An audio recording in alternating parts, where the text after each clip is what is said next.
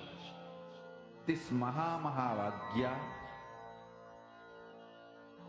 is spiritual lullaby for you to fall into samadhi.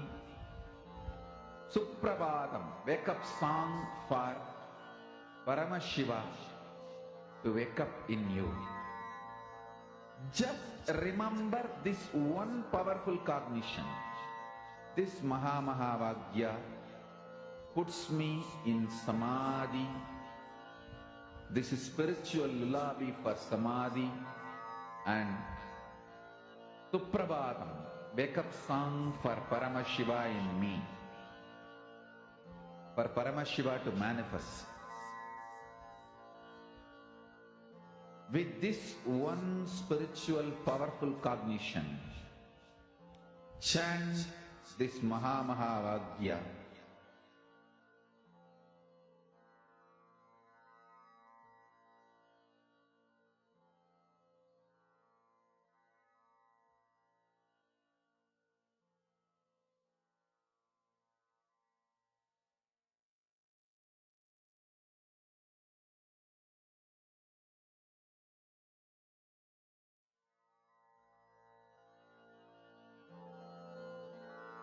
Mahavagya, spiritual lullaby for samadhi, and Suprabhatam, wake up call, wake up song for Paramashiva.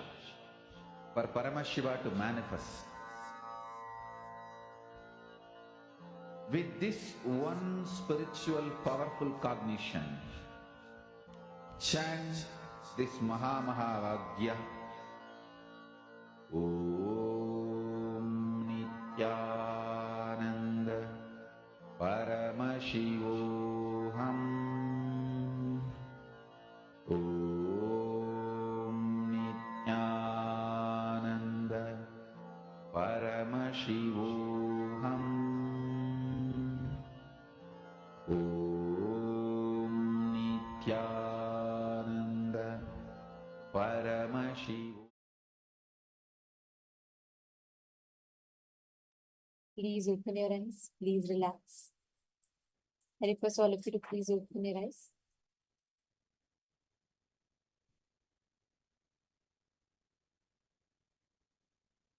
Now, I request all of you to describe in detail in the chat all the details of what you saw through the third eye. Whatever appeared to you. Go ahead and post it in the chat. I request all the participants to take a moment. In the last few minutes that you were closing your eyes, things would have appeared to you, right? Like you would have seen colors, shapes, pictures, whatever you saw, whatever appeared to you in the third eye. I request all of you to take a few minutes and please describe it in the chat.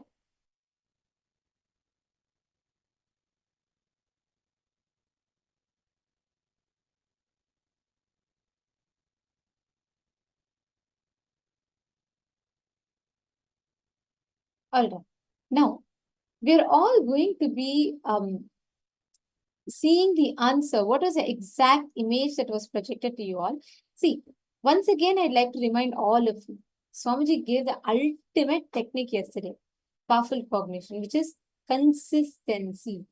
It is okay even if you did not see anything. It is okay even if you saw something, but it was not really right. That's fine.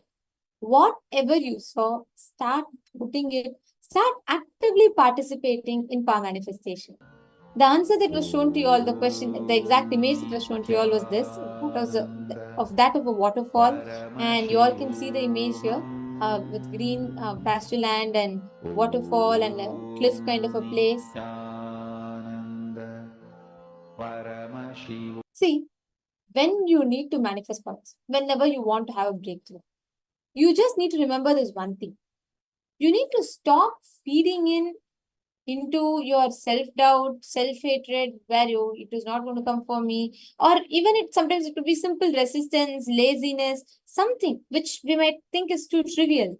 But this cognitions, incompletions you build has a huge role to play in the way you determine the experience that you get.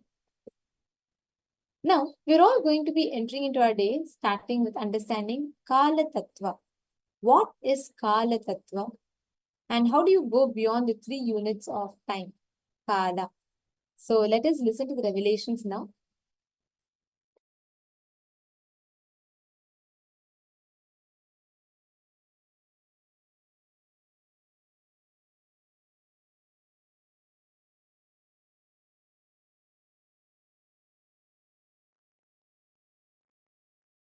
Time and space is not same for all beings, even though the time zone and the machines to measure the time and the unit of time may be same for all of you.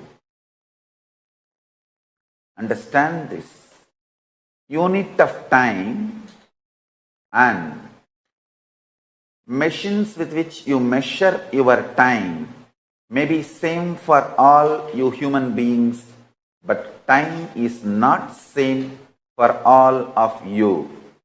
Each one of you experience different kala, time. Even in your own life, you experience different types of kala at different times. Time is a too small, poor English word for kala. The idea you have about time is more chronological, but the kala is existential. When the existential reality is measured by the mathematical, then it becomes chronological. Understand?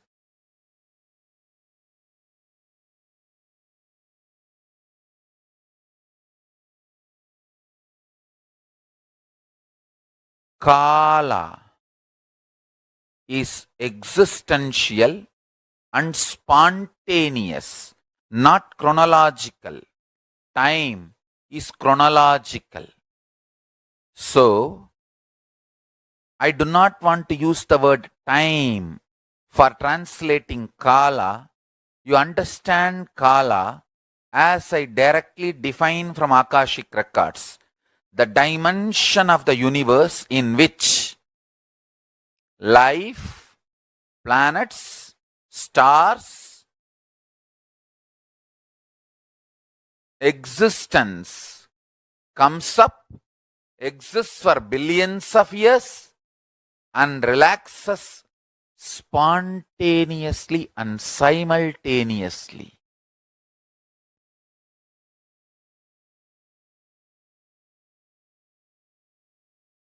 You may measure billion years between a Big Bang and black hole, but in the dimension of Kala, it is happening simultaneously. Big Bang is happening along with black hole. Black hole is happening along with Big Bang, simultaneously and spontaneously. Meditate on this, I tell you. The great news I have is, even by cognizing, you will become eternal. Even by understanding it, you will become part of it. It is Deva Rahasya. What Yamadharma says to Nachiketa, it is secret of secrets, which even gods do not know. Understand? Even gods do not know.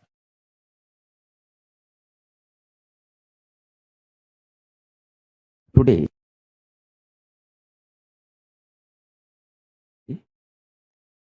I am giving you an example of Kala Tattva, time principle. How an unconscious, ordinary human being, how they grasp time. Maximum they are able to grasp only these 3 units of time. Earth rotating itself, making one day. Chandra, moon, going around the earth, making 1 month. Earth going around the sun, making 1 year. Only these 3 basic units of time, unconscious human mind is able to grasp.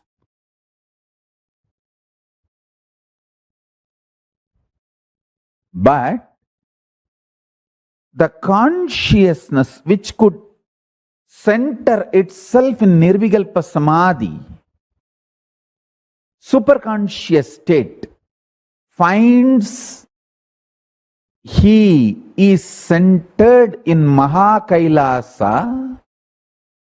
This whole Surya Mandala is going around the Mahakailasa, makes the 4th unit of time called Kalpa.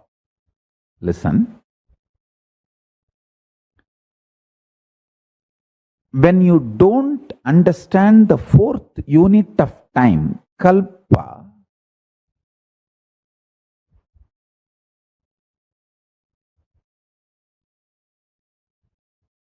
you start developing very narrow vision about time, life, about everything.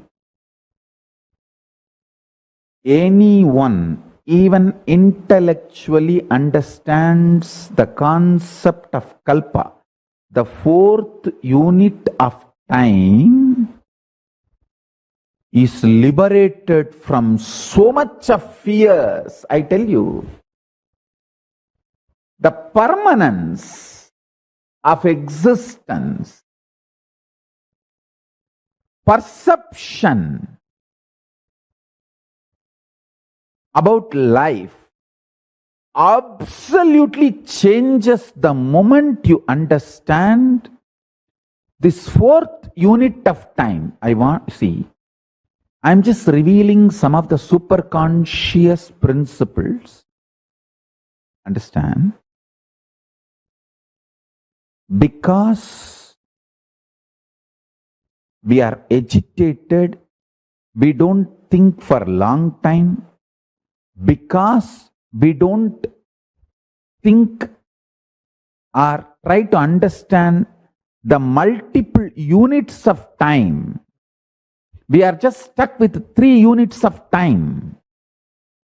That is why all our planning, all our ability to connect with the time, all our ability to understand time stops with the units of years. Whether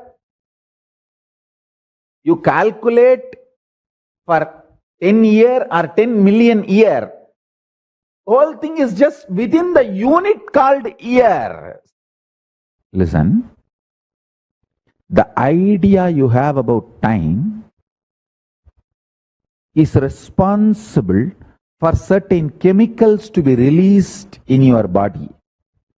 If you understand the 4th unit of time, a unique special chemical released inside your body, that is called Amrita. See, all the gods and demons going around the Meru Mandara, the Meru hill, the Mahakailasa, understanding the time through the Vasuki snake. Vasuki is nothing but the symbolic representation of the time snake, Kala Sarpa. When that happens, the body releases nectar. Understand? The understanding I am giving now, the vast understanding about the 4th unit of time, if you can intellectually internalize and see in your life, suddenly you will realize you have so many powerful cognitions, so many powers, so many wonderful things in life. Now understand the units of Kala Tattva and also understand how by not understanding the units of Kala Tattva, we are all collectively suffering and started believing suffering is natural. No! Suffering is neither natural nor inevitable. With the right understandings, it doesn't even exist. The visionaries are convinced suffering is inevitable. So the followers are also convinced suffering is inevitable. That is the biggest suffering. That is the real delusion. That is the real delusion.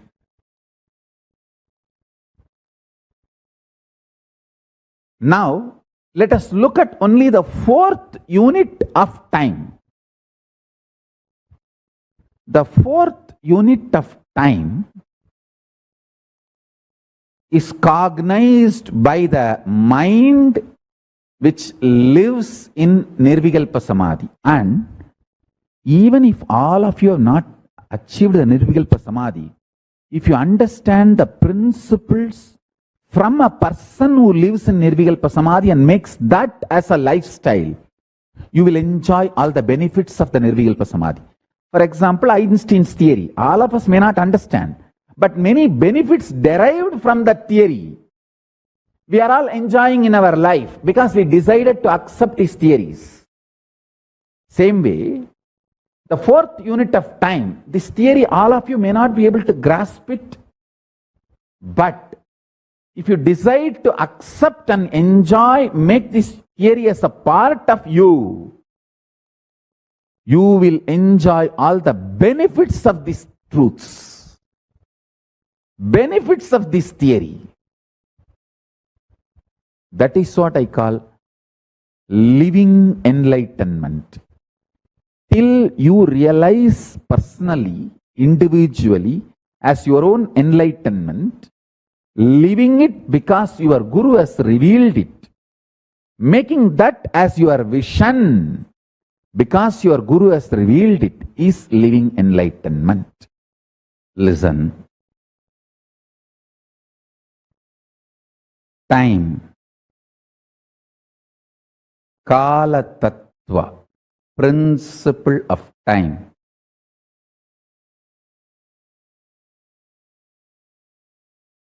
Once internalized, you just become Kalatita. Understand? Your body is a complete, listen to this word, complete mechanism to convert any powerful cognition into power. Let me repeat. Your body, which is alive, if you are listening to my satsang and you are able to cognize, you are alive. Your body, which is alive, is a complete mechanism. The mechanism is perfect and complete and capable of converting any powerful cognition into powers.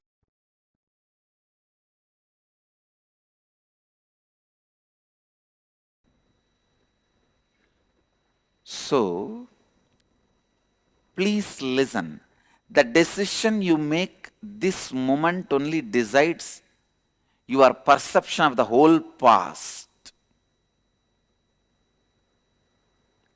How many of you cognize what I am saying? So there is no such thing as past exists for you. Your mind shows every moment different past. It is very unfortunate. Based on your present mood and the space your mind shows your whole past in that same color. If you are in the dark inner space, your mind paints the whole past as dark and shows you. If you are in the bright inner space, your mind shows your whole past as a bright possibility.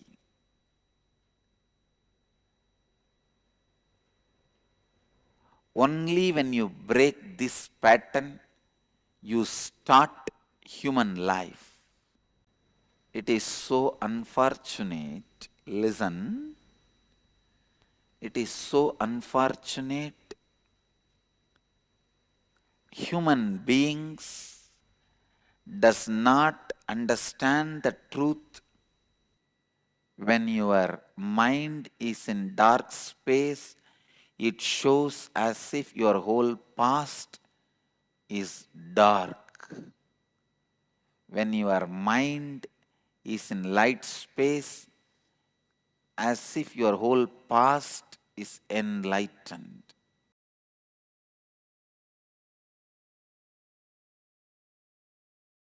Decide to cognize.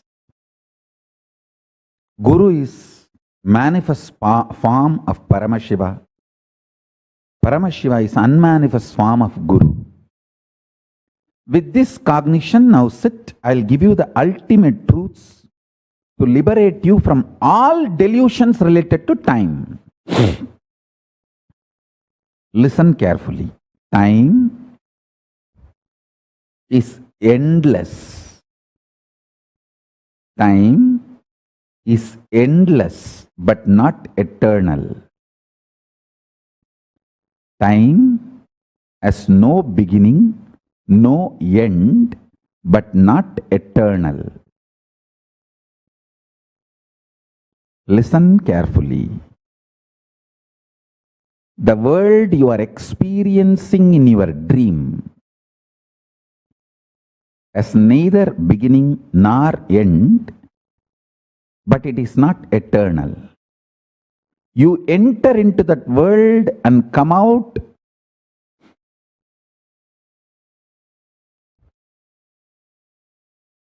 but even by existence that world is not eternal. Swapna loga, la loka, the world you experience in your dream is not eternal. It has no beginning, no end. Its beginning and end are beyond your comprehension, but it is not eternal. Same way, time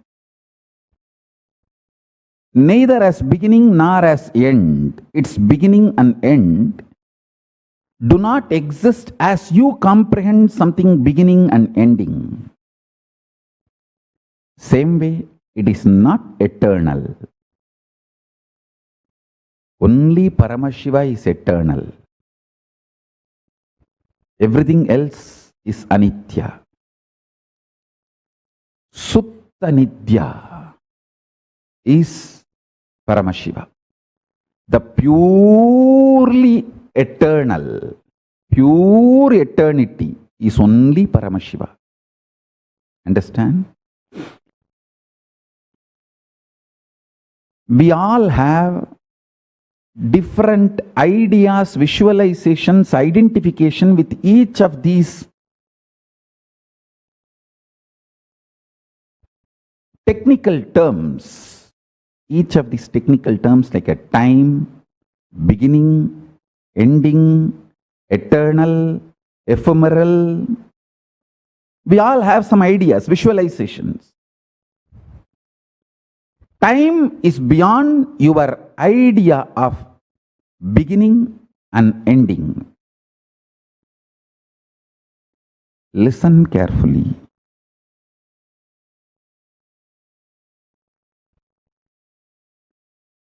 You have multiple births and deaths.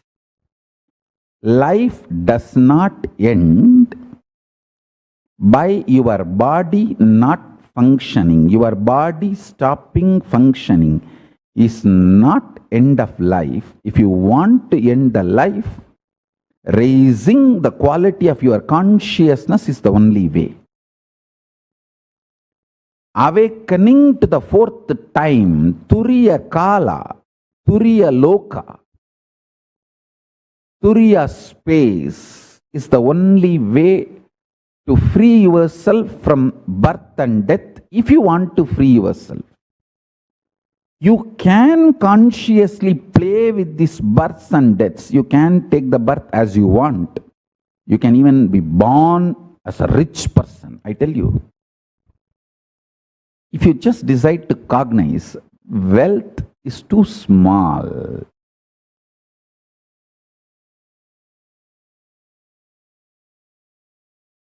From the pure space of Kala Bhairava,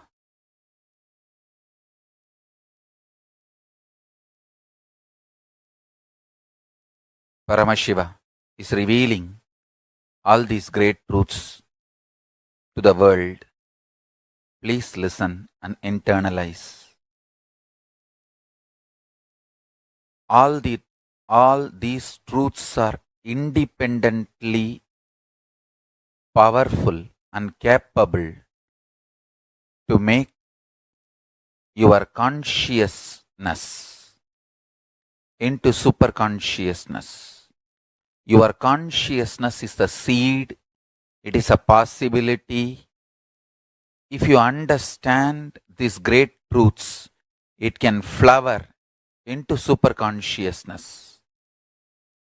The seed is waiting to flower to achieve its completion and fulfillment. Listen and cognize these truths. You will achieve completion and fulfillment, ultimate enlightenment. Listen. The first truth.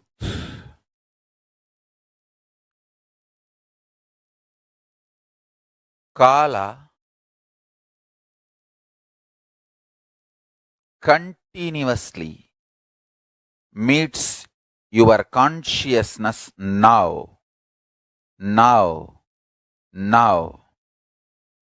So the mood of your body, your mind, your physiology, your psychology, you keep now, plays a very important role in your whole life. If you keep the now in incompletion or hopes, that will continue forever. If you keep the now in the completion and clarity, that will manifest forever. Kala does not meet your consciousness in the past or in the future. He meets your consciousness now, in the present. So, again and again, during your present moment, be in the space of completion. Learn to bring completion to yourself, restful awareness to yourself now.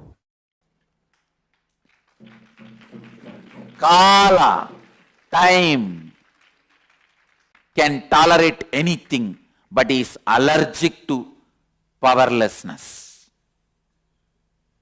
Even if he sees there is some possibility of powerlessness in you, he just pulls it out.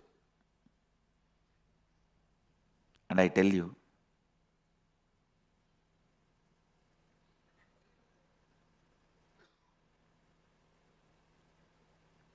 when he sees fear, when Kala sees fear in you,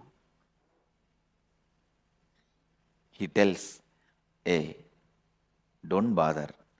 Whatever you are afraid of losing, you will see, now I am removing it. But you will not become powerless. You will not be depressed.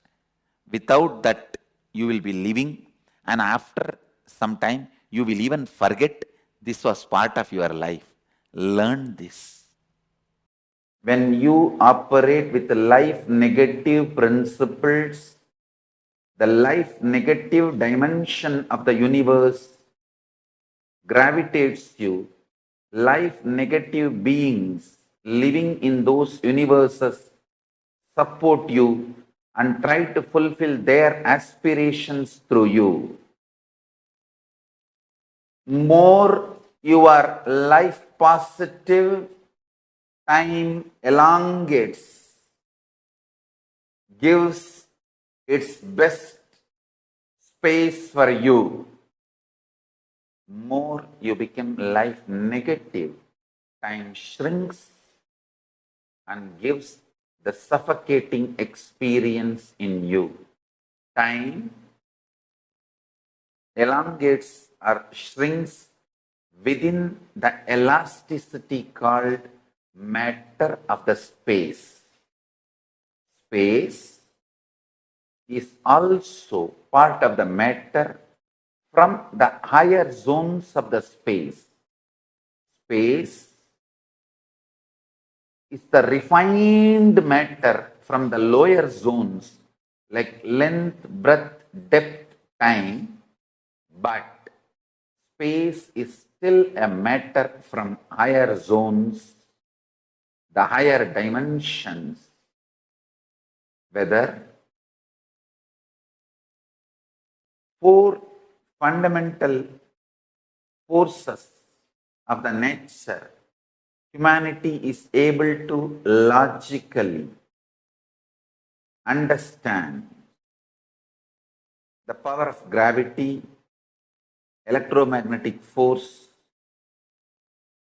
weak nuclear force and strong nuclear force are the powers which ordinary human beings don't have access as on now. When the space-time elasticity is experienced by an individual, he manifests a power called ability to shift his being from any vertical time zone. Enlightenment is all about how you decide to feel about you. If Marana Smarana triggers, Marana Smarana means remembrance of death.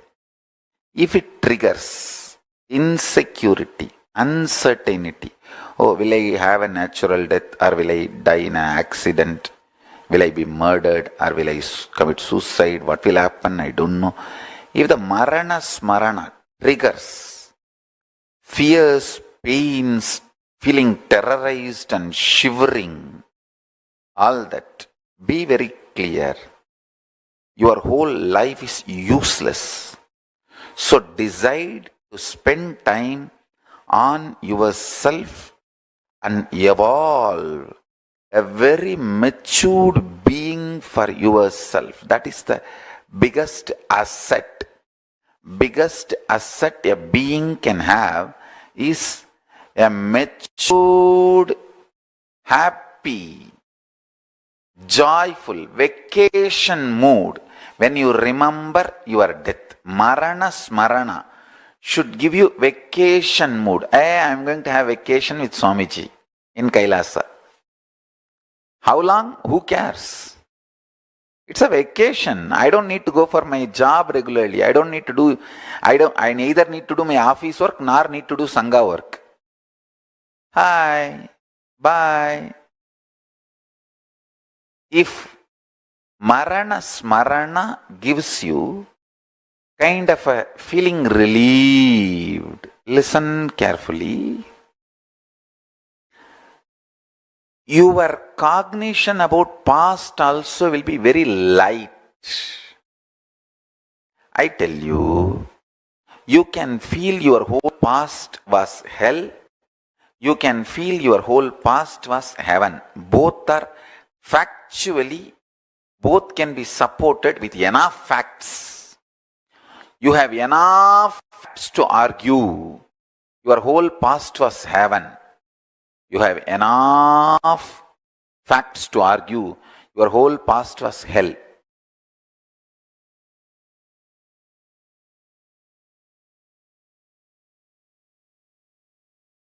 You have enough facts to come to the conclusion your whole past was heaven. You have enough facts to come to the conclusion whole past was hell. Listen carefully. Paramashiva beautifully reveals the Kala. Listen. Kala is time.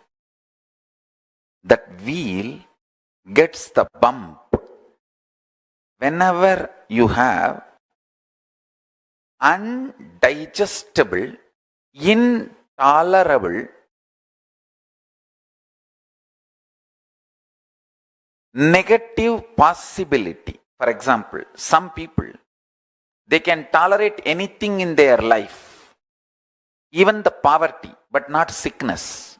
Some people, they can tolerate anything in their life, even sickness, anything, but not poverty.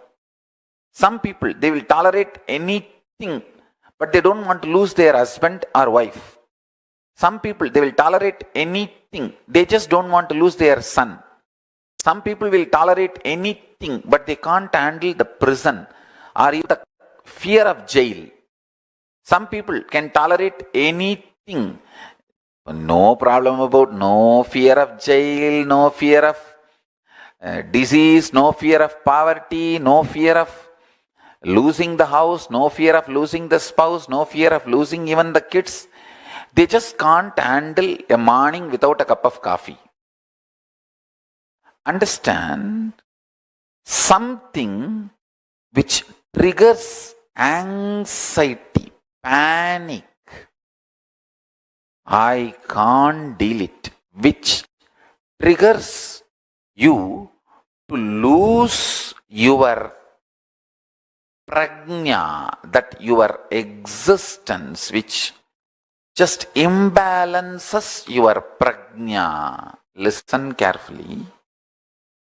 That is what is the bump for the Kala Chakra to roll smoothly. Marana Smarana will point out what is it that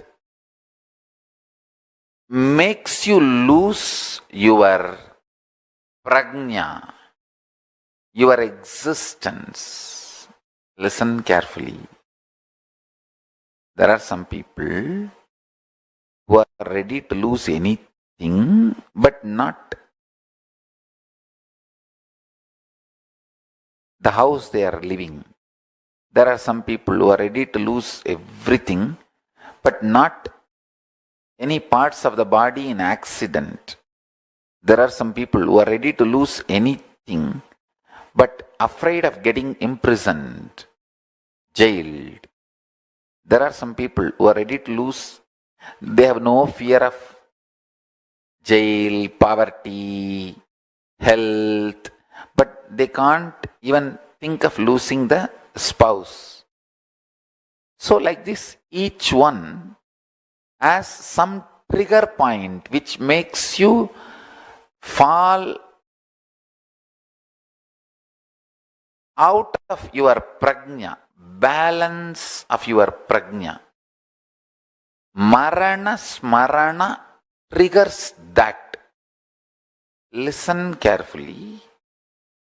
You all should do Marana Smarana and trigger that pain point and heal it once for all. You just have to poke that tumor and pus should come out. What can be done? Nothing can be done. If the pus is taken out, even if you are collapsed, even if you collapse for 2-3 days, nothing wrong. But don't go for any other alternative, diverting, addictive methods. Face the Marana Smarana with boldness and courage. I tell you, Anyone who faces Smarana boldly and courageously gains a very powerful prajna. And I tell you, powerful prajna is the most beautiful asset. How these celebrities all, they ensure their beautiful part of their body like eyes, lips, eyes, hands, leg, how they nose, all that, and different various other parts also, how they ensure beautiful parts of their bodies, the different celebrities. Same way, the most valuable part of your life, part of you, is the consciousness, the powerfulness you raise through Marana Smarana. Marana Smarana means remembrance of the death. What is triggered in you by remembrance of the death, you should go through that and build a most powerful, beautiful personality, conscious being, prajna, pratyagatma chaitanya, individual consciousness, jiva, self.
Very beautifully, Swamiji revealed to all of us about what time is. Kala. Time is Kala. And Swamiji beautifully revealed to all of us how the 7 units of time exist. Can I request all the participants to please post what you understood as the 7 units of time? Please take a moment and I request all of you to go ahead and post the 7 units of time. What did you understand?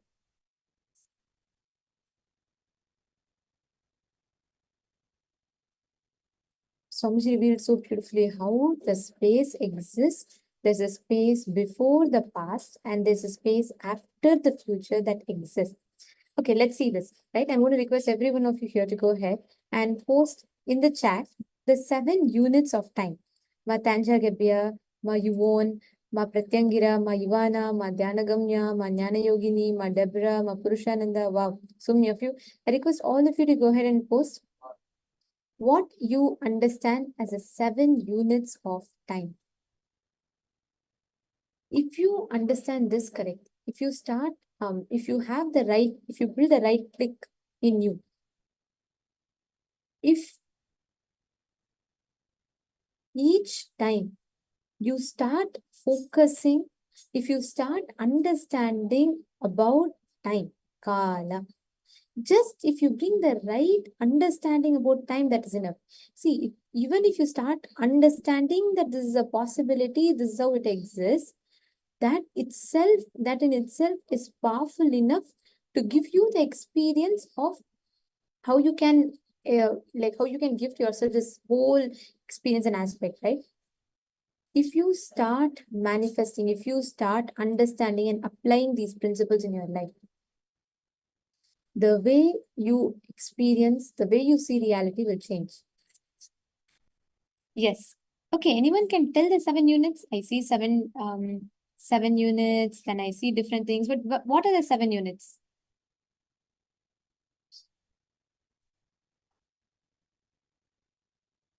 Can I request all of you here to post the 7 units of time? What are all the 7 units of time?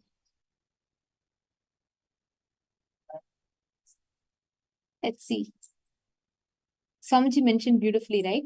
The space before the past, past itself, past entering into the present, present itself, present evolving into the future, future itself, and the space after the future. These are the 7 units of time, Kala. In all these 7 units, time exists. Time exists in all these 7 states. And when you start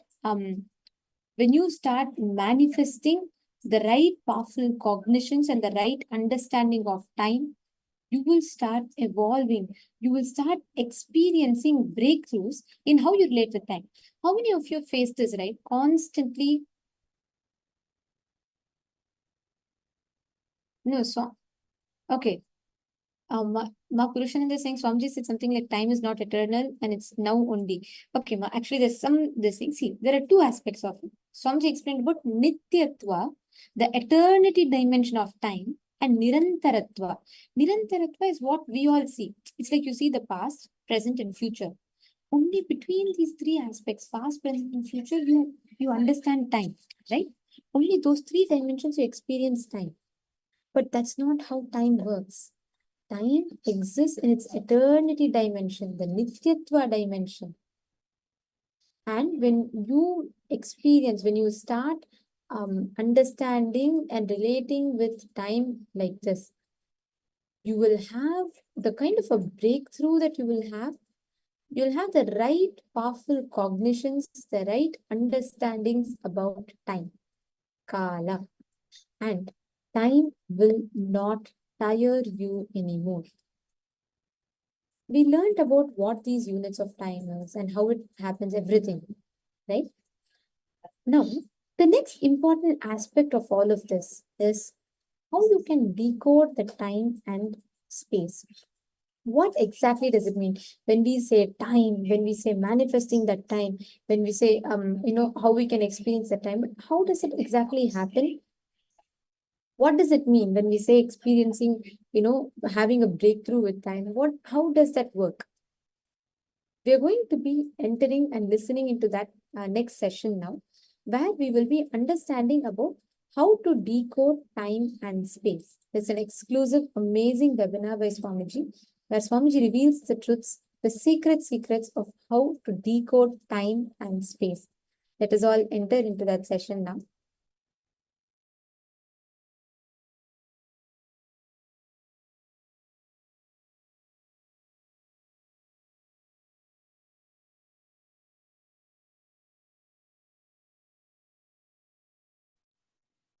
Listen.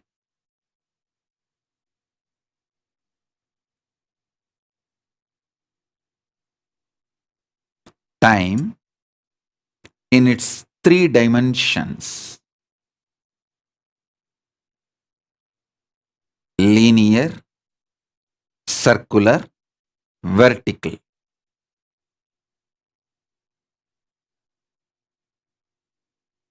When it is understood, mere understanding and conscious decision to use it is enough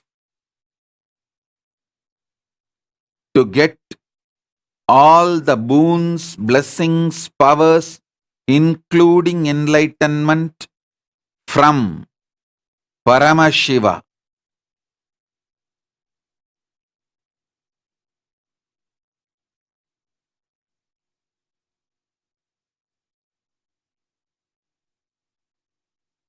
All the disciples, get ready, sit sincerely with absolute integrity. Now the initiation starts. Every word now comes out is direct initiation. Listen.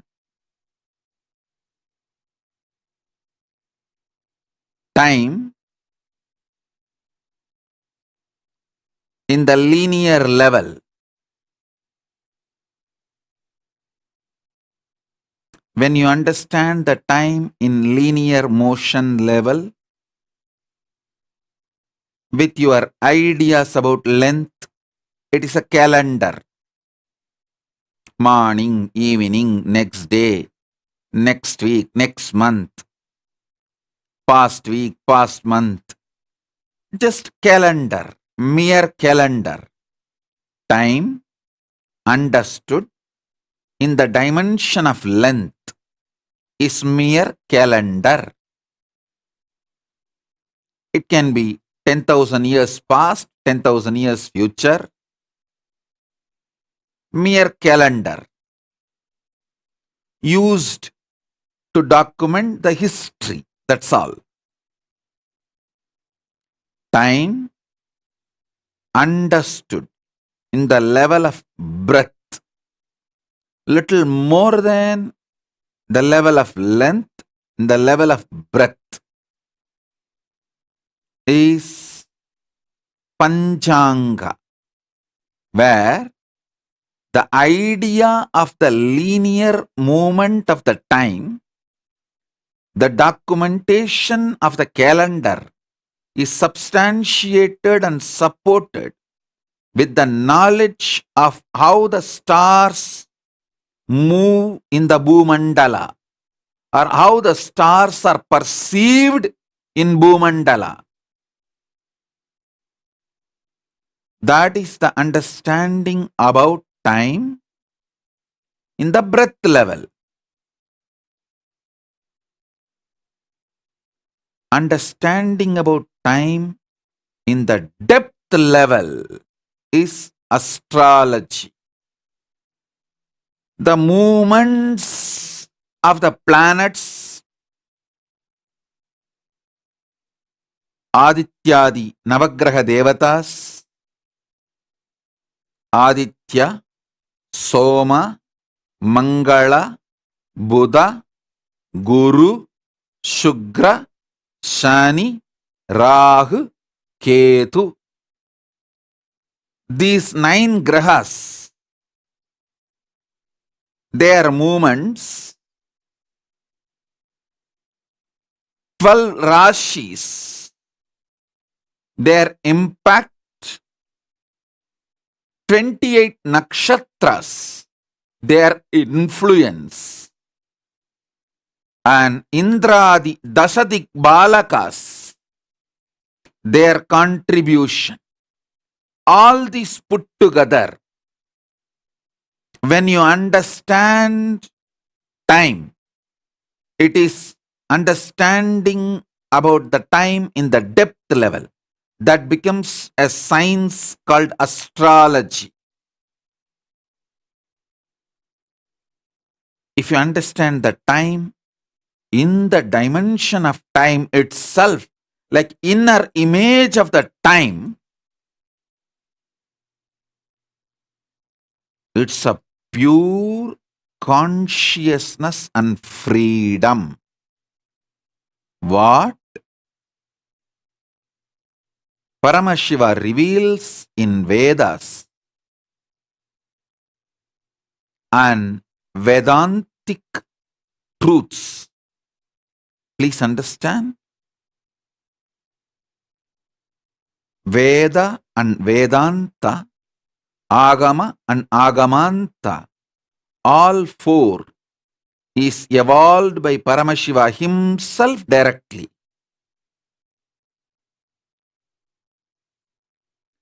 In the Vedantic Upanishads, Paramashiva gives clearly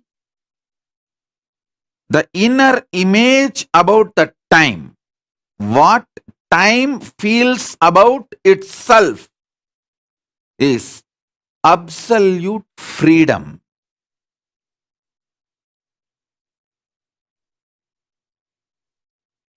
All human beings who take me seriously, all my disciples who take me seriously, note this point. If you spend few days without cell phone, any contact with the outer world, where you are all alone, you only know the sound of the silence and the nature, at least few days. It can be a week or a month, up to you. At least few days if you spend, time will introduce itself to you. In the dimension of time itself,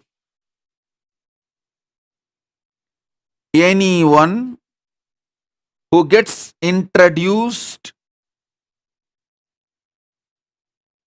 about time by time,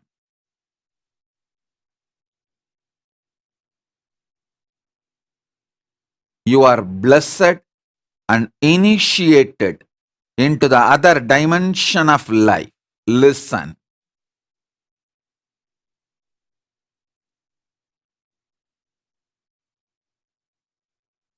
How much ever I try to convey, time in its inner image is the freedom you may try to imagine, visualize. But if you spend few days with the absolute silence of the nature, where only the nature's sounds speak to you, there is no other verbalization from the society, at least for a few days, you understand that time is freedom. Let me repeat. Time perceived, experienced, cognized just in the level of length is calendar. Time perceived, experienced, cognized. In the dimension of breath is Panchanka. Calendar substantiated with the cosmic movements of stars, grahas, time perceived and understood,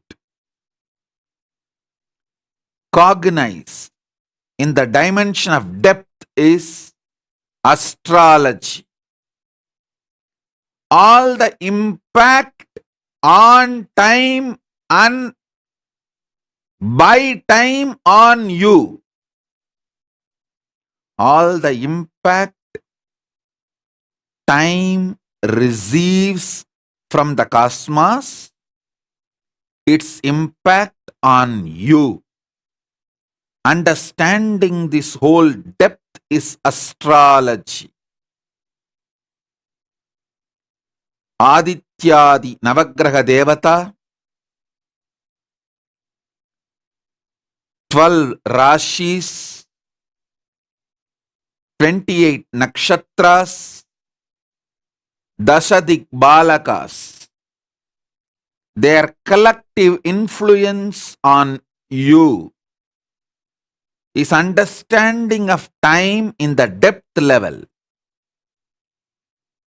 Time understood in the level of time dimension itself is freedom.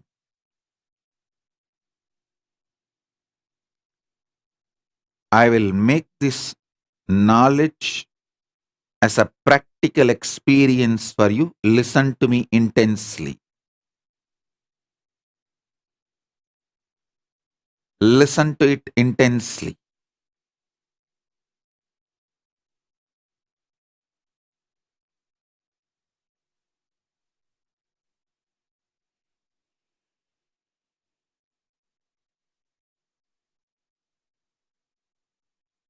I can introduce time in its inner image inside you through unclutching. I can make you experience the sound of cosmic silence, Anahata Dwani, inside you by unclutching you. Especially my disciples who have given the spiritual GPA to me. I have the moral and conscious right to enter into your inner space and unclutch you. Whoever gives me that right, I will initiate you now, right now, and lead you step by step into the next level understanding.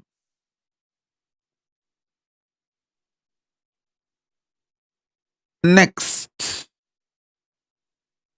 circular experience of time. This is the arch, probably, of Mahakala Bhairava.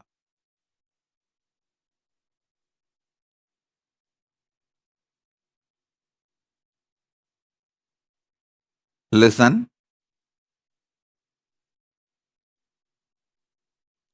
In this motion, in this movement, memories, patterns, ideas, experiences, perceptions, cognitions, incidents go on repeating, including life and death. Just a repetition, repetition, repetition, repetition. This repetitive pattern, circular motion of the time should be pushed behind you. Push it behind you. Do not entertain, entangle, engage with it. Do not try to correct the incidents. The more you try to correct, the more you will get sucked into it. How Mahakala Bhairava puts the circular motion of the time behind him. Push it behind you.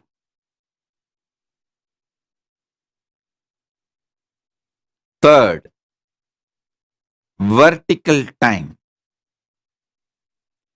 The vertical time is experienced in your life only when you are in intense samadhi state. Normally, for a common man, when he is really in absolute oneness, either during the initiation with Paramashiva or during the puja with the deity, or rarely during the sensual pleasures. If you listen to some music deeply which you really enjoy, few moments you experience vertical time. If you eat some food after a long time which you really enjoy, for few minutes you settle down and experience vertical time.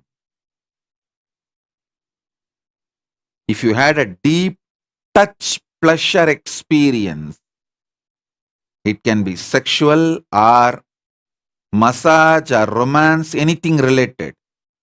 Deeply when you settle down inside, few seconds you experience vertical time. Either during the initiation or the extreme moments of pleasure, you get the glimpse of vertical time. If you get it during the initiation, it will be repeating again and again and raising you to the higher zones without tiring your body and mind. You will raise your consciousness more and more, stronger and stronger, powerful.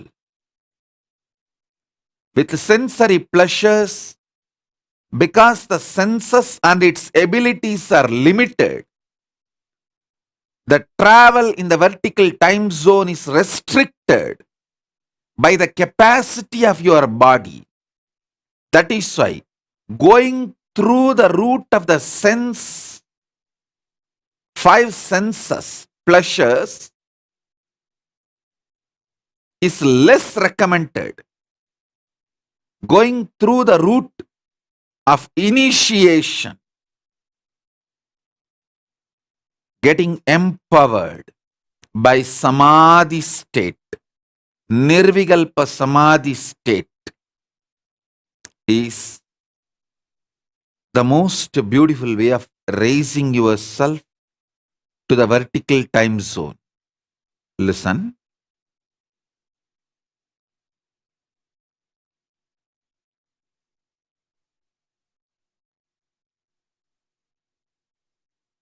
Time perceived in the length dimension level is calendar, chronological time. Few million years in the past and few million years in the future.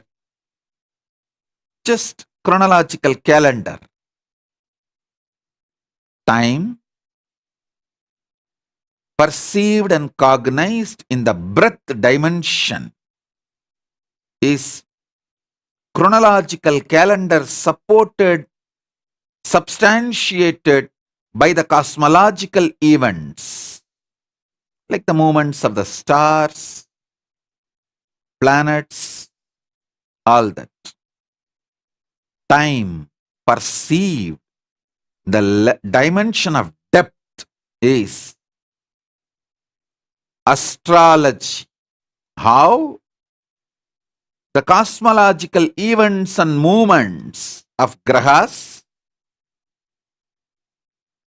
rashis, nakshatras, and digbalakas directly impact time, and how that time impacted by the cosmological beings impact you. This science is astrology.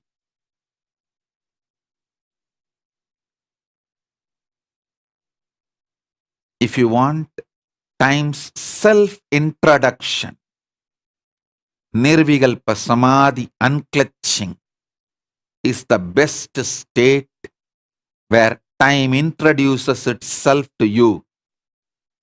An absolute freedom.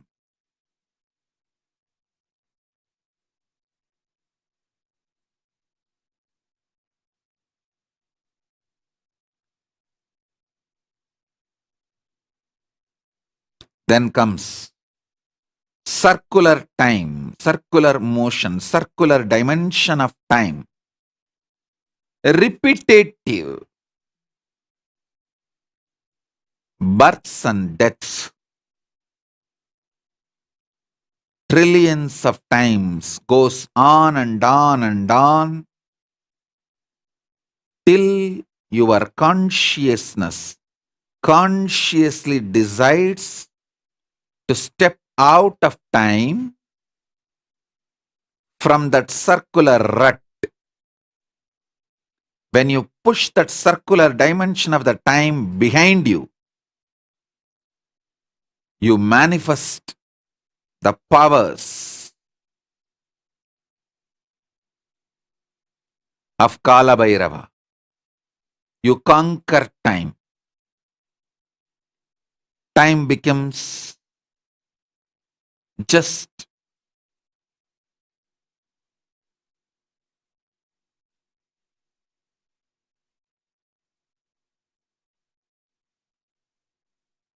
maybe I should say your servant. It does what you want. It does not bind you anymore. And time in the vertical zone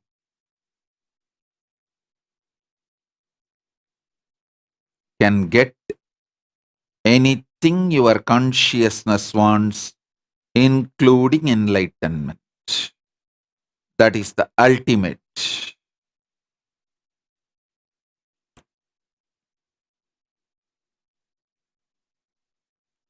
Time in the vertical zone is the Trishul Mahakala Bhairava is carrying.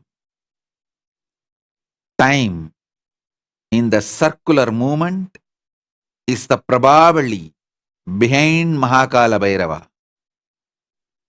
Push the circular time behind you.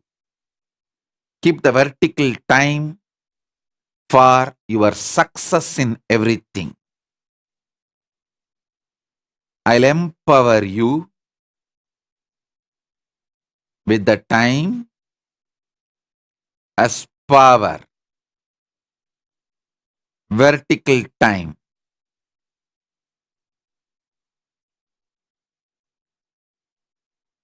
As far as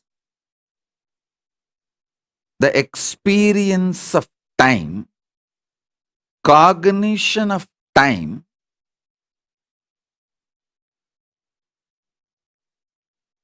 the moment you understand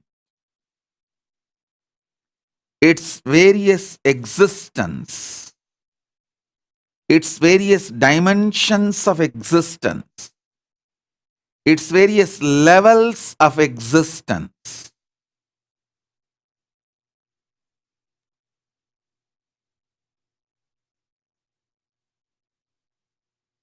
knowledge liberates. Knowledge becomes power.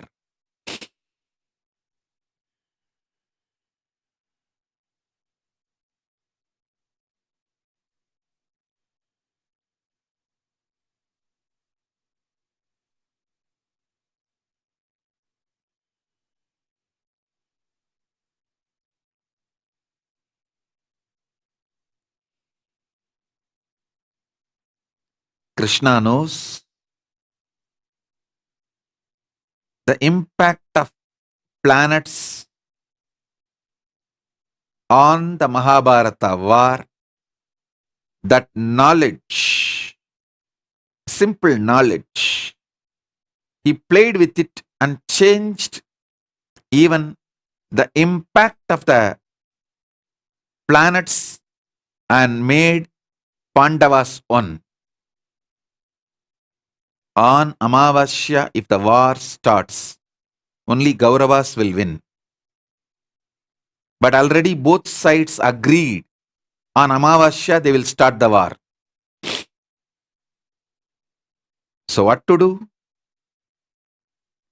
One day ahead of Amavasya, Krishna gives Darpana. Sun and the moon both got terrorized, frightened. Hey, how can Krishna give Darpana one day before the Amavasya? Is something wrong? I think somebody gave false information to Krishna. He need to be told that Amavasya is tomorrow. So both of them rush to Krishna. Before Krishna offers the pinda, they rush and tell him, Prabhu, you forgot Amavasya is tomorrow, but you are giving pinda darpana today. Did anyone misinform you? Krishna smiles and says, what is the definition of Amavasya? Sun and the moon said, when sun and the moon meets, planet Earth. Both of you are here. Today is Amavasya. Done. Go. Receive the darpana. Over. The knowledge he had about the time in the depth dimension, he just manipulated it and manifested what he wants. Listen.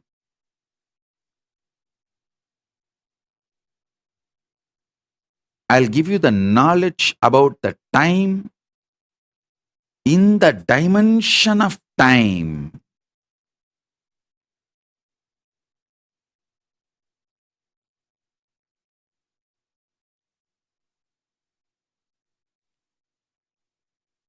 It means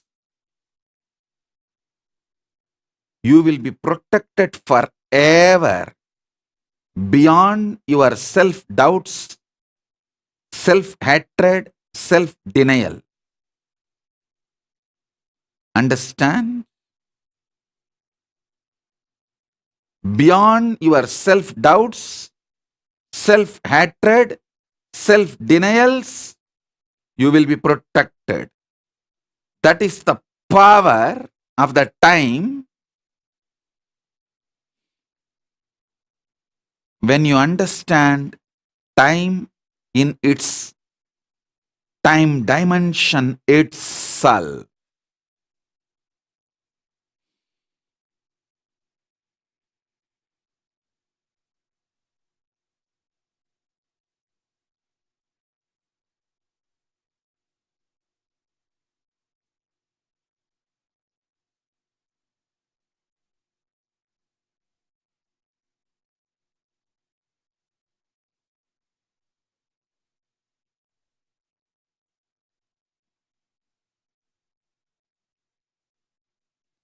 Trishul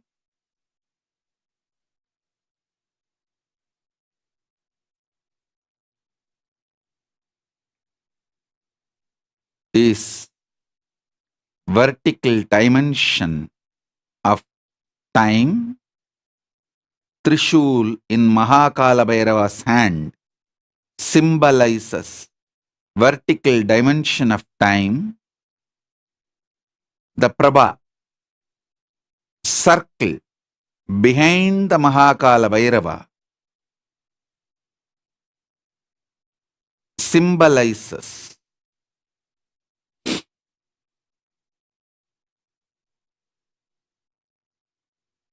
circular dimension of time. Circular dimension has no direct use for any seeker seeker of enlightenment.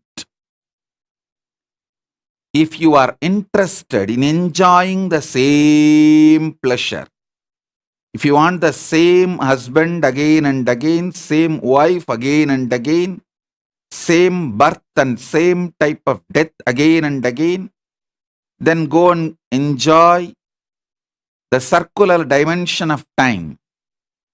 If you want a breakthrough, step beyond the circular dimension of time.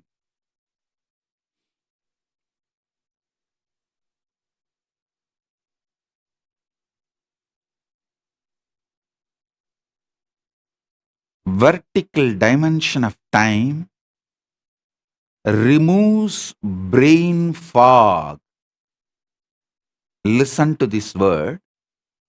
Brain fog is blind spots and delusions in your life. Feeling stuck is nothing but brain fog. You know, you don't like that breakfast, but you continue to eat because you forget to remember the options. Forgetting the possibilities and choices you have to have a breakthrough is what I define as brain fog.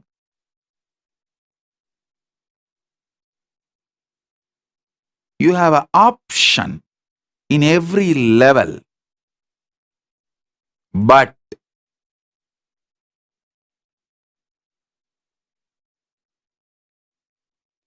forgetting the choices, forgetting the possibilities, forgetting the options, not having the guts to use all the tools with which you are empowered. You are empowered with multiple tools and equipments. You have the power of greed, power of making yourself greedy or making others greedy about something. It's a power. Making yourself putting in fear, frightened, or you can make someone frightened. It's a power. You can inspire yourself, you can inspire someone else. It's a power. Not using all these abilities to have a breakthrough, not even remembering you have all these choices, is brain fog. Vertical time liberates you from the brain fog. Listen, the circular time keeps the brain fog alive. As long as you have the brain fog delusion, the lifestyle with brain fog, the circular time will have power over you. The moment you decide, you will use the choices you have in your life and break yourself from this repetitive, boring, tiring, circular motion of life, getting stuck, rut. Your life, if it is CCTV, video recorded 24 hours for 1 year, only less than 10% of your movements will be new. Whether the way you get up from your bed, or the way you go to your restroom, wash yourself, or the way you grab your breakfast, or the way you get into your car and go to office, till the way you come back to bed, and do or don't do your bed rituals. The whole thing, only less than 10% will be new. So 90% of your life is filled with the brain fog, and you will understand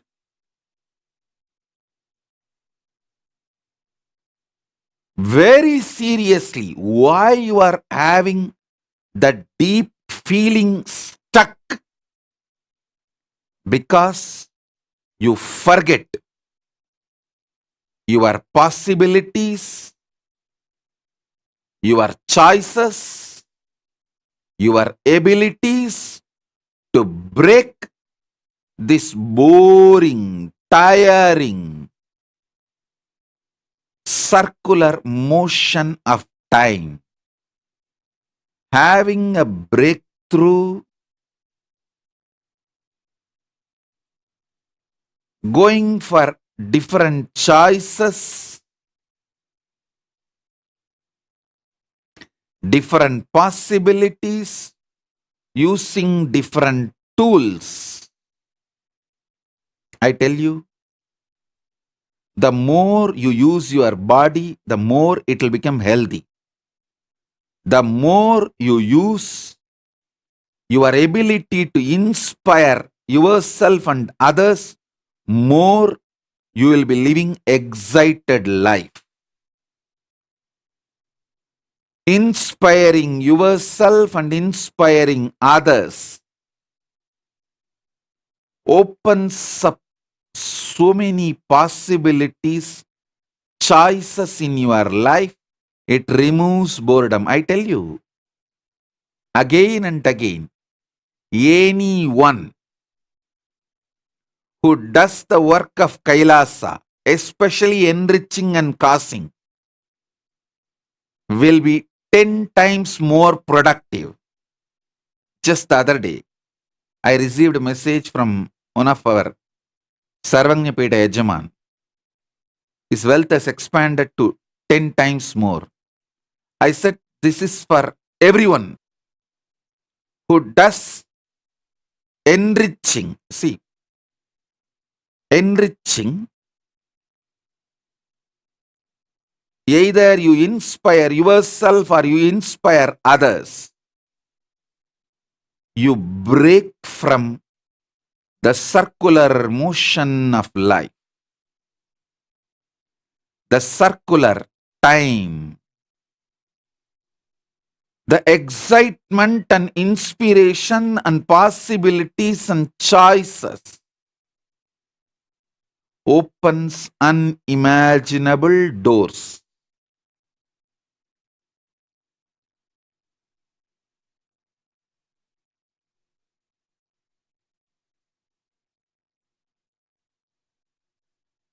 Especially when you enrich yourself and others about Kailasa, it is directly injecting yourself and others with the nectar of Paramashiva. Paramashiva Amrita. Paramashiva Amrita.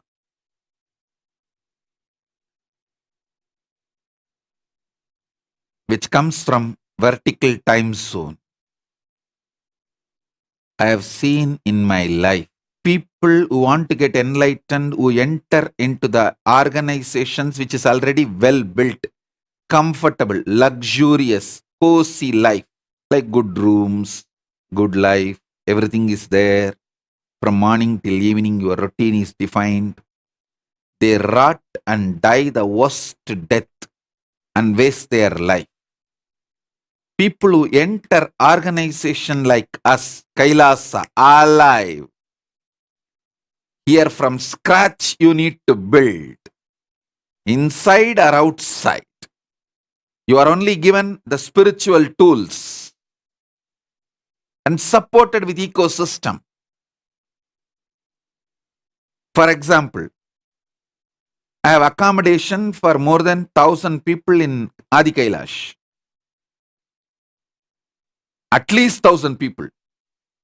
And comfortable rooms, maybe at least 200 rooms we may be having, all put together.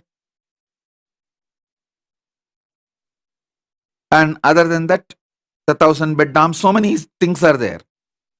But I always make sure when newly people come for enlightenment, either for sannyas or brahmacharya, I make sure they stay in the temple, start building from scratch. I could have built huge stone temples and structures long before. But I am building enlightenment ecosystem, not organization.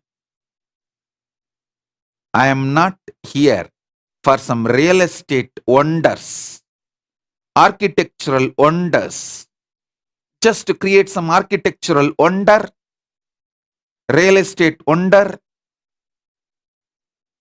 to go gaga about. No. I am here to create enlightenment ecosystem. Listen carefully. Once Paramashiva, my guru, Arunagiri Yogishwara, told me directly and initiated me. He said, all your ideas about whether you are qualified, whether you understood, everything only is in the level of length, breadth, depth dimension. But time is beyond all these three dimensions. So the protection of Mahakala Bhairava, manifestation of Mahakala Bhairava, the power of Mahakala Bhairava is beyond all your self-doubts, self-denial, self-hatred. It is pure transmission through initiation. With this powerful cognition, he initiated me. Now,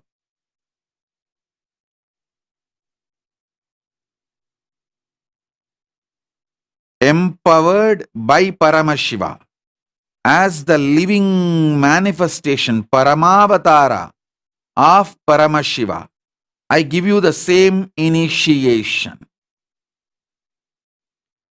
You will all experience the pure freedom, power of time. Time in the dimension of time itself, which is beyond length, breadth, depth, all self-doubts, self-hatred, self-denial. I channel that Paramashiva's initiation Samadhi, Nirvikalpa Samadhi, through me into you all. Om. Through this initiation, I give you the power to break free from the brain fog. Look at all the choices, powers, possibilities in your life. Expand, expand, expand beyond self-doubt, self-denial, self-hatred. Time in its pure dimension of time itself is freedom.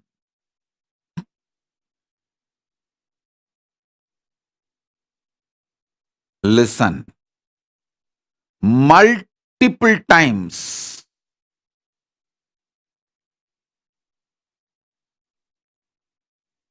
When people get my answers for their question, they feel, oh God, what a big breakthrough. I never thought that choice exists for me, that possibility exists for me. How I did not even look at that possibility which was in my plain view. How did I have so much of blind spots?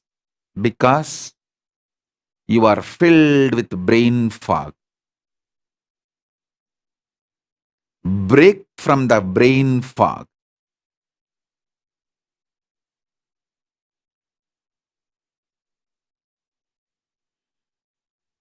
Listen, I'll give you some of the incidents.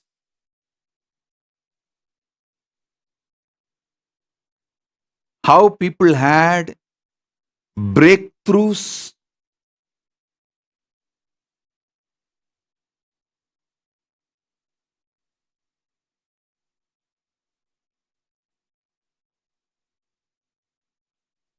with the possibilities.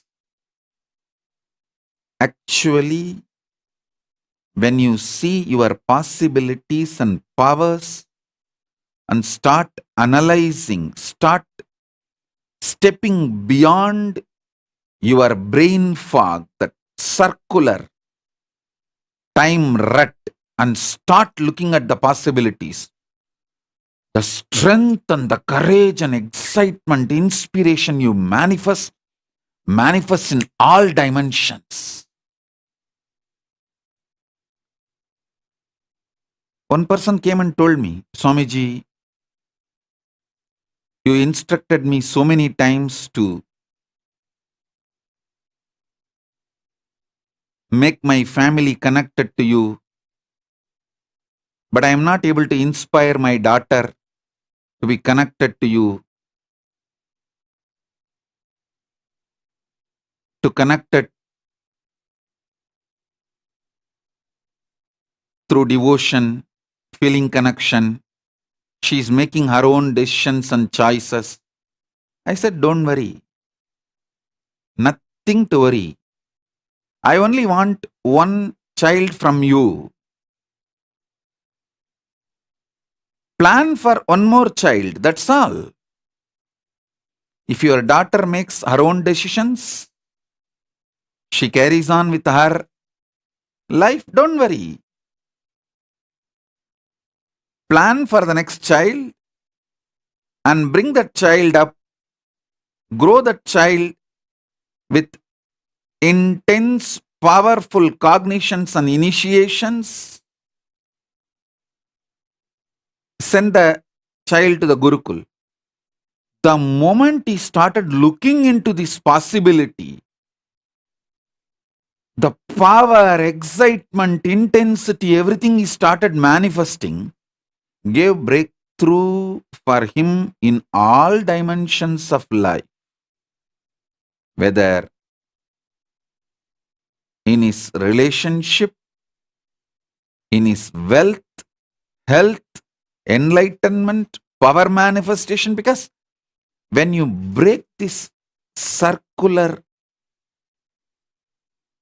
time, that rut of circular time, repetitive, frustrating, boring, tiring, unable to solve and handle the issues, that kind of a pattern and mental setup, and step beyond the new possibilities and excitement and inspiration. I said,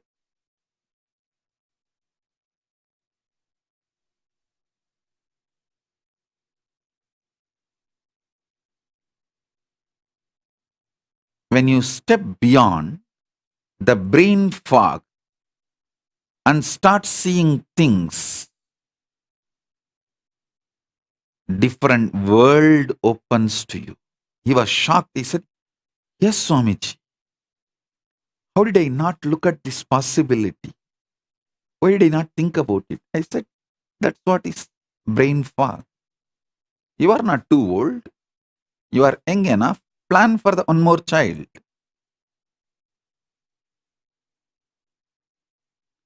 Let your daughter know. Swamiji does not want to disturb her decisions and freedom. Let her live her life. No problem. Plan for one more child. Bring that baby consciously and evolve, raise for the life of Hinduism and enlightenment. Send the child to the Gurukul. Over.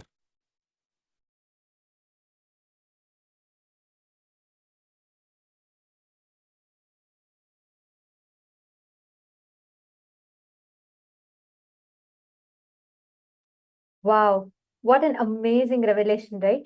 Like Swamiji beautifully revealed, time is the skin of the cosmos. Time is the skin of the cosmos.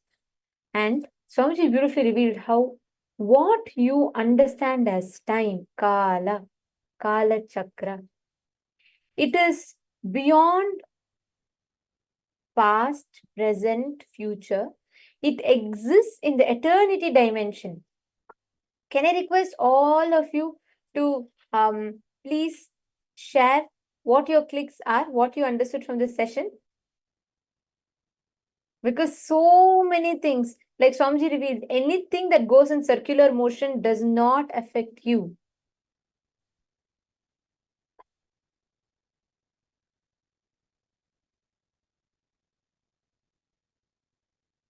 Manjana Yogini has posted her favorite click from what Swamiji said. 90% of the life is filled with brain fog. That's quite large percentage. Absolutely. Like Swamiji said, Ma, you going on repeating the same thing in circle, being stuck in that loop, that circular motion, that is brain fog. And 90% of your life is stuck in that brain fog. You literally do the same thing over and over and over and over again, right? And then you get stuck there.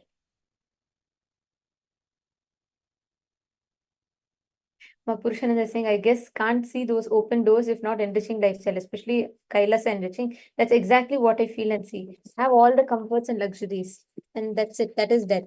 Actually, Ma, see, the way you cognize it, the way you operate, if you see, right, Swamiji, you will see every day we all see in darshan, Swamiji wears, in that golden throne with the Swarna Alankara, adorned in all the jewels that devotees offer to Swamiji, being seated there and, with all the opulence of what is there as Kailasa, everything, right? Beyond all of that, if you actually see Swamiji in his personal life, Swamiji is untouched. There are millions of people who are ready to, literally give their lives for Swamiji. There are so many people, like if you see anywhere on YouTube or anywhere, there's so many people who just, want one moment with Swamiji, who wants to talk. All that fame or all the best of everything. I'm putting it in what human words, in human aspects, if you see. Still, whether the attack comes or whether the grand expansion comes, both ways, you will never see Swamiji getting very excited in the human sense. You will never see that, nor you will ever see Swamiji getting depressed in both things. Swamiji will be always, if you see, beyond all of this, at the very core, Swamiji is a simple person. Right after satsang, right after darshan, Swamiji gives, you will see all the jewels Swamiji will remove and keep. And Swamiji will just be sitting on simple Rudraksha Mala, and Swamiji will just be sitting and he'll be blessing the people. He'll be sitting quietly. You will not even see that this one simple sadhu or sannyasi that you see is behind a whole nation and he has made so much. Swamiji will not even give that, you'll not even feel that air around Swamiji. That aspect, right? That is why Swamiji tells there is no brain fog in that. Swamiji does not do the same thing over and over and over and over again. Every time there's some expansion with Swamiji, every time. Swamiji have conducted the same program for like 40 times and still the people who come will say, oh God, this inner awakening is so different. This program is so different. Swamiji never gets stuck. And none of the wealth or luxury touches Swamiji. You will never see him, Swamiji will like if you see for Kailasavasis, when it comes to devotees, Kailasavasis, Swamiji will go all out. Swamiji will say, okay, if, just for the people to have proper annadan, Swamiji will say, okay, let's buy more. Let's get more ACs and put so that people don't feel, hot. Let's get the best Bain Marys and serve so that food is always served hot. And let's get 11 dishes, best organic items it's procured. But personally for Swamiji, right? Swamiji will never spend. He will never, ever, you'll never see Swamiji so much of, you see when you build a nation and everything, so many things are happening.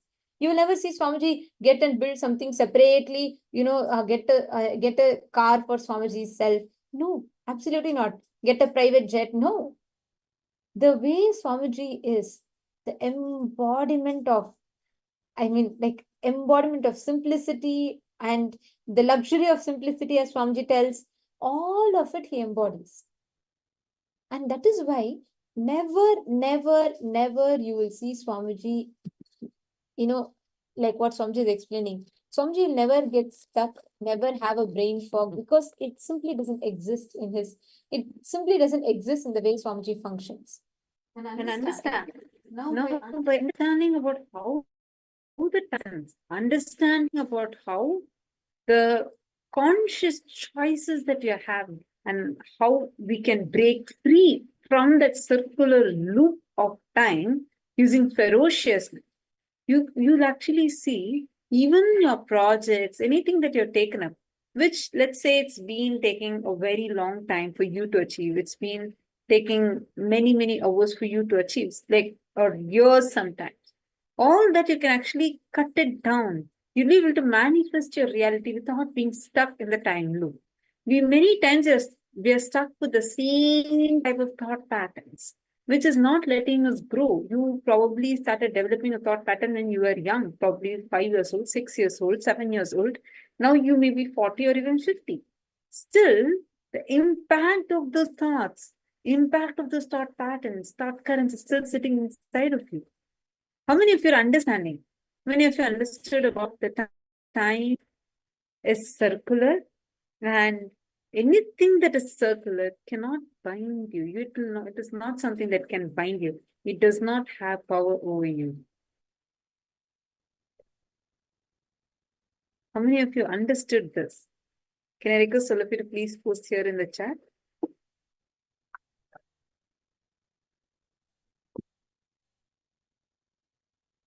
So now we're going to be internalizing this more deeper and understand anything that is, and see, you are established on the space.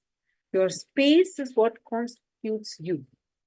So now, the moment you think consciously from that context of the space that you carry, and from that, if you want to make an impact, you'll definitely be able to make an impact. Understand first, brain fog is blind spots and delusions in your life. Feeling stuck is nothing but brain fog. You know you don't like that breakfast, but you continue to eat because you forget to remember the options. It's like one guy goes to the office, he takes a tiffin box and he goes, and lunch comes, he opens the box and he's like, oh, the same rice. Colleagues around him look at him. The next day, once again, he goes to the office, it's lunch break. Again, he opens the box, he says, again, same sambar rice. Third day, fourth day. Now all 4 days, same sambar rice. Each day he says the same thing. Now the colleagues are not able to handle it. One of them asks, hey, why don't you tell your wife to cook something else? Why is she sending you every day sambar rice? He looks at him and says, who told you my wife is cooking? It is me who's cooking. Understand, brain fog is nothing but you forgetting the options that you have in your life. You forget their very existence, and therefore you continue to suffocate yourself with the same problem. You know you don't like that breakfast, but you continue to do the same thing. Now, take a few minutes. Let us actually identify where all you are actually stuck. pen down the problems that you're repeating in your life again and again and again. For example, every time you see you face the same inconsistency in your life. You face the same thing, you give a commitment, still you're not able to hold it. Like everything that you are. Okay, Mama Marva is asking, so you just joined in again. Can you please explain how to break the brain fog? Brain fog can be broken only with ferociousness, your decision. Only when you consciously first decide. Actually, this batch is very special because Swamiji is initiating all of us into that consistency. I mean, what a blessing, right? Swamiji himself is initiating us into that power of being consistent, being organized, and bringing that consistency inside of you. There are many practices that can actually help you to come out of the brain fog. First and foremost thing, practicing this lifestyle that Swamiji has given. Starting with yoga. All these help clear your brain fog. First, let's do one thing. We are going to, all of you, please take your notebook and pen and kindly pen down the same type of patterns that you're constantly repeating in your life. Please start now.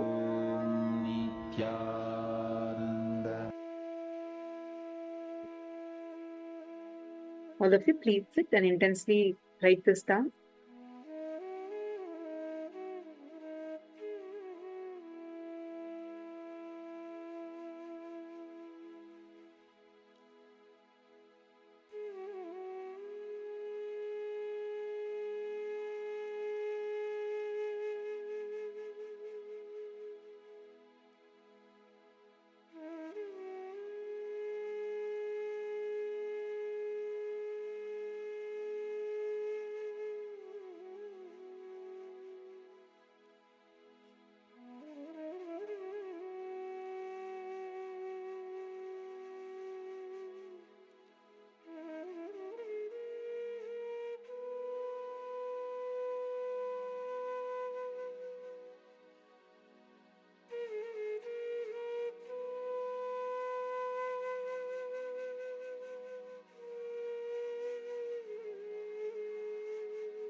I hope all of you have finished writing. Please relax. Have all of you finished? Wherever you're repeating the same problem in your life over and over and over again and again and again, constantly, wherever you are feeling stuck with the same problem in life. Now, Swamiji has given all of us an amazing solution for it. Stop entertaining the feeling stuck habit in you. And for each problem you have, pen down what is the reason for the problem. Mark whether it is self-doubt, self-hatred. For example, you carry an impossibility that you can't do it. You feel that it's very difficult for you to do it. Write down what is the reason in each of the problems that you have of why you are not doing it. You're understanding? Please take a few minutes. I request all of you to pen this down. If any of you have any questions, please post it in the chat.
Hope all of you have finished writing.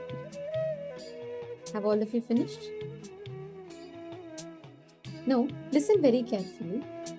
Always do not entertain your SDHD. Do not be stuck in the same loop. Swamiji is going to be initiating all of us to break free from the time loop today. All of us will be receiving this unique initiation where any aspect, however, wherever you are stuck, Swamiji will be initiating all of us to manifest that space where you're not anymore stuck. You're not stuck in the time loop. And this is a very, very powerful initiation that we're going to be receiving. And I request all the participants to post in the chat what you clicked with. What are the clicks that you're having? Post in the chat and share with us. Let us know. And listen very carefully. For all the aspects, wherever you are stuck, wherever you are feeling, the same rut of the problems that you're getting stuck in all those areas of your life, decide to have a breakthrough. Today, we are going to be manifesting a very interesting power, where we are going to be manifesting the power of Akashic readings.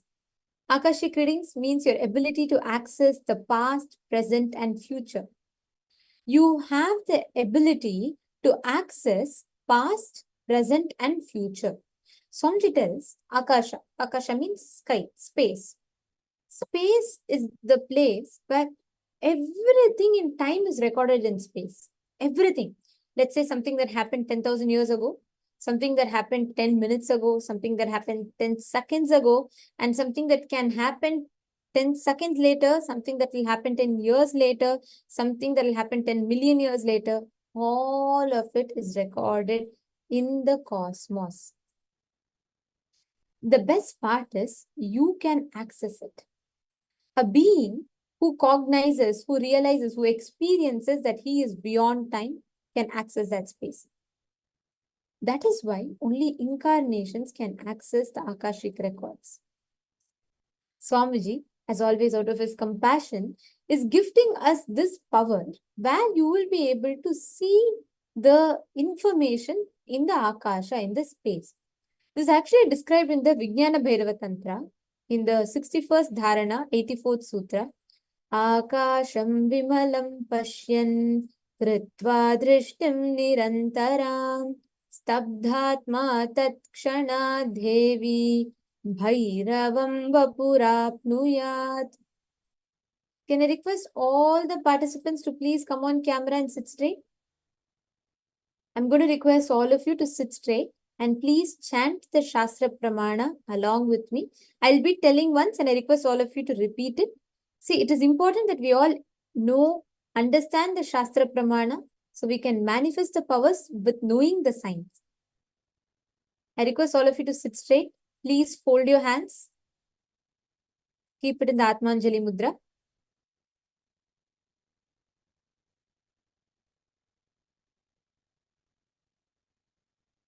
And please repeat it after me. Akasham vimalam pashyan kritva drishtim nirantaram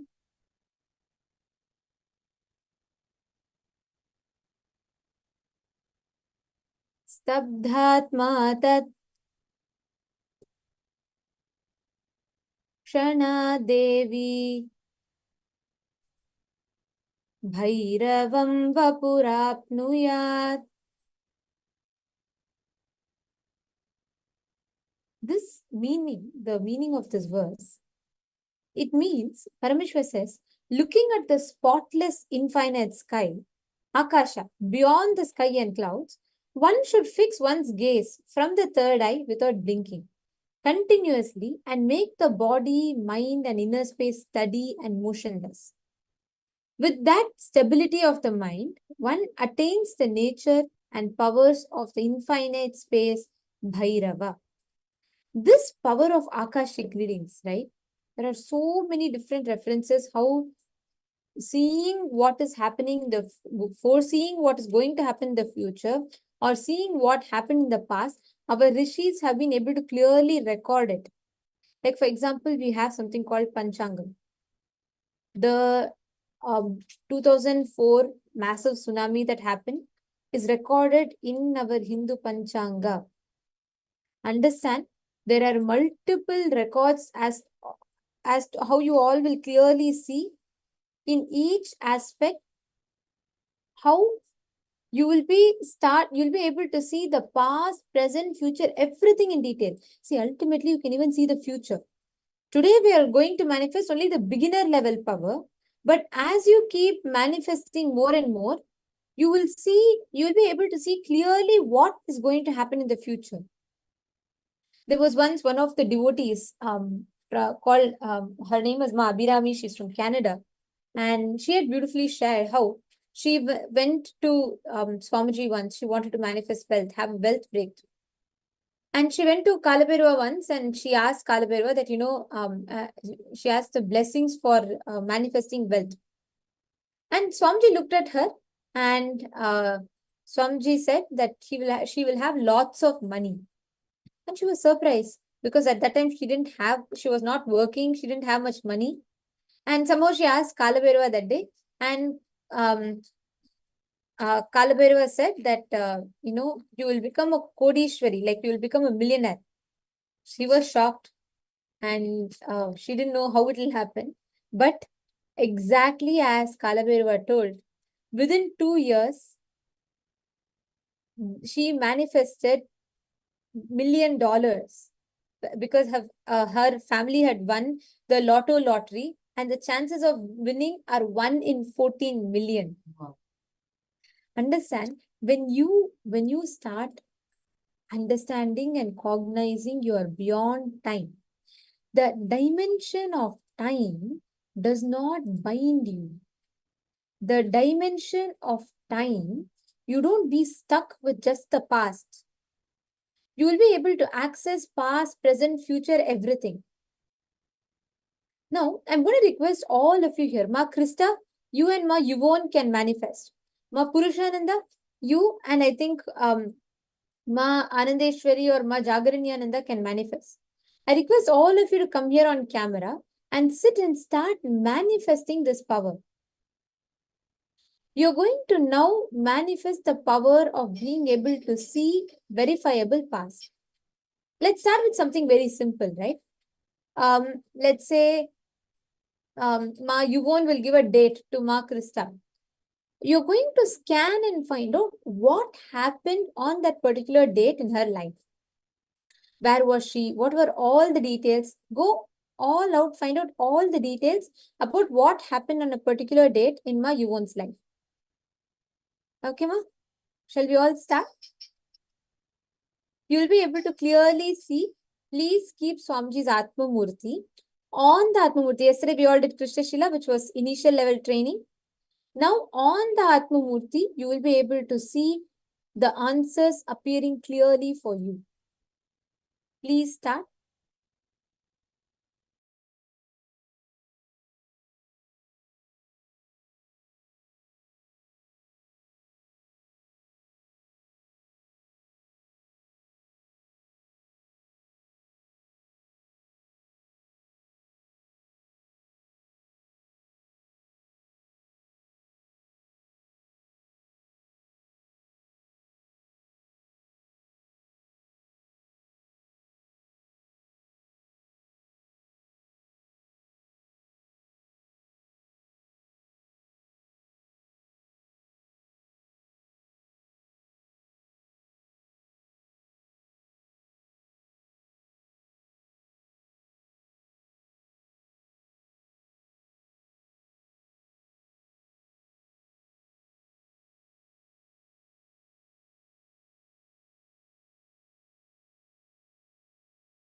Hope all of you have manifested.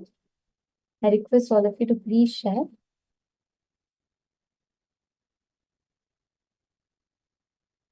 How each of you have manifested? How many of you were able to see clearly? Please post that in the chat.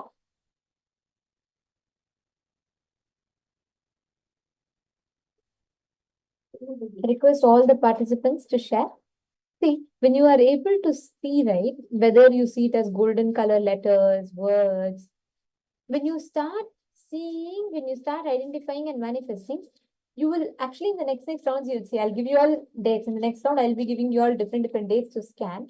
You will be able to start going into details, like extreme details, you'll be able to clearly see it. You're understanding? Time will not be a binding factor anymore for you. When you start manifesting Akashic readings, hey, with Swamiji will show me what's going to happen yesterday, today, tomorrow, what happened yesterday, what's going to happen today, what will happen tomorrow. And you will feel so confident that you will not anymore feel sucked, or you will not feel bored or tired or pulled down by time. Are all of you understanding?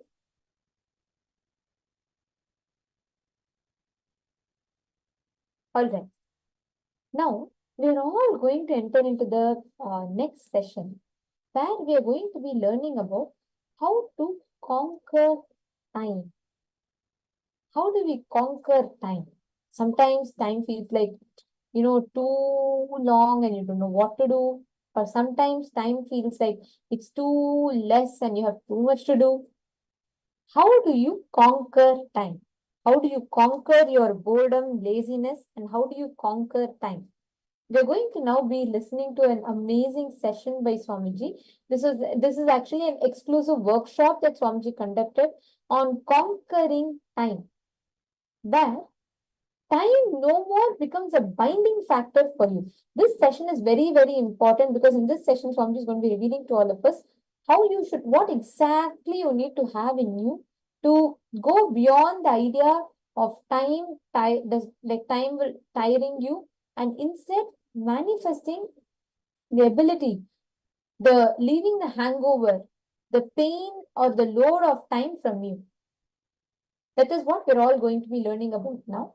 And let us all enter into the next session.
Few basic truths.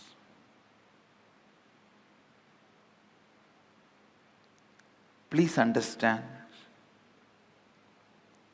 every sacred secret,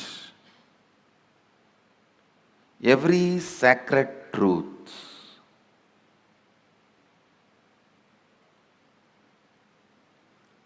I am uttering, every word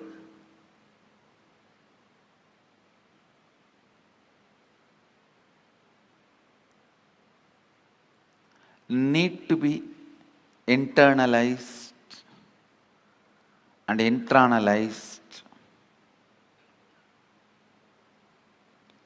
Do not sit with the intellectual tiredness. Usually people have this pattern.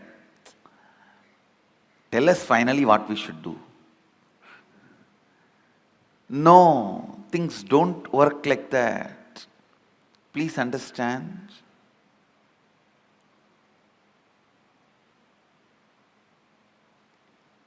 Every word I am uttering matters. I'll give you a small example from my own life.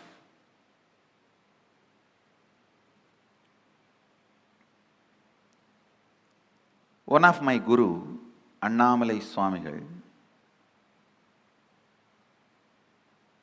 in course of conversation he told me that we are not the body, we are beyond pain and suffering. When I was sitting alone and contemplating about it, we are not the body, we are beyond pain and suffering. What does he mean by it? I actually experimented. I took a knife and cut my thigh to see whether we have pain or not. Of course, I had pain and I was taken to hospital and stitches were done and all that has happened. But I could not think what my guru uttered is lie. I was continuously contemplating. I had a yoga guru. He was also a Paramahamsa. One day he explained, he usually comes to the house where I was born and brought up. He will come home early morning, 4 o'clock, and drag me out of the bed and take me to the temple and teach yoga. I was a kid. Sometimes the moment I am out of bed, he will make me drink coffee so that I will not go back to bed. One day he was telling, see, before coffee, how you feel that you want to lie down and nothing other than sleep matters. Just a cup of coffee, you are ready to listen to me, and suddenly I became more important. Yoga becomes more important. All the ideas that you should do yoga makes more sense. Without a cup of coffee, all the ideas you should sleep makes more sense. Just with a cup of coffee, all the ideas you should do yoga and take care of your health, build your body so you can get enlightened. All these ideas make sense.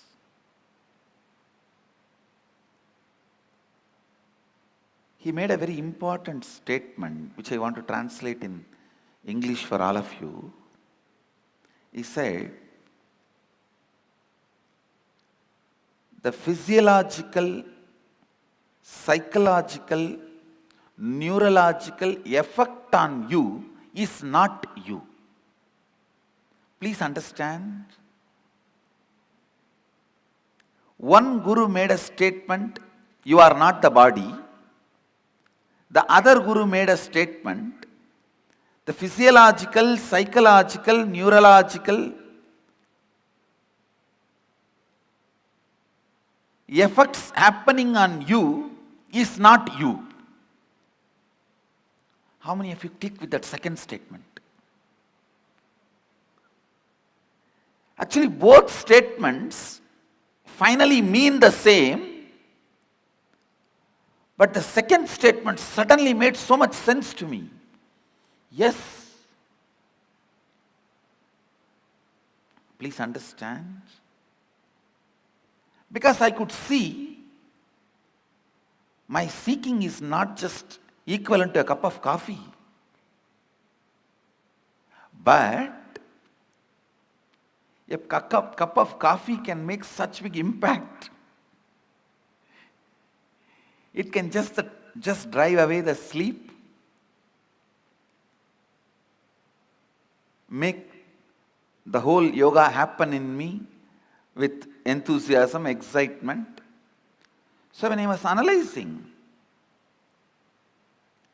cup of coffee cannot be equivalent to my seeking.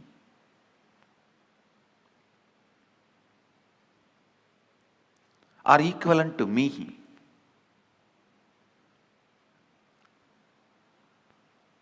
Understand?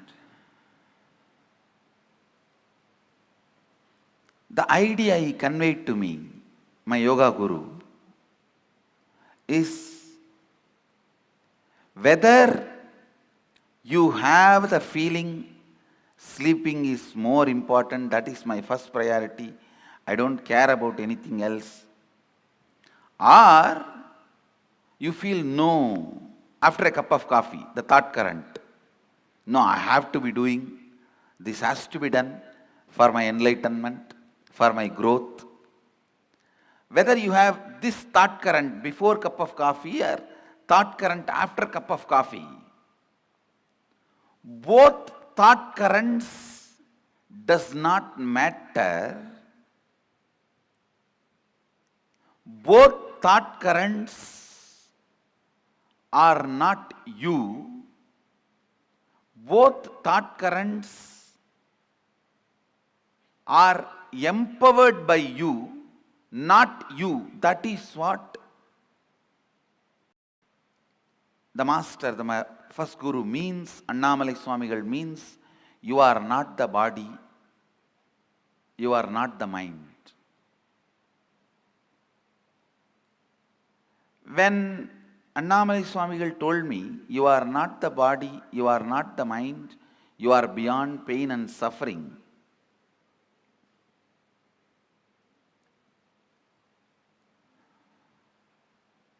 the statement did not make sense for me. But when my yoga guru explained,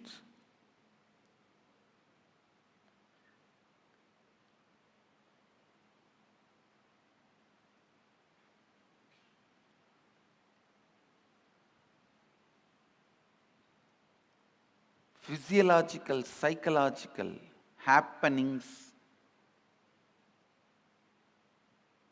are not you,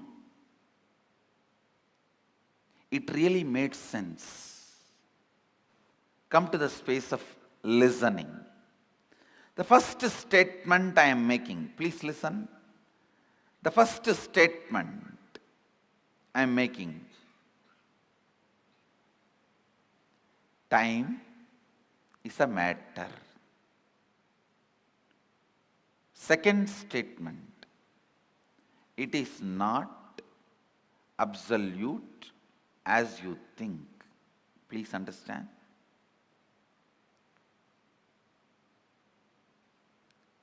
Now I will make these statements into your experience.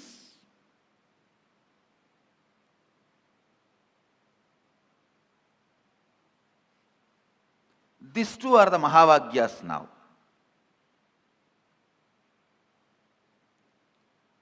When you perceive this world through this body, you can never doubt the authenticity of this body or the authority of this body. But when you are perceiving the dream world through the dream body, this body does not have authority over you.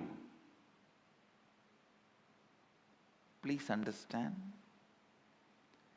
When you are perceiving dreams with the dream body, this body does not have authority over you.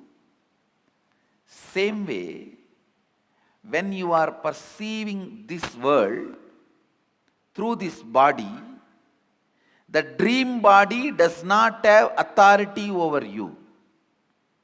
When you understand There is a body which has authority over you at some time, does not have authority over you in some other time. You can understand this body also has authority over you sometime, does not have a right over you in some other time. Listen. As long as you perceive this world through this body, you think this has authority over you. You can't understand a space without this body. Same way, because you are constantly perceiving the world, because you are constantly perceiving your reality through time, you think time is absolute and it is truth, just like how you feel your body is truth.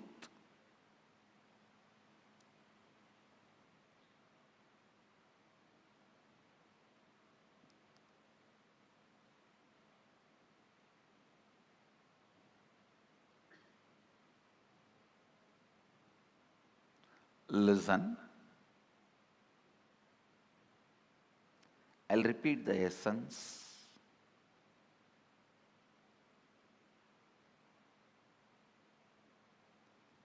When you see, perceive this world through this body,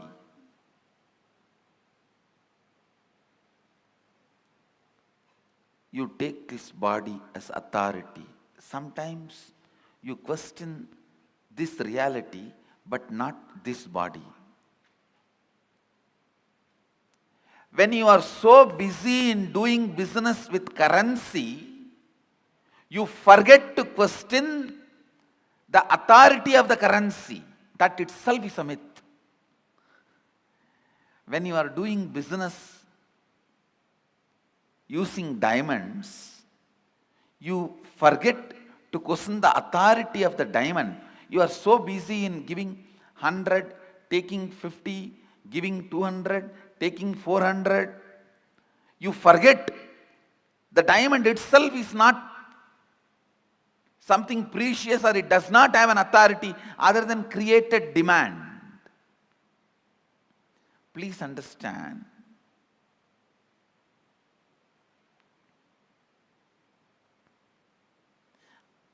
I am not questioning, I am not saying don't do business. All I am trying to tell you is understand the stupidity, you can play with it beautifully.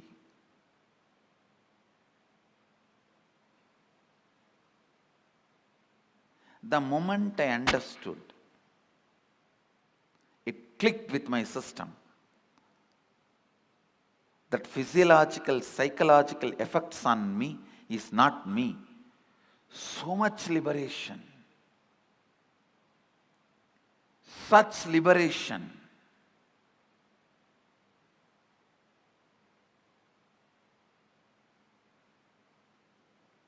Such a beautiful space.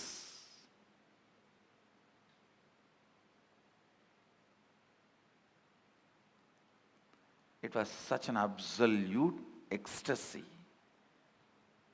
Knowing even that ecstasy is not me.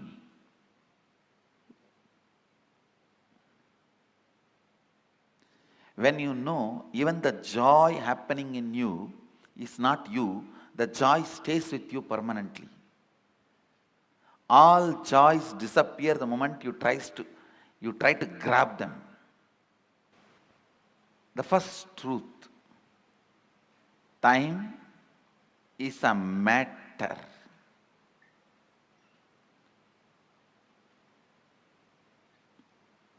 And it does not matter. Time is a matter and it does not matter.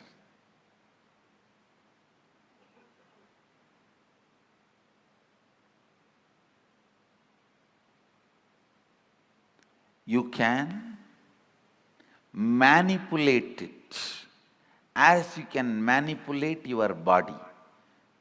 Understand? You can make your body big or small with certain practices, diet control. You can manipulate it. You can play with it. Same way, you can play with time. You can play with time. How? We will see next. But some of the basic truths, you can play with it. I'll try to share with you all a conversation I had with Arunagiri Yogeshwara. It's too personal and intimate, but I think I have to share so that you will understand the concept of time as Mahadeva explains in Agamas.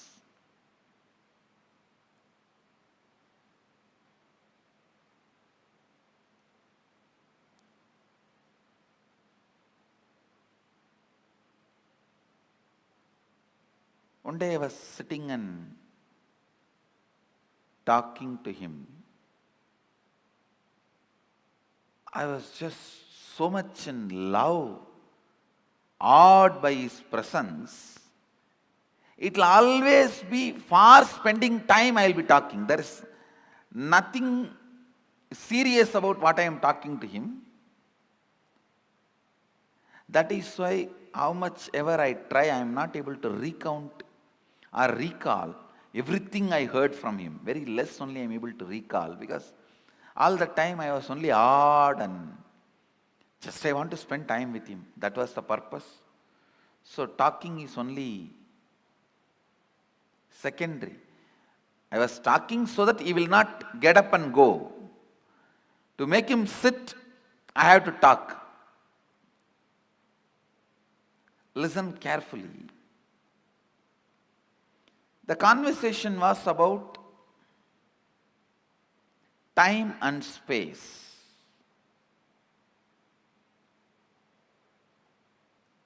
He was trying to explain time and space to me. It is time you understand every statement, so that it becomes just part of you. You also need to know the value of one single truth hitting you properly. Please understand, it was just one single truth. My understanding about, just a cup of coffee, only that much is the gap between me and my seeking.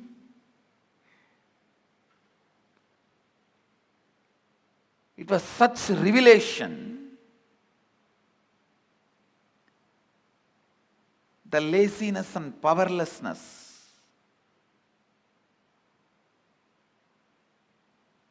and the powerfulness I felt after a cup of coffee. I understood very clearly, both are not me. I am something beyond this too. Just that one understanding liberated me forever from all the physiological and psychological ups and downs. Never ever I had any respect for the physiological, psychological ups and downs in my system. And you don't know what great liberation it can be. The discussion was about time and space. I was asking him,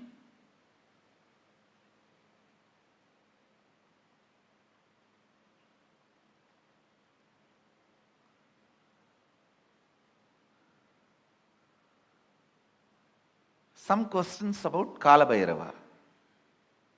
That is the way the conversation started, and he was trying to explain the time and the effect of time on our system and our understanding. Naturally, I could not grasp everything immediately. So the conversation boiled down to, he was trying to explain to me, time is just your mental experience, mental perception. It can be imploded or exploded. Listen, it can be imploded or exploded as you want. So naturally it was too much for me. Then he touched something in my very personal life and explained. Of course, it is a very intimate conversation, but I'll share it with you all because it will do good to all of you. I had the problem of bedwetting as a child. So, when I was talking to him, it was around maybe I was 11. At that time, I used to have that problem of bedwetting. He just picked up my hand with a lot of care. He was trying to guide me, asking, when you have a bedwetting, what goes on in your dream state and deep sleep state? I slowly described, I contemplated and described. I used to feel first my bladder is full. Then I'll feel in the dream that I am in a restroom and I should relieve myself. And then in next few minutes, I'll only feel my bed is wet. I explained the step by step. He said, exactly, this is time. Please listen. It was such powerful click for me. I'll tell you exactly what he said. He said, how the moment your bladder is full, your brain can create the restroom which is not there and give you the comfortable feeling you are protected, safe, you are in a proper place, please relieve yourself. Only after that signal goes to the body, the internal organs decide to relieve and relieves itself.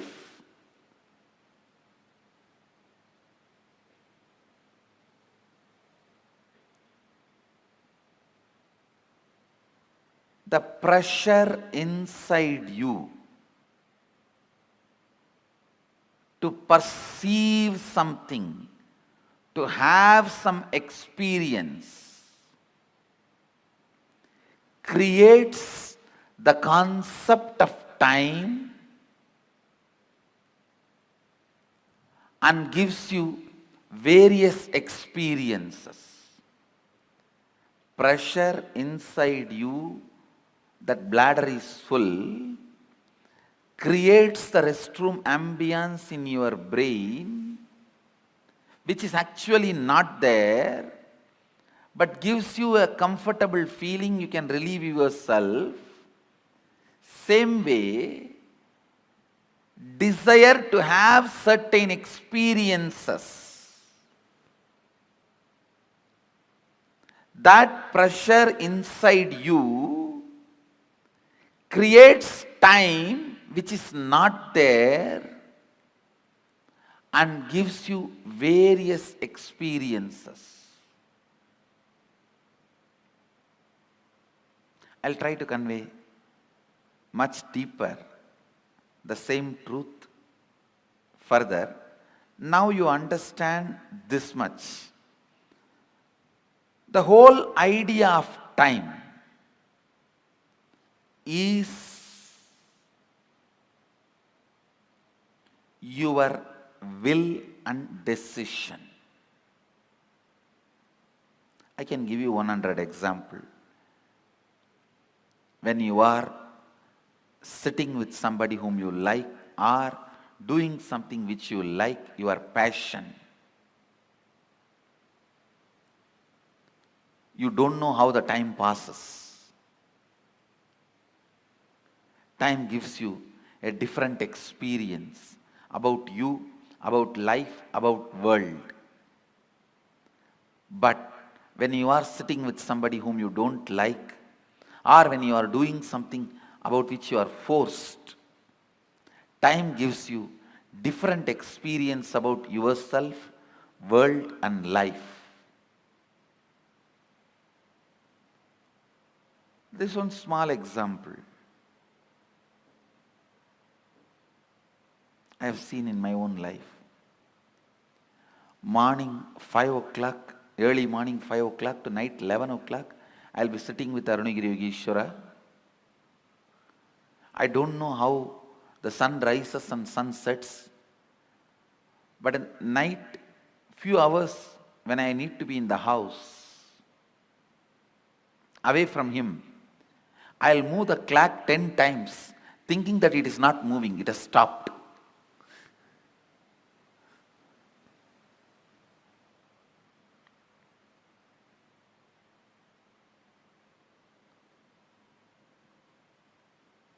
I'll feel why the nights are so long. Time is slow when you wait. Time is fast when you are late. Time is deadly when you are sad. Time is short when you are happy. Time is endless when you are in pain. Time is long when you feel bored. Every time, time is determined by your feelings and psychological conditions, not by clocks.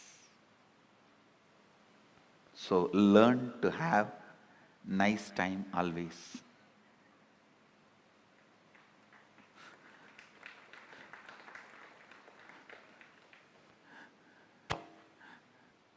Whatever now I am sharing, most of you may know that ideas, nothing new.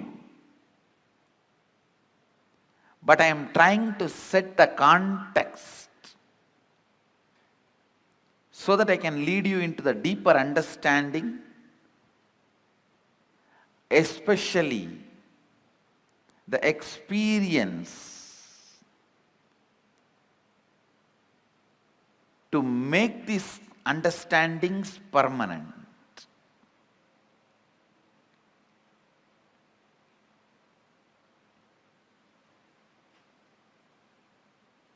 Time is a matter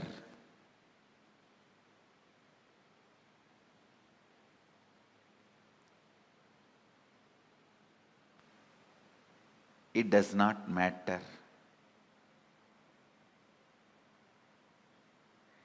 It can be manipulated as you want. You can play with it as you want. One more understanding I received from Arunagiri Yogeshwara about time. Listen carefully.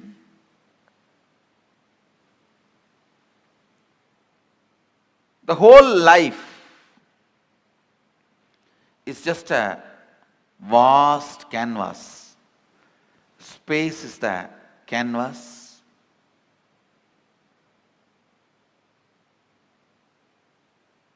Imagine 200-mile length canvas on which lot of paintings are there. The paintings which you already perceived, is called past. The painting you are perceiving is present. The painting you are going to perceive is future.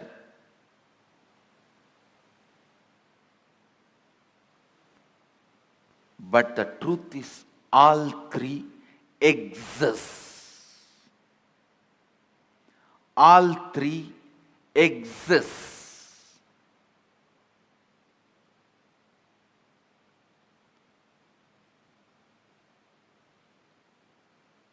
Next statement I am making. Please listen. First statement I am making. Past, present, future, all three exist. And the next statement I am making, you can alter all the three. We always think, if all three already exist, how can I alter my future? If it is already existing, how can I alter? Understand? The painting exists does not mean you can't add something to it. Your powerlessness, I can't add something to it, only makes you stop adding. And very important statement I am making now. Not only you can alter the future, you can alter your past. How?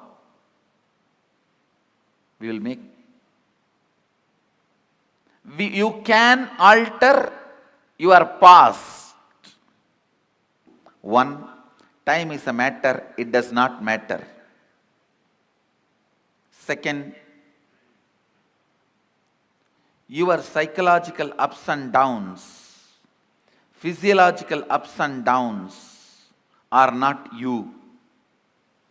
Next, your past, present, future exists now.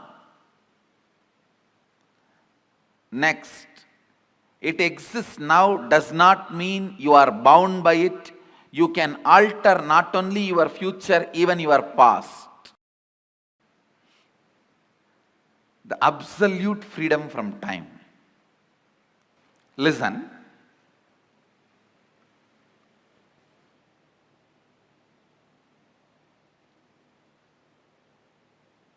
Consider this line, straight line, as present moment. Now,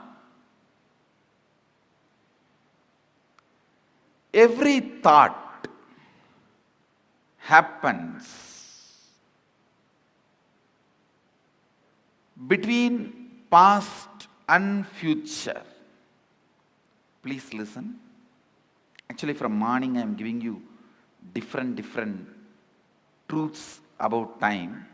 Now all those zigzag puzzles will fall in place if you just grasp this one. All thoughts, it can be as simple as feeling like having a cup of tea, or as complicated as politically strategizing for some victory. It can be as simple as wanting to have a cup of coffee, or as complicated as political strategizing for some victory. Any thought, thought means movement between past and future. Thought means nothing but you move to the past and future. This is past. Let's consider this as past, and this as future.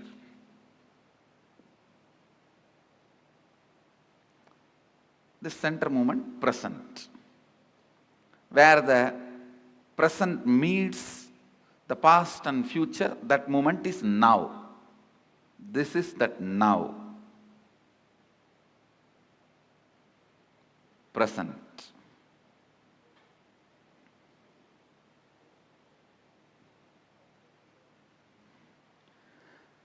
Understand, if these lines symbolically represent time, means this board is the space. Symbolically, this board represents space. On space only the whole time happens. Space is the most subtlest matter on which the play of time happens.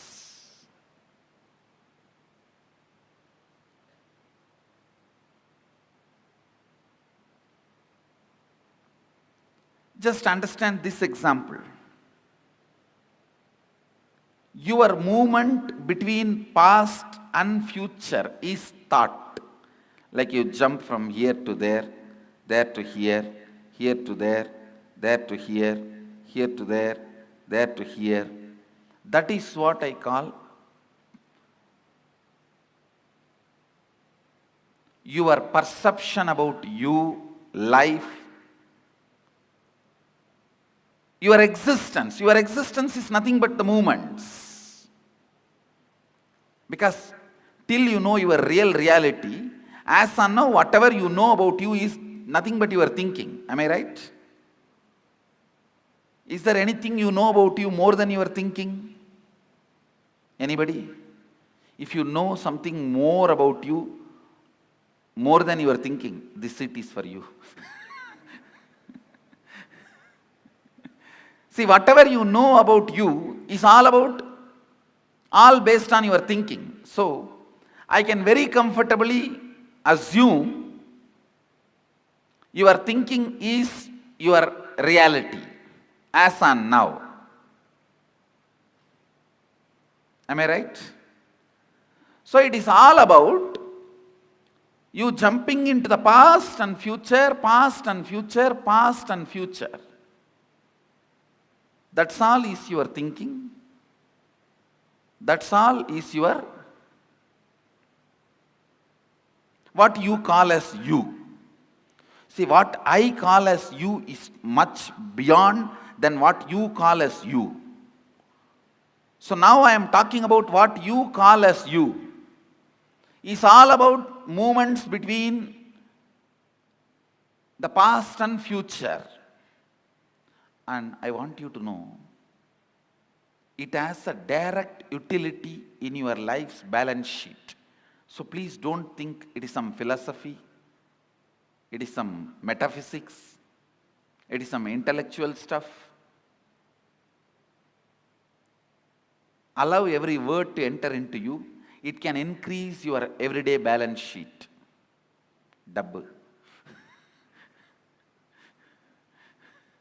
It can increase your everyday balance sheet. So allow this understanding to set into your system. I can make you alive. Ramakrishna gives a very beautiful example. If a fly sits on the filth and sits on the rice again and again few times, you can't eat the rice anymore. This is filth, this is rice. If you sit too much on the past and sit on the future, it is not sitting on the future.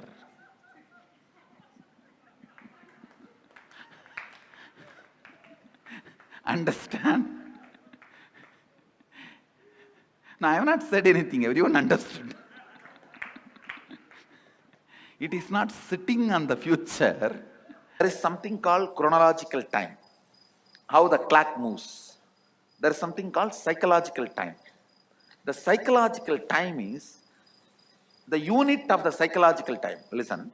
The unit of the chronological time is 1 second. Understand? 60 seconds is 1 minute.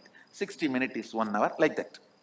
The unit of the psychological time is the gap between one thought and the other thought. If it is more, means you have a lot of inner space. You take life sweetly. A rich man. Understand? Even the word rich is too small. I'll say, a man who has enough of inner space to take his life is a royal being. means the gap between the one thought and the other thought is more. If the gap between one thought and the other thought is too less, you are a worker, Shudra. And if there is no gap and you are not even able to handle what is going on inside you, you are a Panchama, Chandala. If the gap is more, you are a king. If the gap is too much, you are a Brahmana. The psychological time, the unit of the psychological time is the gap between one thought and the other thought. The ultimate richness is the inner space you have and the way you take the life. The way you take the life decides whether you are a royal being or not the zeros in your bank balance. Not the zeros in your bank balance, the way you take the life. The way, the inner space, the amount of inner space you have, and the way you approach the life, that decides your royalness, your bigness.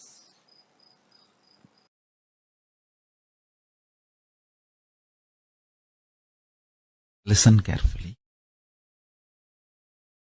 Your inner space. What do you call as you? Tahara Akasha. Taharakasha. It's a Sanskrit word. What do you feel as you? Inner space. Pratyagatma or Takarakasha. Takarakasha is a more precise word. Your inner space. If you hit your inner space with a powerful cognition, that powerful cognition explodes as power, awareness, pure consciousness, super consciousness, higher level of existence in you. The same Taharakasha, your inner space, if it is hit with the patterns, it gets reduced into something called time and boring lifestyle. Listen carefully. Every pattern gets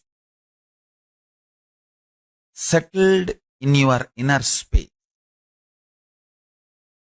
makes you time bound, means you will feel days and months are passing, but you are not doing anything. You don't know how the time is passing. It is just going. Suddenly you remember next year is here. Suddenly you remember next year. Suddenly you remember, oh God, one more birthday. And you don't know what is going on, what you are doing. Understand? More patterns, more unconscious, more delusion, more you become time bound. That is why Kala Bhairava is described as ferociousness. This is exactly I learned from Arunagiri Yogeshwara. He says, whenever you are ferocious and break one pattern, you gain 1 hour extra in your life. Understand? I'm giving you a rough example. Sometimes when you break one pattern, you may get even 3-4 hours extra. Means that 24 hours chronological time is different.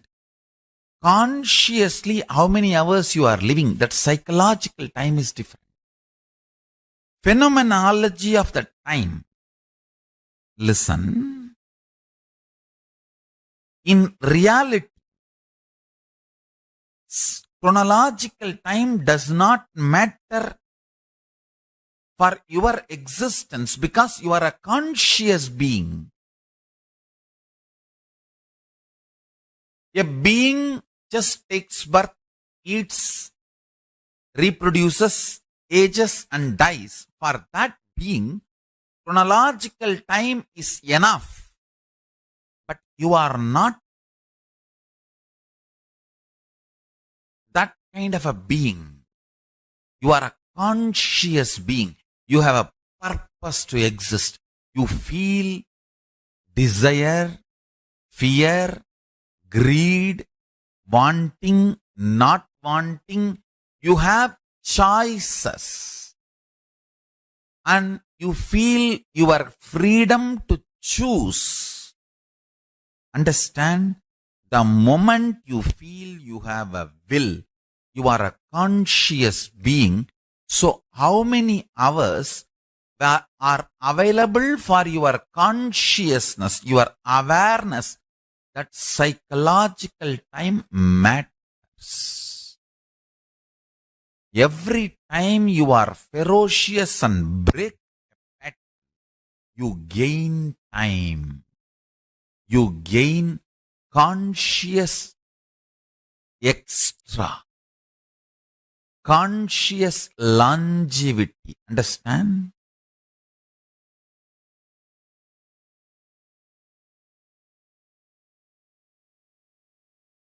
In Hindu tradition, we have two. One, increasing the physical longevity. Another one, increasing the conscious longevity. Veda, Ayurveda. Ayurveda is all about increasing the physical longevity. Body functioning with health for long period. Veda is all about consciousness functioning more. Understand?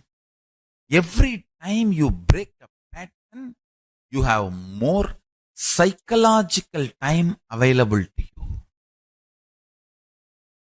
Living in Kailash, Kailasavasi is all about making the maximum conscious psychological time available to you.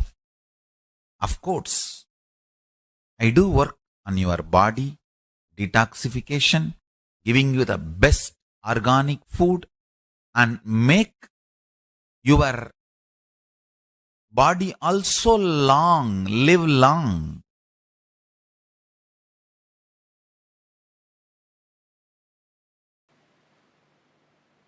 Let's first work on psychologically conquering psychological time.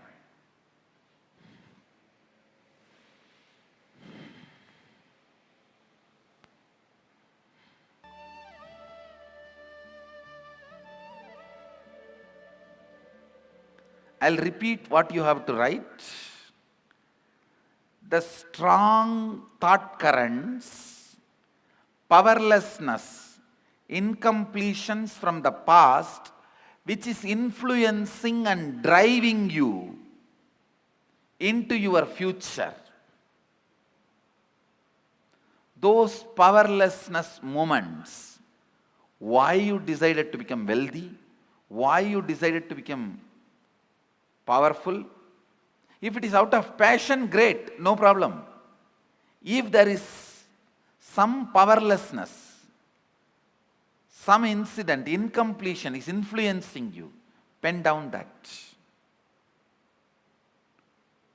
Let's catch the influence of the past on your thinking system. 94th verse. 22nd technique from Shivajnana Upanishad, which is part of Shivagama.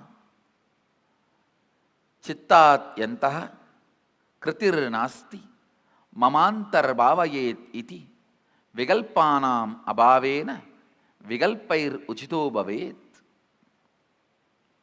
I'll translate and give you the precise method. The essence of this verse is reliving is relieving. Means the past powerlessness, which is influencing your thinking. Relive those incidents, not remembering. Please understand, there is a big difference between remembering and reliving. For example, something happened in your life at the age of 8, 9, which is still influencing your thinking. I have seen people getting influenced by something happened when they were 3, 4 and all. They are 57. Something happened at 7 influences them. One man came to me and said, I never go to beach, Swamiji. Even if I drive through the beach roads, I shiver, sweat. I have a panic attack. I asked why. No, at the age of 7, I went for a walk with my father. I saw murder happening in a beach and we ran away from that spot. From that spot till I can't, now I am 57, I can't go to beach. 40 years, the pattern with which he is suffering. Sometimes the past influences you so much. See, carefully listen. You are now 57, something happened at the age of 7. If you remain as 57 and visualize what happened at that age of 7, that is called remembering. Reliving means forget your present identity. Just dump it, throw it. Become that person. At the age of 7, what intelligence you had, how you were, visualize and become that person.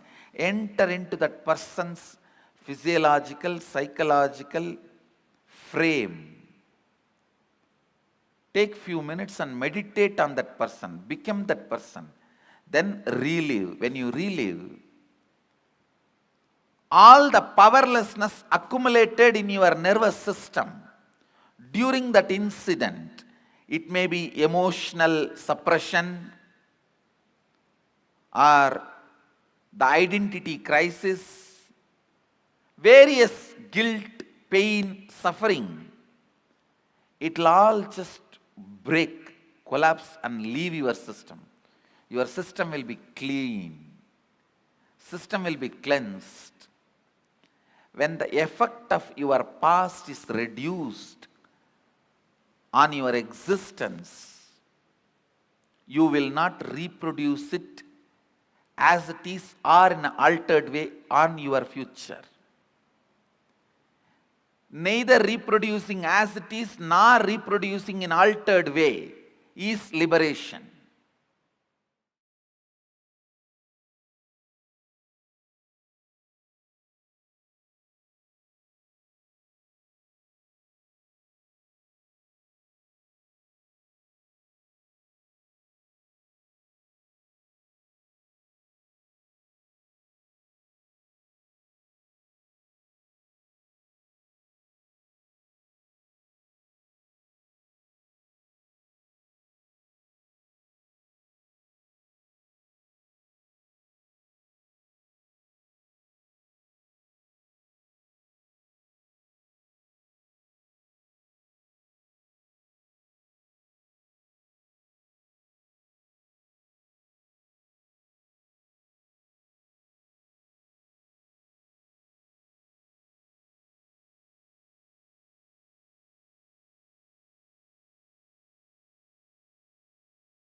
How to conquer time.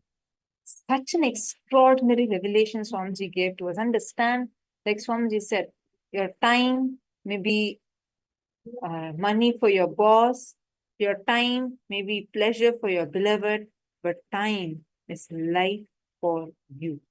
Time is life for you. You cannot negotiate the time. You cannot try to manage the time. Instead, you should learn to conquer the time. You should learn how to conquer time.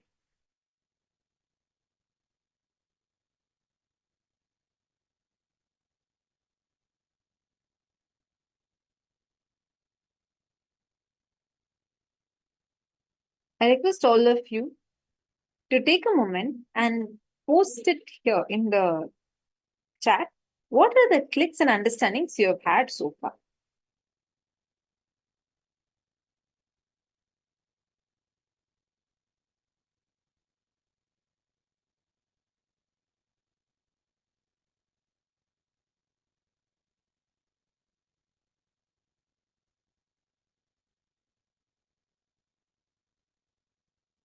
What did you understand by conquering time? What did you understand as what is conquering time?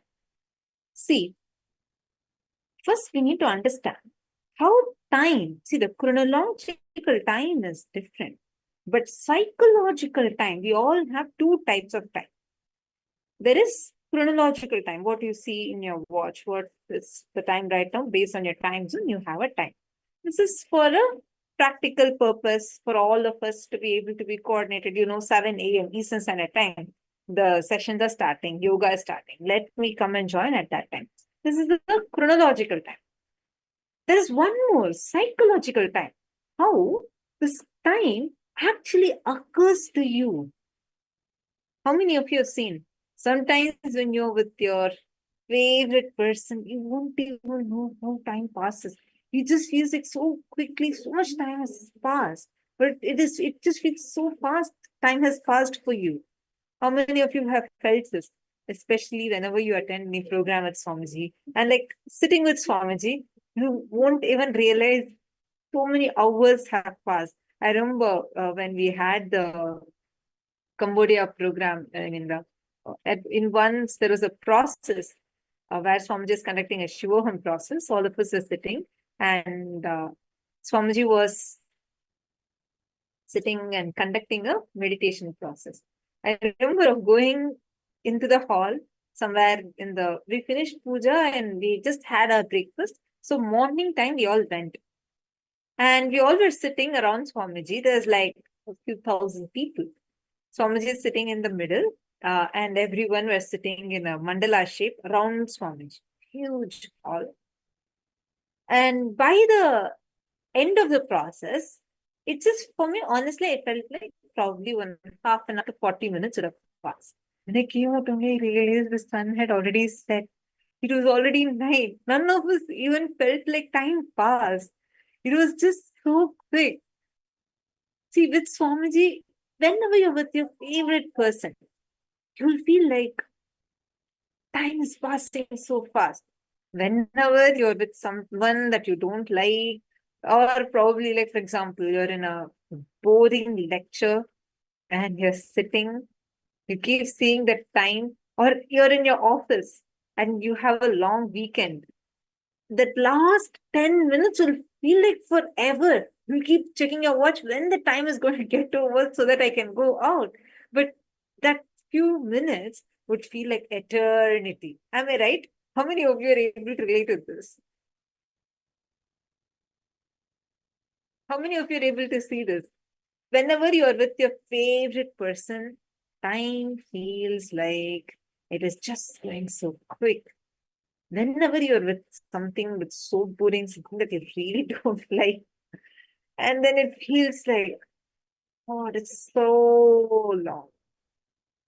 Because psychological time is related. Now, Yuvan is saying, yes, it's true, Ma. Attending the Paramashivoham program, just like being in a space, totally forgot our time. So sweet. Actually, which country you are from, Ma? Which country exactly you are attending the program from?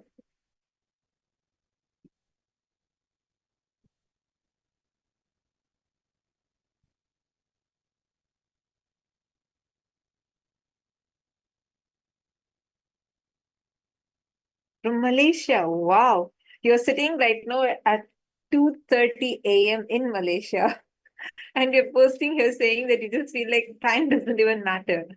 See, understand that shows like that feeling connection that you are having with Swamiji, the excitement you're having, even midnight does not bother you to sit and attend the program, and you're very participative. Are you understanding?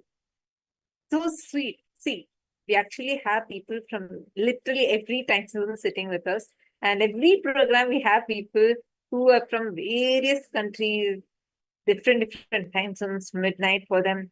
We had translators who sit through their midnight and translate. And it is just so amazing just to see the intensity.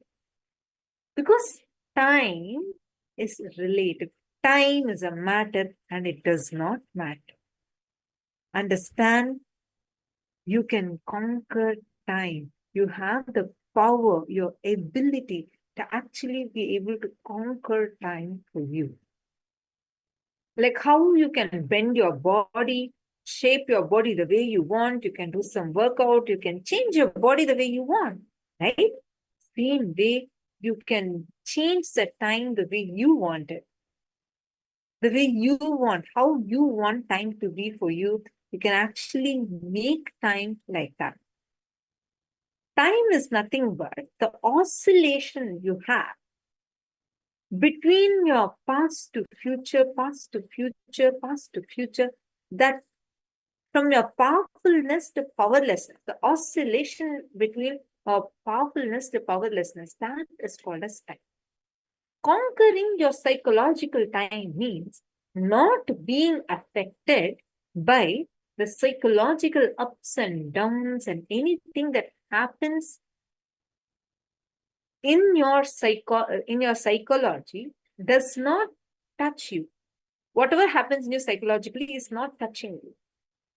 This is what is conquering the psychological time.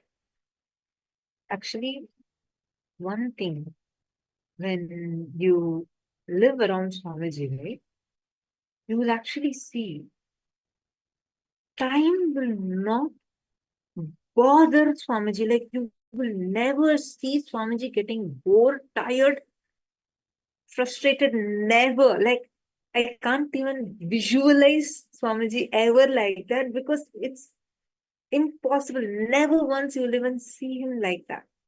Never. I'll give you all one example. Like when Swamiji gives darshan, right? That time when the physical darshan is there, it will start from around 6 o'clock in the evening. We'll have people who will come from so many countries to attend the programs. If any of you have been in physical programs, you definitely know what I'm talking about. So there'll be like thousands of people who will be coming and will be gathered for the program and to receive Swamiji's darshan. The darshan will start, let's say, around 6 p.m., 7 p.m. 7 p.m. by the time, like how we have 7 p.m. EST darshan, same way. That time, 7 p.m. Indian Standard Time, evening, the darshan will start. So the darshan will start at 7 p.m. One by one, people will be coming.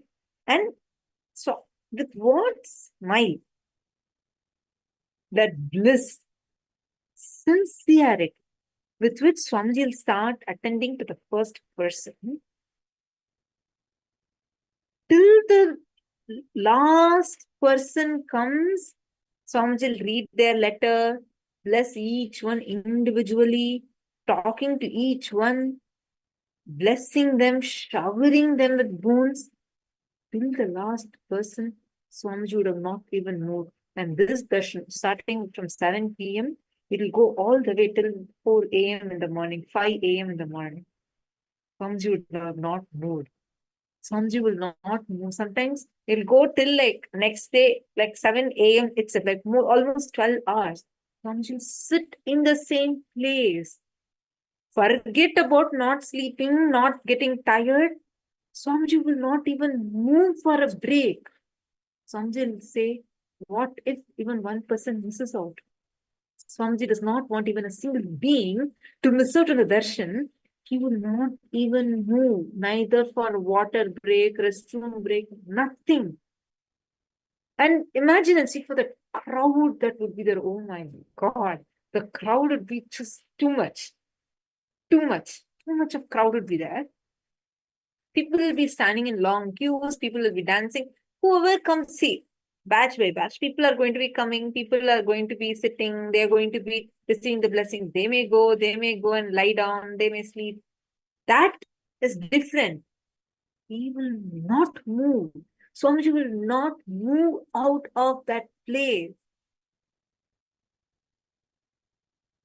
Ma Krista Hetman is saying, I don't know how Swamiji does that because I would be in so much physical pain sitting that long. His compassion is so beyond great. Absolutely. Like we can't sit stably, just if you sit in one same place for even 1 hour straight, it is going to be like you'll feel like as if your whole body is paining, your feet are paining, your legs go numb, all these things. Even sometimes, even in your job, when we are sitting, right? You're sitting at your desk. Immediately, what we will do, we'll try to get up and have some walk and come back. We will try to move. 7-8 hours together at a stretch. Swamiji won't even get up from his place. He'll sit there attending to each person, every being. You will see people from all ranges, like people from every level of the society. You will see celebrities coming, you will see so many VIPs coming to Swamiji. You will also see people coming from a very poor background. Everyone, Swamiji will attend the same love, same care, same compassion. You will never even feel like there is actually any kind of a difference, a discrimination. Never you will feel any difference or a discrimination between any person. With what love, care, sincerity, Swamiji will attend to one being. Each being will receive the same love, same care, same sincerity. That is why Swamiji says, you are not a number for me. You are not a member for me. You are Paramashiva for me. You are Paramashiva for me. That is that love. Ma Pushkala is saying, especially Mahashivratri day, Swamiji will be there, sitting there on the stage. Even when we come back the next day morning after all night of darshan, absolutely, oh my God, I have had so many opportunities, blessing to actually witness that. Being on the stage, Swamiji will be sitting, and Shivaratri day, once I remember, I think it was in 2015 or 2016. So Swamiji, every Shivaratri, right after the Abhishekam gets over, Shivaratri, usually you're awake, right? That's the whole point. And you do the Shiva Puja, you're awake. And so Swamiji will start the whole day celebration will be there from morning, early in the morning, with all the puja, special processions you'll have. It's like one of the grandest festival celebrations we have in Kailasa. Like there are main days, some few main days, like one is Swamiji's Jayanti, then Shivaratri, then Guru Purnima, and then Navaratri. Each of these are special days, grand celebrations of it. So morning, it will start celebrations. We'll start with Rudrabhishekam, then the puja, arati, all this will happen early in the morning. Till night, it will continue. And Swamiji will be there in everything. Swamiji will be there, Swamiji will be coming to the temple, and Swamiji will be attending to each person. And Swamiji will be on the ground to actually see and ensure whether the food service is continuously happening and whether the services that are being happening are actually intensified, healing is given to people, everything Swamiji will ensure. And in the night, right after in midnight, around 12 o'clock, the darshan will start. Because 12 o'clock, we'll have a special Rudrabhishekam, and Swamiji himself will be offering that. And then the darshan would start. Next morning, the darshan will go up to easily 10 a.m. or so in the morning. Easily. I'm telling 10 a.m. It's a rough approximation. It will go even sometimes beyond that. Thousands of people, I'm not joking. It will be like Swamiji will be sitting. batch by batch, people will keep coming. One person will come to see the darshan, they'll get the prasada, they'll go to their family, get their family along with them, and come back, and they'll still be able to receive darshan because that long queue would be there, and Swamiji would be sitting without moving. Like, without getting tired. You will never see Swamiji. I remember once, I think that's in 2015 or 16, I'm not too sure. I think it was 2016, where I witnessed this. Swamiji was sitting on the stage, and Swamiji was giving the darshan to people, right? And one person came, and Swamiji remembered him from so many years back. Swamiji said, "Hey, you had a person, father, or I don't remember, I think father, someone who had to get healed. And how is he doing?" Swamiji asked. Imagine, thousands of people are there. Each person with what love, what care Swamiji attends. That person who came to receive the darshan, he was in tears. It was like, Swamiji remembered me, like, out of so many people. And then Swamiji said, actually, that person needed healing. So Swamiji said, okay, why don't you go and get him for the darshan? This is happening in the night time. That person had to go all the way to Bangalore and come back, which would be easily taken, 3-4 hours to go get that other person also and come back. It'll take at least 3-4 hours. So Swamiji said, you go, I'll wait till you come back. Literally, this person actually left. He went to Bangalore, actually got his relative who was waiting to receive healing, and came back. Swamiji is still sitting in the stage. By next morning, Swamiji is still sitting and giving darshan. Like, the compassion Swamiji has, and the love and sincerity Swamiji shows to us. That is the tyaga Swamiji does. That is the tyaga. If at all Swamiji needed. Swamiji could have just told, okay, I'm giving just darshan as one darshan to everyone. No. Swamiji will attend to every being, each and every single person. See, that is why tyaga is that power. Tyaga is that power to so many hours Swamiji will sit without moving. After all that, what would anyone expect Swamiji to do? We all may think, wow, such a long day, one whole day, and then next night, next morning, Swamiji has been awake. Then probably some rest Swamiji should get, right? That's what we'll all think. Do you know what Swamiji will do? Right after that, Swamiji will come.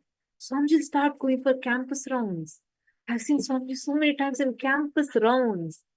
He'll go to ensure every department is functioning properly. Not go for sleep. Like, I mean, Swamiji does not sleep. He doesn't have sleep at all. Only has that samadhi state Swamiji enters into. But if you actually see the sincerity with which Swamiji is, because Swamiji has conquered psychological time. Swamiji has conquered time. Understand? Where time does not tire you. Time cannot age you. Time cannot bore you. How many of you are understanding? And how many of you want to experience this?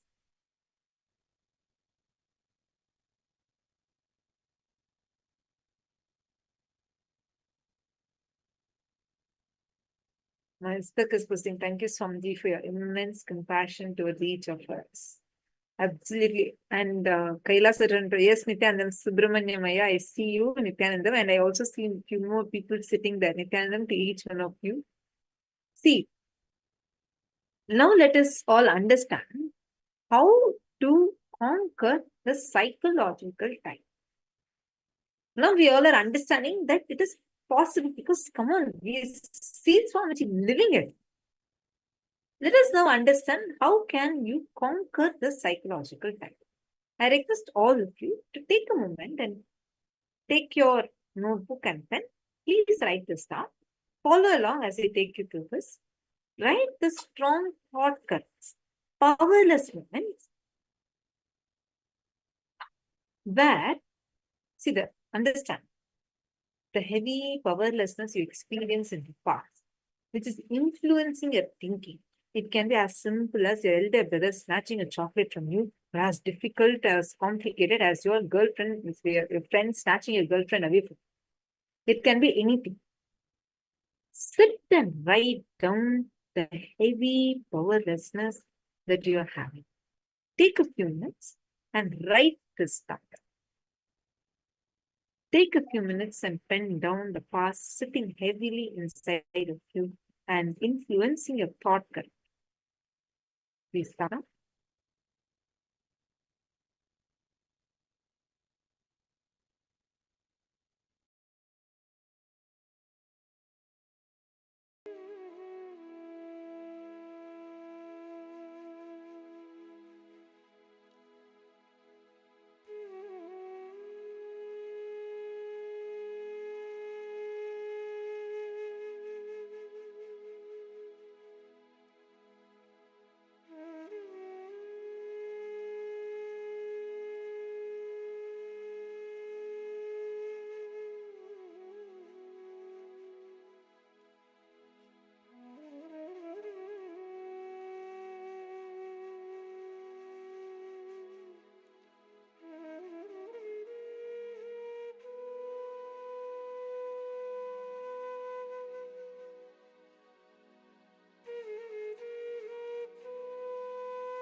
Hope all of you have finished this step.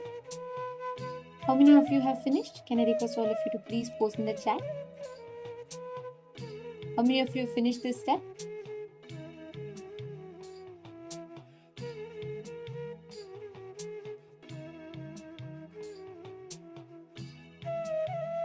See, please understand. The step, this current exercise that you're all doing, it removes the load of your past painful incidents which are stuck in your inner space till now, and which is not allowing you to experience life without the hangover of the past. All your past failures, pain, everything is still sitting in you. Every decision you make in life is influenced by that. Conquering your psychological time means not being affected by the psychological ups and downs. Anything that happens psychologically does not touch you. Means, let's say, even if you have been through a tough situation, even if you have been through really painful situation in the past, it is still loading you in the present, not getting touched by it, not allowing, not agitating yourself, not allowing yourself to get triggered by it. That is conquering psychological time. And how can you do that? That happens by reliving. When you constantly complete, when you complete and complete and complete, the load of the past that is sitting in you slowly starts getting relieved from you. you will suddenly start seeing so much of healing will start happening. And that is what we're all going to be doing now. I'm going to request all of you to sit and relive whatever incident that you have written down. Take a few minutes, actually sit and relive. How many of you are understanding what it means when we say relive and relieve? How many of you are understanding what it means?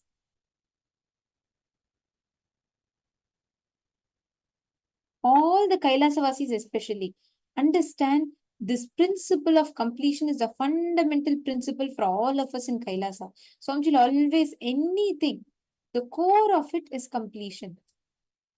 Even in recently, Swamiji was telling in satsang, right? In Kailasa, firstly, the laws are designed. There's no army because firstly, the laws are designed in such a way no crimes will happen because it focuses fundamentally on giving a breakthrough to every being. And Swamiji said, right, there'll be prayaschitta. Prayaschitta is very different from punishment. Prayaschitta's focus is how to realign that person back to what they are. Understand, you don't need to sit and diagnose whether what happened to you is right or wrong. What happened to you might have not been right, but what is happening to you now is the best thing for you. Completion is the best thing that you can do. You can sit and dissect, oh, was this, fair? Was this just for what happened to me? Did I really have to go through this much? Was this really needed? Did I have to struggle, suffer? You can find out all these justifications, or you can decide to complete. You can decide to experience that complete healing in your inner space. The choice is yours. Sit now. Sincerely sit and relive the incidents that you have written.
Please relax, settle down. Have all of you finished the completion? How many of you relived, authentically sat and relived? How many of you really sat and relived all the powerlessness that you have written down to complete with it? Can I request all of you to post in the chat?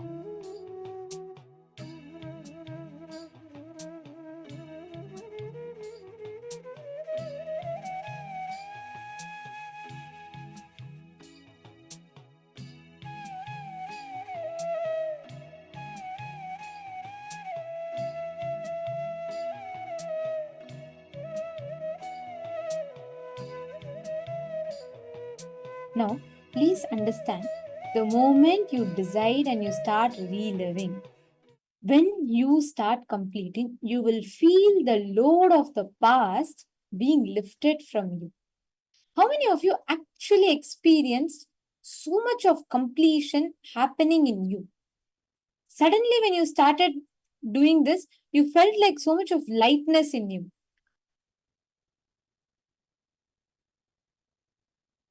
Great. Now, we are all going to be entering into a very powerful Kriya.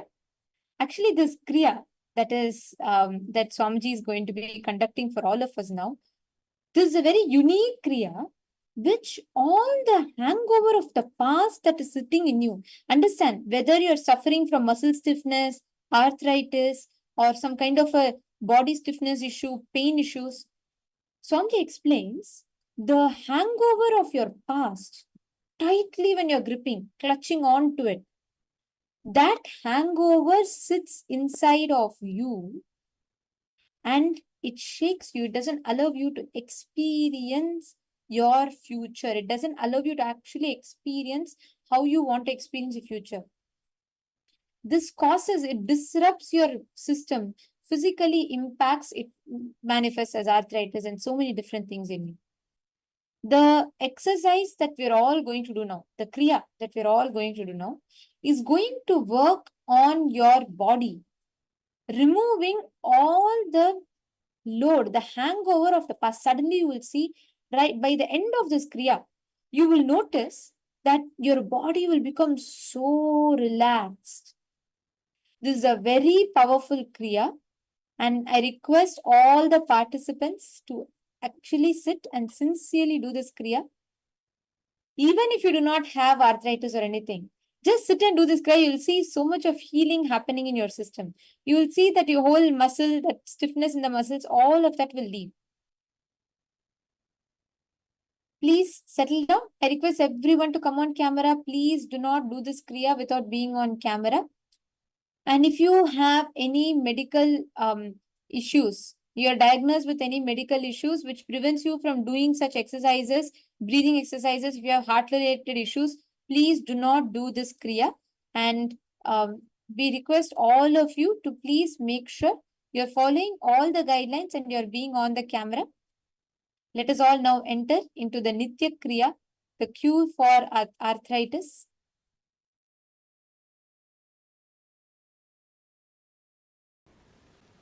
Please understand, this is a powerful Kriya, cure for arthritis. You can sit either in Ardha Padmasana or ordinary, just comfortable sitting posture, which I am sitting now, or you can sit in ordinary comfortable posture. Bhuda Sutti Kumpaka. Please understand the first step. Bhuda Sutti Kumpaka.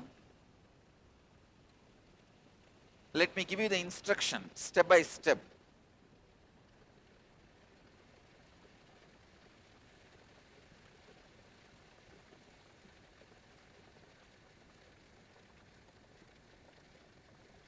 Inhale as slowly as possible. Hold the breath judiciously as long as possible. If you are a heart patient or having high blood pressure, don't do this holding. Don't do this kumbhaka, holding part. All others can do this. Exhale as slowly as possible. Please understand. Inhale as slowly as possible. Hold as long as possible. While you hold, first time when you are doing this kumbhaka, holding inside, do it on root center. You are concentrate on the root center. Then exhale as slowly as possible. Second time when you are doing the kumbhaka, do it on the spleen center. Third time, navel center. Fourth time, heart center. Means every time when you do kumbhaka, you will be concentrating on different chakras of you. That's the difference of this pranayama. Let me guide you step by step. Inhale as slowly as possible through both nostrils. Please understand, through both nostrils. Inhale as slowly as possible.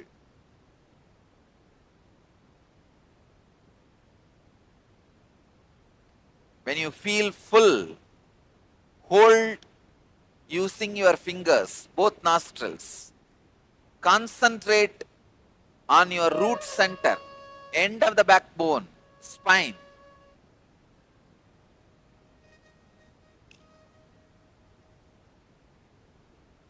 Hold the breath inside. Concentrate on the root of your spine. Hold judiciously as long as you can, but use fingers to control your nostrils. Let the Kundalini energy in you all be intensely awakened.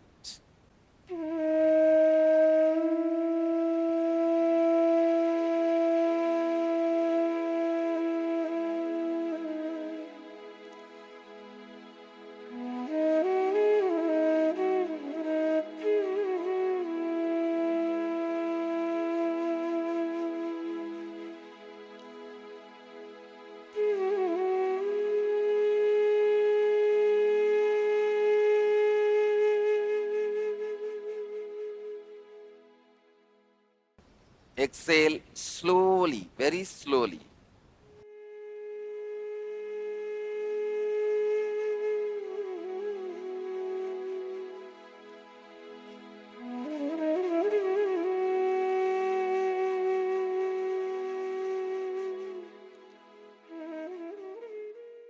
Just on the root chakra itself, do at least 3 more kumbhakas.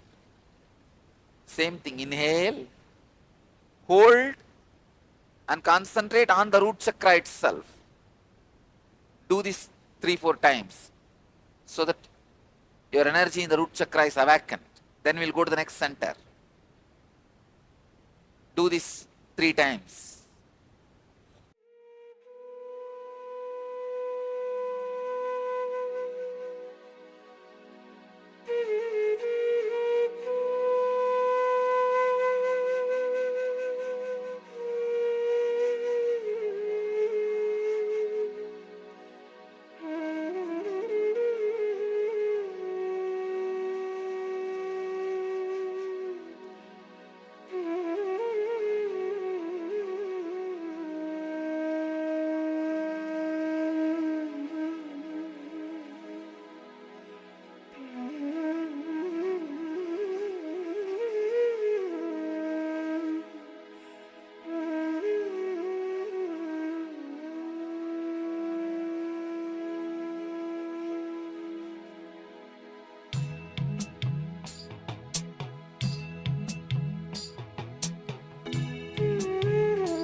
same inhaling, holding, exhaling.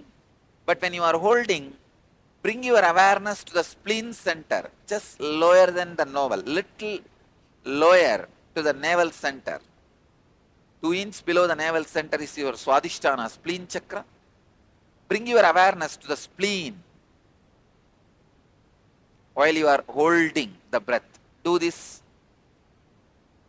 at least 3 times. Start. Inhale as slowly as possible. Hold the breath and bring your awareness to the spleen center.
Now inhale, hold the breath and your awareness on the navel center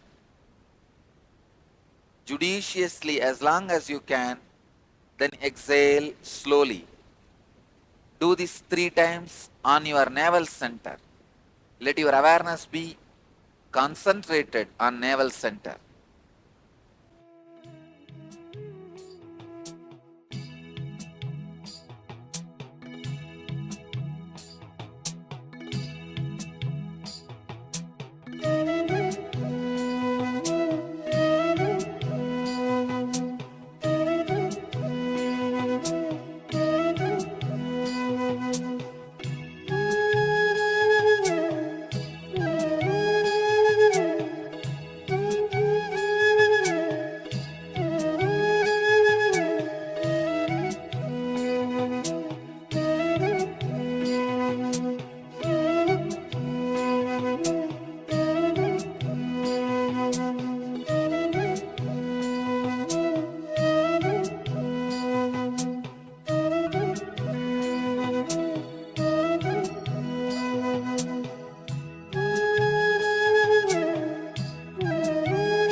Do the same kumbhaka on the heart center.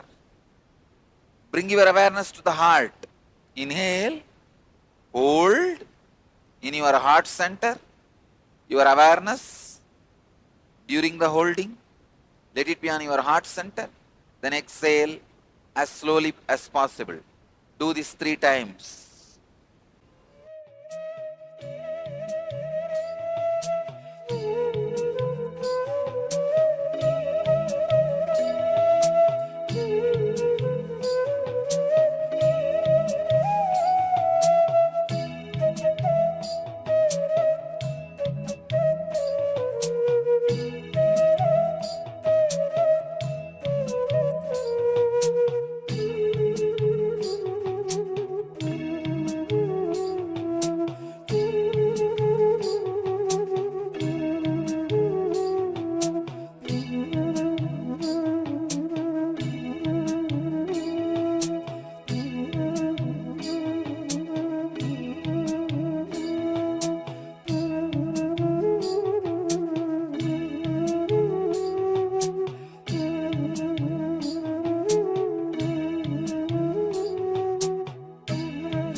Do the same kumbhaka by putting the awareness on your throat center.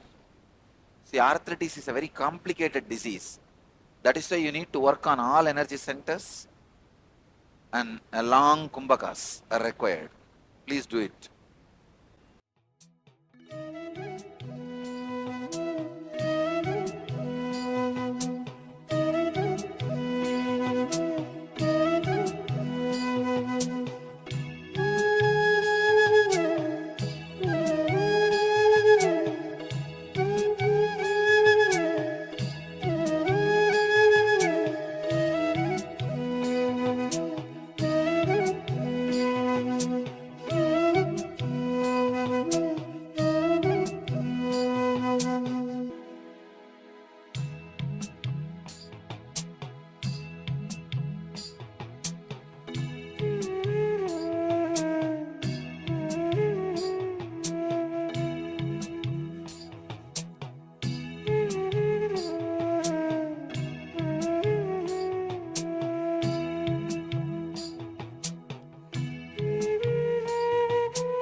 do the same Kumbhaka, keeping the awareness on the third eye, Ajna Chakra.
Let me give you the instruction. This is from Kumbhaka Patati, 169th verse.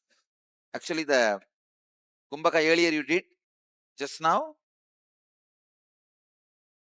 The Buddha Sutti Kumbhaka. It is Kumbhaka Patati, 157th verse. Now what you are going to do is 69th verse. Inhale rapidly with the sound of black bee. Hold. Exhale slowly with the sound of black bee. Please understand.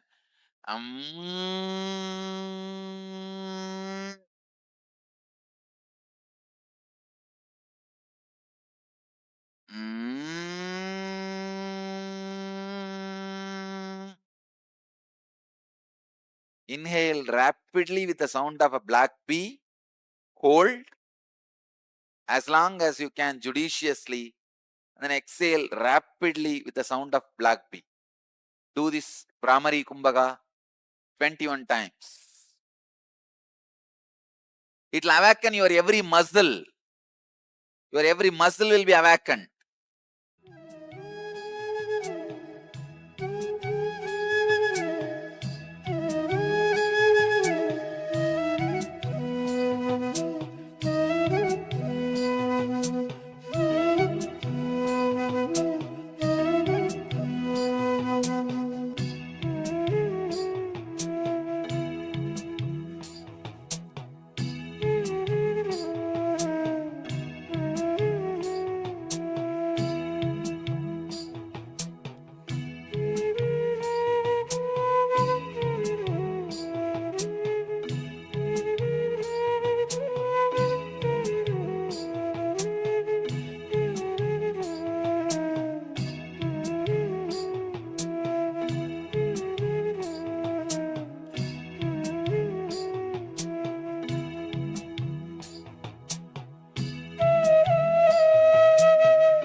Next step, Antaranga Kumbhaka.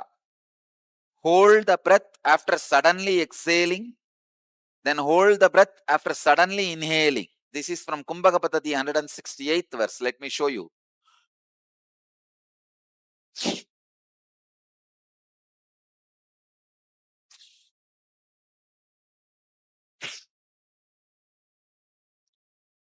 Hold the breath after suddenly exhaling. Suddenly exhale and hold as long as you can. Then suddenly inhale and hold as long as you can. Then suddenly exhale and hold as long as you can. Please do this 21 times. This will pump so much of prana into your muscles. This will remove any pains.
Next step,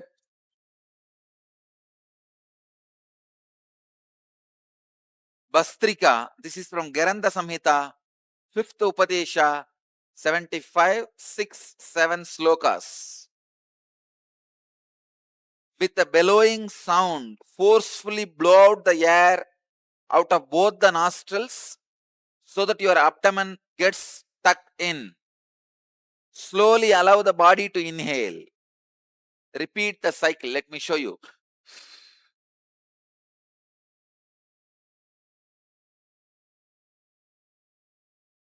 See, just pull your abdomen in and up. Naturally, there will be a heavy exhaling. Then slowly inhale. Again, heavy exhaling. Then slowly inhale like this.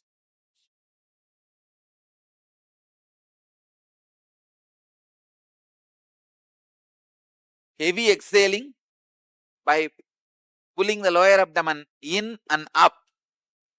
Then slowly inhaling. Do this 21 times.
Next step, just sit silently for a few seconds in unclutched mood. Now is the time you will experience intense Kundalini awakening and levitation.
relax. It's a powerful Kriya. Do this for 21 days. I assure any level arthritis not only will be completely cured, will never come back. Many of the other pains, which is not related to arthritis, also will be cured by that Antaranga Kumbhaka. That process releases natural painkillers in your body.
Please relax.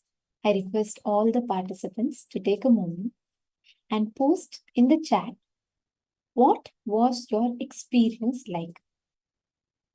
Now, when you were doing the whole Kriya, how was it for you?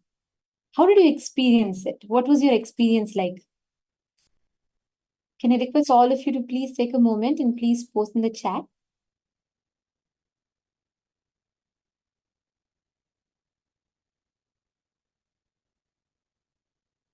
Please relax, settle down. And please describe in the chat and share with us what your experience was like when you are manifesting this power. How was it for you?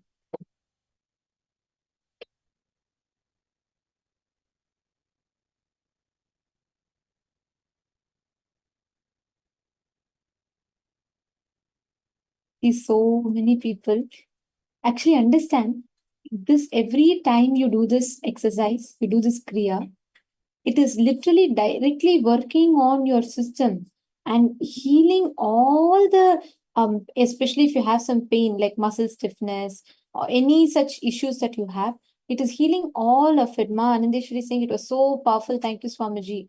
And Ma Yuvon is also saying that it was powerful and refreshing after some intense work. Completion brought me up a lot of anxiety, and the Kriya has made me feel energized, peaceful, and light. And my Yuvan is saying, even I feel light. Wow. Understand, listen. Every Kriya, every science completion is it's like a conscious, it's a very powerful process. It's an alchemy process. And through each of the Kriyas that you are doing, you are again and again healing and fixing the energy circuit in your inner space. Now, we're all going to be entering into the units of time. We're going to be learning about what are the 7 units of time, Nityatva and Nirantaratva dimensions. And Swamiji is going to be revealing to all of us about the details, how it happens, how the Nityatva, Nirantaratva dimension happens. And we're going to be learning in elaborate details about that. Let us enter into this session now.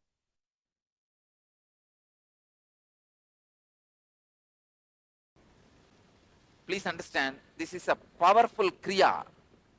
Cure.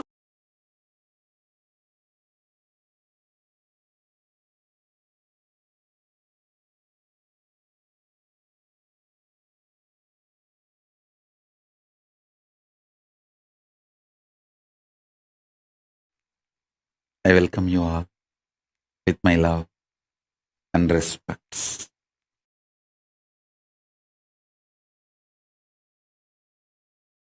Paramashiva's message directly from Kailasa. Listen. Completion. Purnatva is the decision you make with super determinism. Everything is complete in pre-time space, past continuing into the present,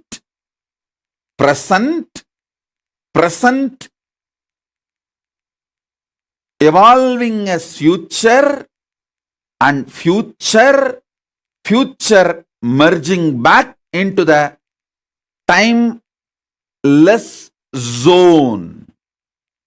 Listen to this whole circle. Meditate on this.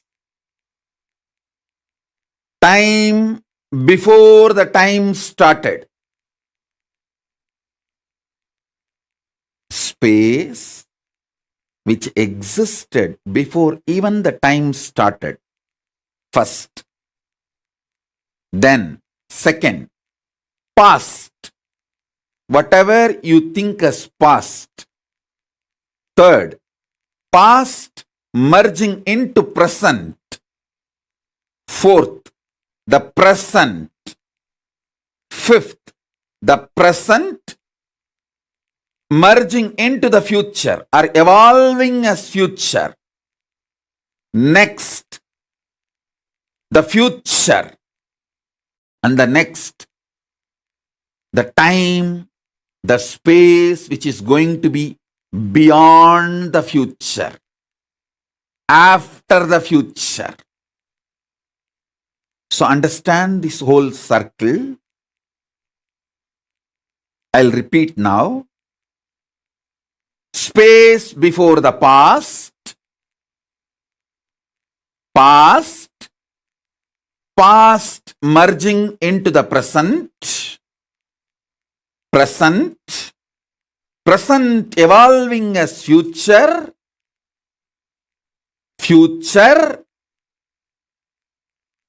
time, space which is going to exist post future. Listen deeply, this whole circle, this whole thing. Purnamata, Purnamitam, Purnat, Purnamutachyate, Purnasya, Purnamadaya, Purnamevavasishyate. In this whole 7, let me repeat. The space before the past and the past itself. Past falling into the present. Present itself. Present evolving as future. Future itself. And the space which is going to be after the future. In all these 7, completion, even when it is taken out of completion, exists as completion because only completion can come out of completion, can be established in completion. Nothing other than completion can be established in completion or can come out of completion.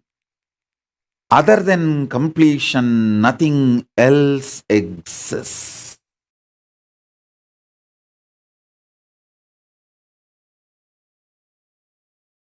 Purnamata, Purnamidam, Purnat, Purnamudachyate, Purnasya, Purnamataya, Purnamevava, Sishyate.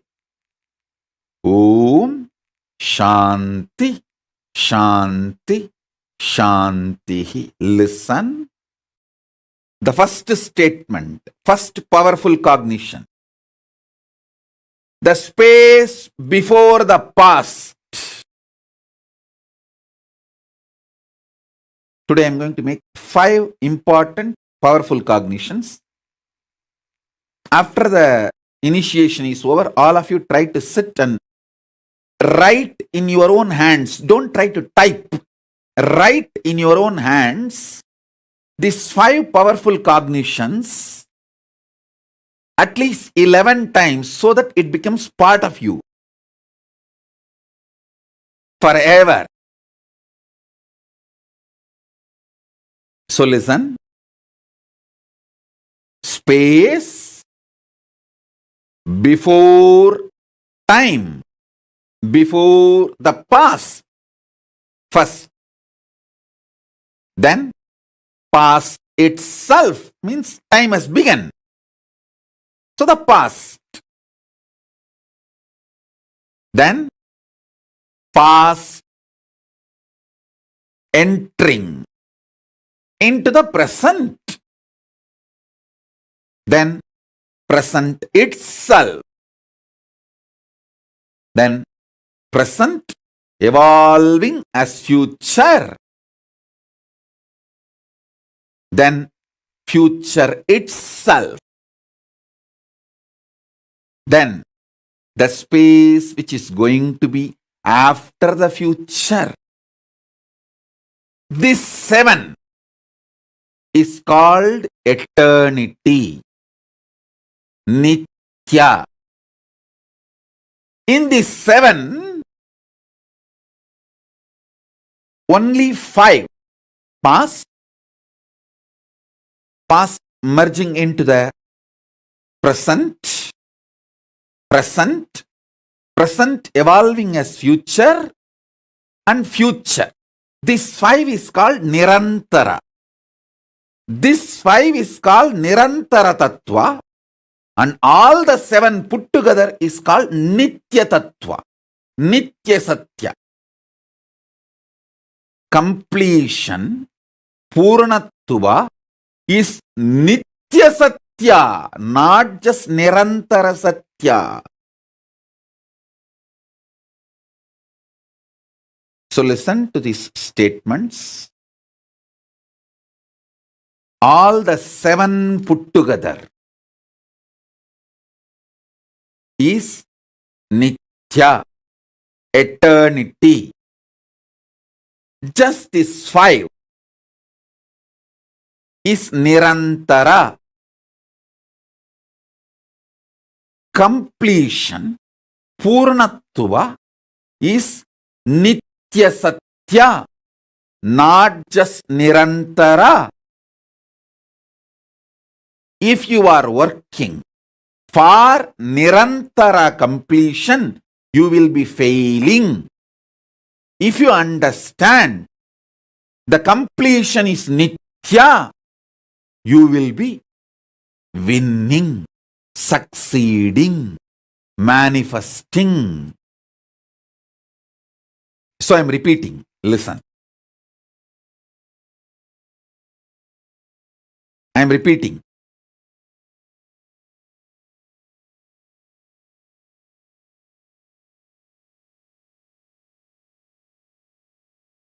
Space before the time.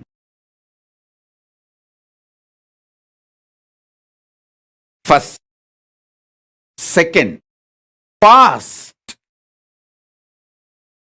Third, past moving into the present. That's the fourth. Then present itself. Fifth, present moving into the future, evolving as future, and future itself, and the space after the future.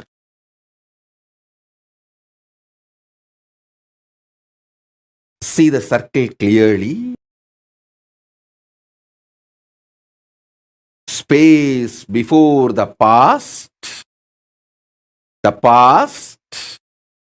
past entering into the present, present evolving as future, the future, the space which is going to be after the future.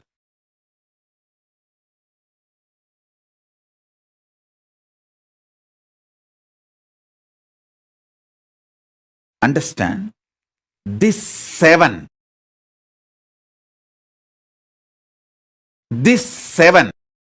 is each graha. Actually, in astrology, there are only 7 grahas.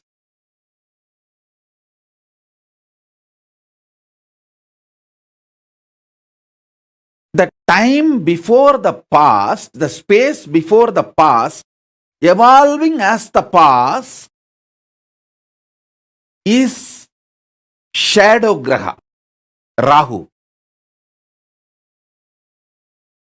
The future merging into the space after the future is Ketu, shadow graha. If you have a little listening, you will understand how the Navagraha in Hindu tradition is defined. The space evolving as time and playing this whole game. So, you need to know the difference between these two. All the 7 put together plus 2 shadow space, shadow graha.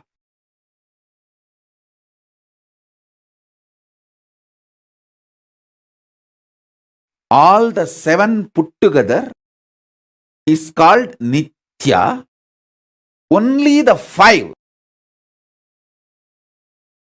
past entering into the present evolving as future, the future. Only this 5 is called Nirantara. Listen. Now the next statement is too important. All of you work for the completion based on the idea of Nirantara. You want to be complete in these 5 zones. But understand, completion is actually the principle of 7 zones. All the 7, including these 2 shadow graha. That is what the Ishavasya Upanishad declares. The space before time, pre-time, that was completion. From that completion, time is evolving, means that is also completion.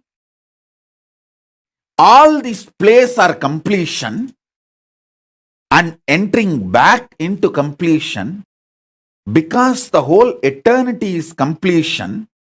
Purnamata Purnamitam Purnat Purnamudachyate Purnasya Purnamataya Purnamevavasishyate. This is the Paramadvaita Satya. for completion. This is the Paramadvaita Satya for completion.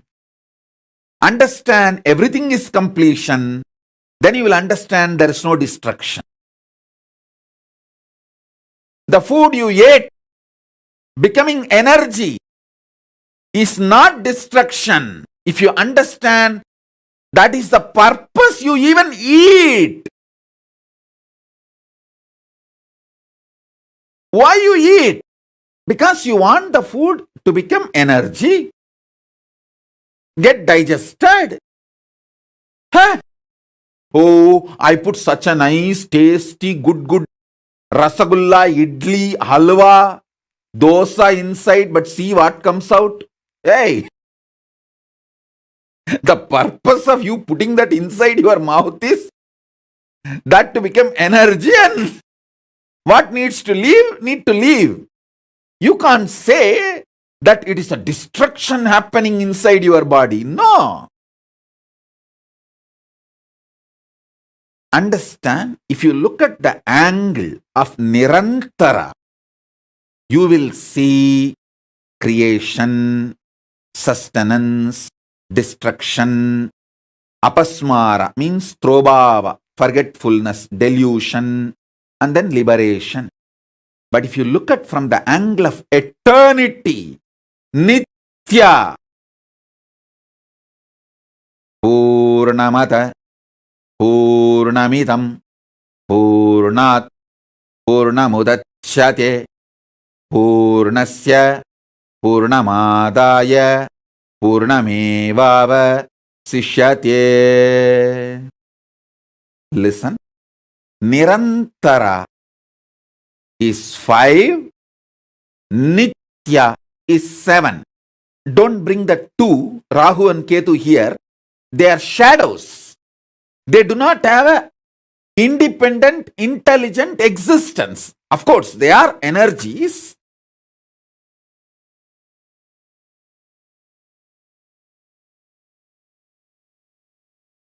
But they are always dependent. That is why they are described as a part.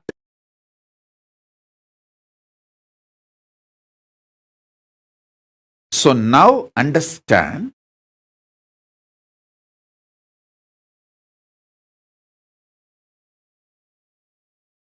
listen clearly. Purnamata, Purnamitam, Purnat, Purnamudachyate, Purnasya, Purnamadaya, Purnamevava, Sishyate. What I know as completion, incompletion, of completion, completion entering into incompletion, incompletion becoming completion, all is completion manifesting out of completion and merging back to completion, because even if completion is removed from completion, completion remains as completion.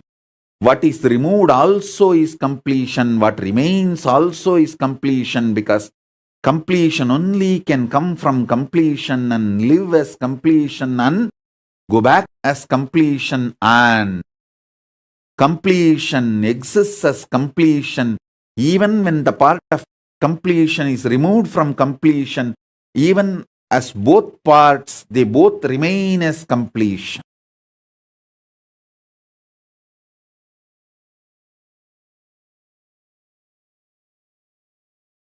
So listen.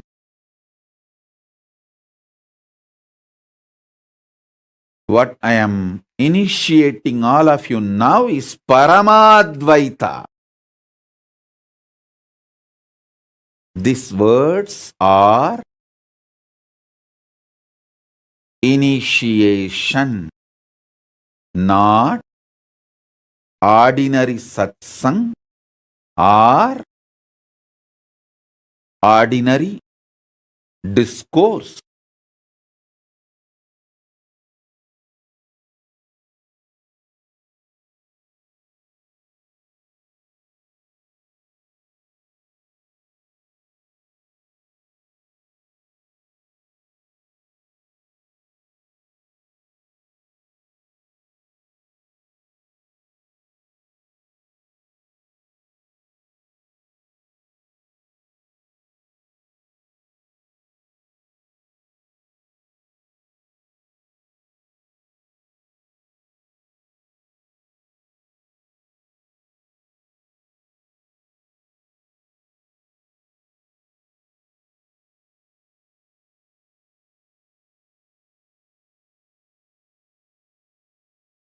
This whole existence is just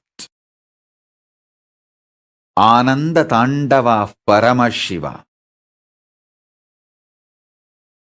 See this cosmic dance, Prabanja Tandava. This was described by me personally to one of my disciples, from my third eye to his third eye, and what he saw in his third eye he drew, and finally he forced me to co-sign as the painter.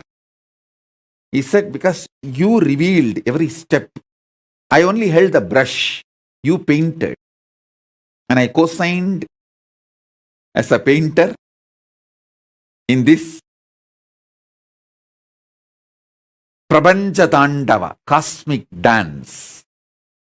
Now, understand, this whole thing is just this cosmic dance.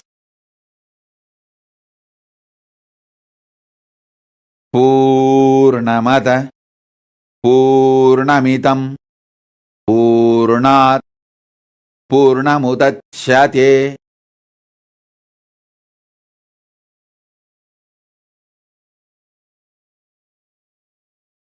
Space before the past,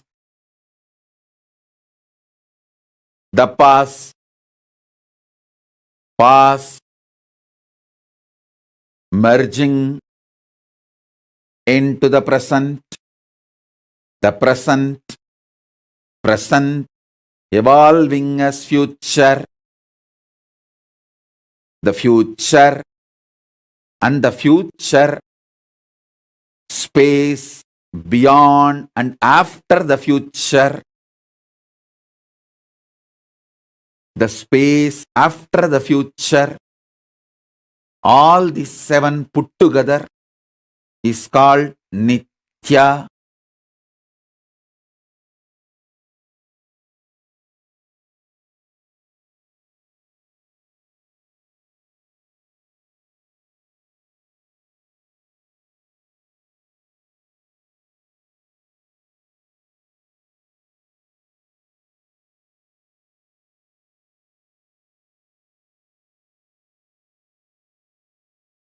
All the seven put together is Nitya. Just the five, past entering into the present evolving as future, and future. Just this five is Nirantara. Completion is not the principle restricted to Nirantara. Completion is the principle Satya of Nitya.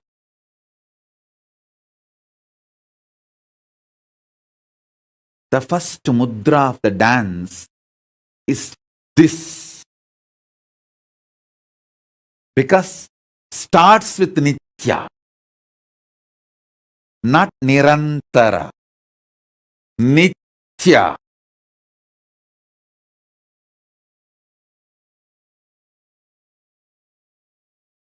The 120-degree vision is Nirantara, 360 is Nitya. 360 is Nitya, 120 is Nirantara.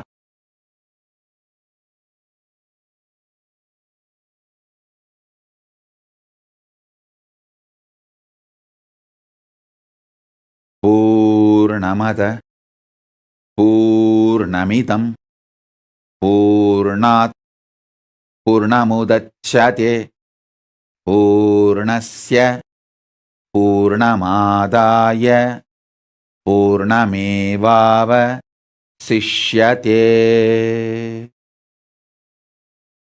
Om Shanti Shanti Shanti.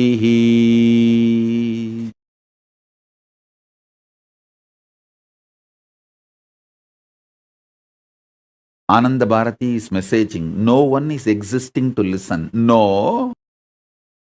I exist to teach, you exist to listen, both of us exist in the completion. No one is existing to listen is Shunyavata. No. That is not the ultimate truth. I exist to teach, you exist to listen eternally in the space of completion. Is the Purnavada. Is the Purnatva Satya. When you exist, you exist. When you don't exist, you don't exist. When you exist, you are completion. When you don't exist, you are completion. Whether I exist, I am completion. Whether you exist, you are completion. Whether I don't exist, I am completion. Whether you don't exist, you are completion.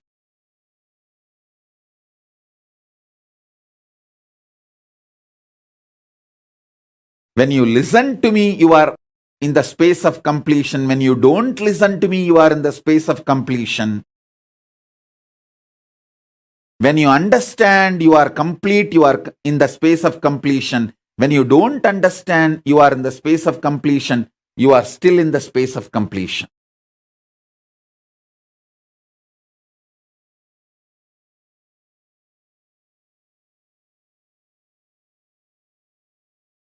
Purnamada Purnamidam Purnat Purnamudachyate Purnasya Purnamadaya Purnamevava Sishyate. Om Shanti Shanti Shanti.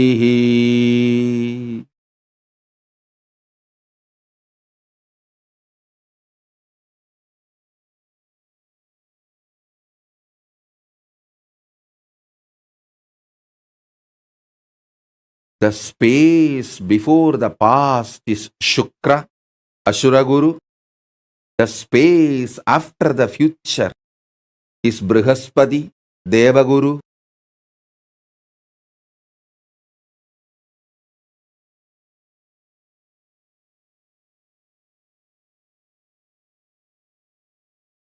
I'll teach the astrology based on this great completion later. Now you listen to the truth of completion, Paramadvaita, and get initiated into completion now. So these 5 statements, understanding about Nitya, understanding about Nirantara.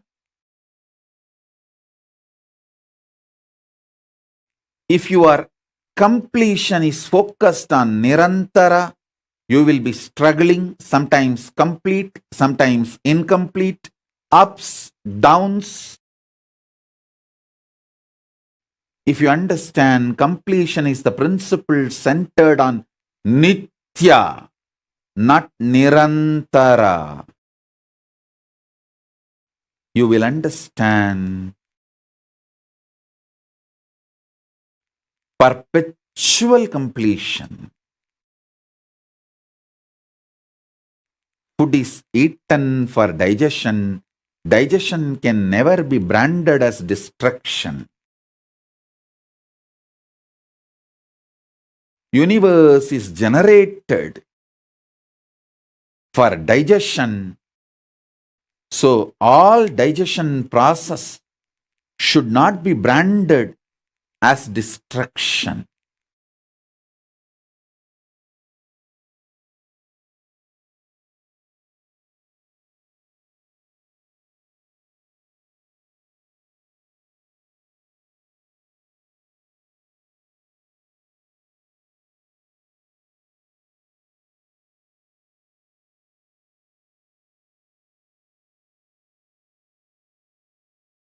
All you need to do is enjoy the cosmic dance in your inner space.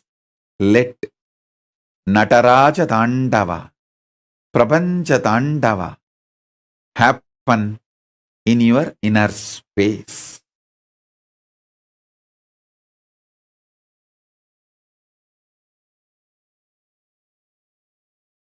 Let Nataraja Tandava happen in your inner space.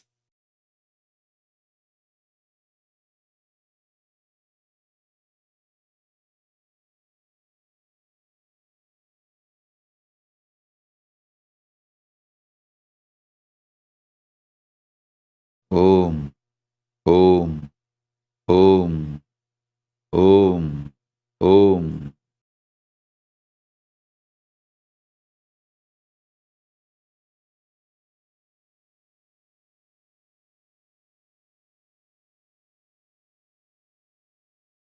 Purnamada Purnamidam Purnat Purnamudachyate Purnasya Purnamadaya Purnamevava Sishyate. You don't need to give up any effort you are doing.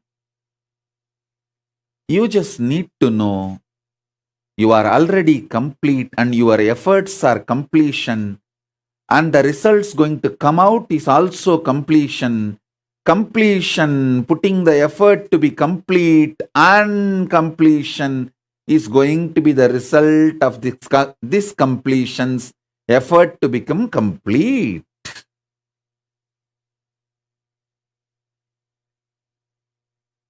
Action centered on Ananda, not the friction. Action centered on Ananda is Karma Yoga. Action centered on friction is Karma Roga.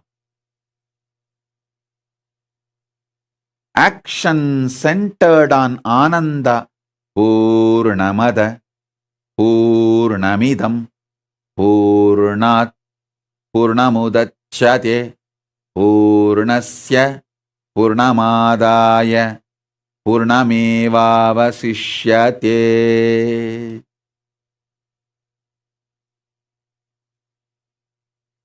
Om Shanti Shanti Shanti.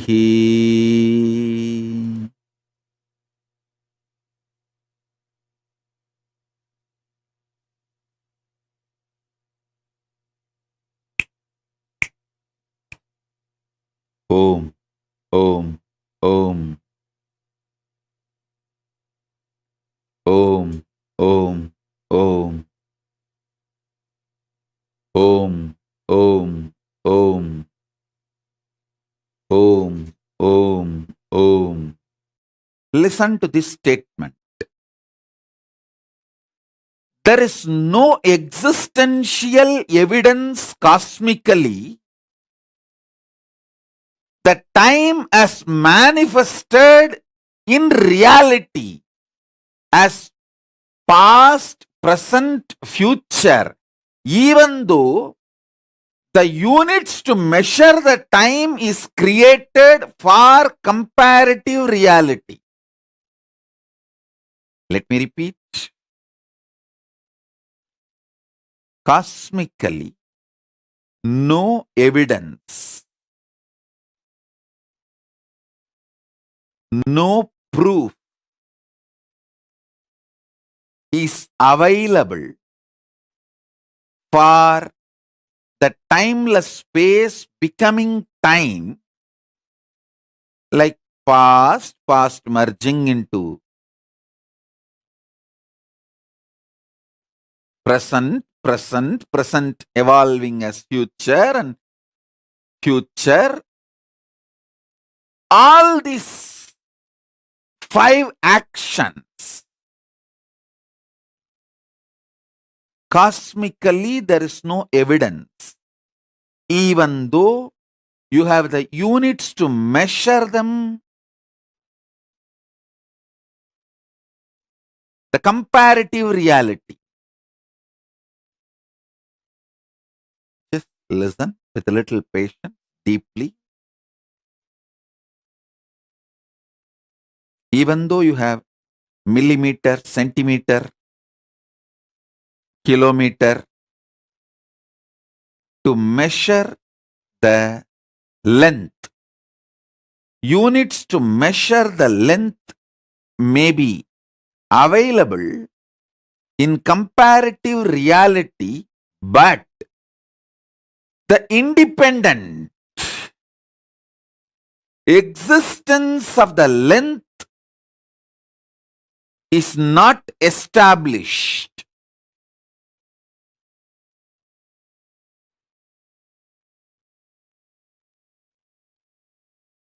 Anything which has a comparative reality existence alone, not the existential reality existence, may have measuring units created for the utility purpose by human beings, but cannot be given the status of existence.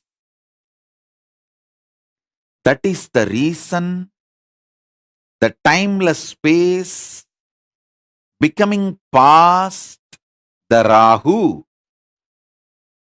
timeless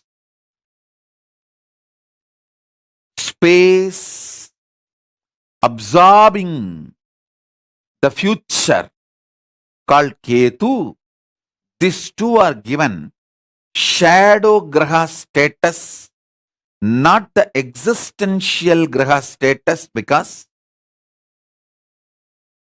still we do not know whether really time has happened or not yet happened or never ever happened. A man who has woken up from the dream does not have any residue, impact of the dream state left on him for any evidence or proof to establish the happenings of the dream is real. So we consider dream was only comparative reality, not existential. Same way,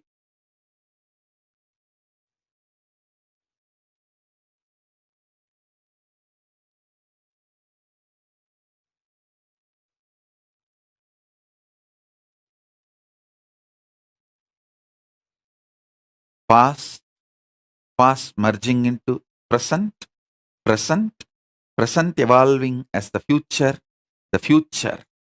All these five has no existential evidence left in our consciousness. So it's still considered to be only the comparative reality. Please understand. Existence of the measuring units does not establish the existence of the dimension itself. Existence of centimeter, millimeter, kilometer does not establish the existence of the dimension called length. The centimeter, millimeter, kilometer is more like a comparative reality.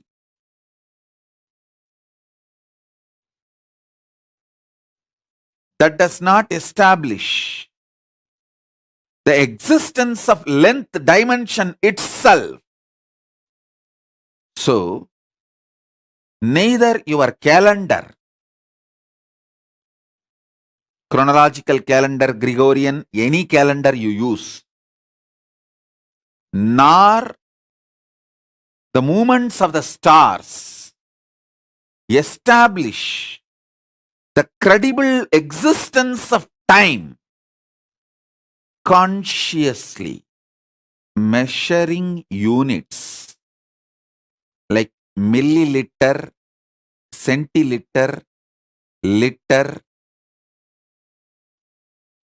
all these measuring units does not prove the existence of the viscosity of a liquid. Understand? The viscosity of the liquid exists only in comparative reality. I am actually talking about multi-dimension.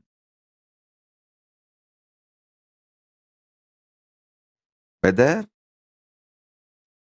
the length, breadth, depth, or the length, breadth, depth together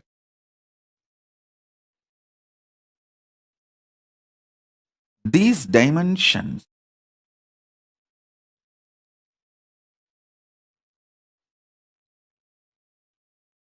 the units to measure these dimensions are not enough proof for the existence of this very dimension.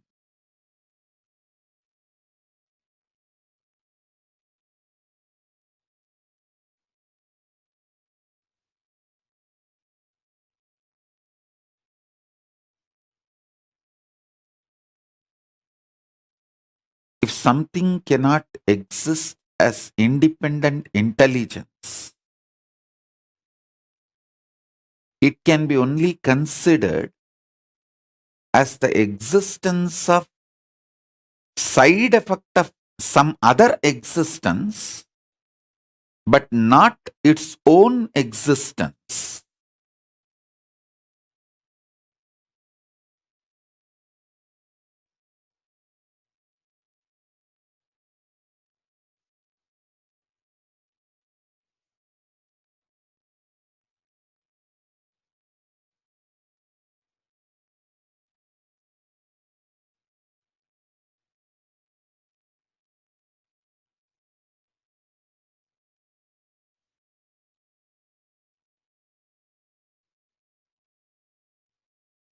I'm just giving few seconds for all of you to digest what I am trying to convey. In simple statement, let me convey, anything which you see in comparative reality is not able to convince the existence about its existence. In the level of consciousness, the dreams you see during your dreaming period is not able to impact your waking reality to establish its authenticity in reality. Maybe during that time, in your brain fog, some of the visualizations leaked from your inside boiling and perceived by yourself as some scenes and happenings. That's all. Otherwise, dreams are not able to impact your real existence and prove the validity of their existence. Same way, the comparative reality called past, past evolving into present, present, present evolving into future, and future, this five cannot and is not able to create an impact on the consciousness to prove the existence of this comparative reality called time.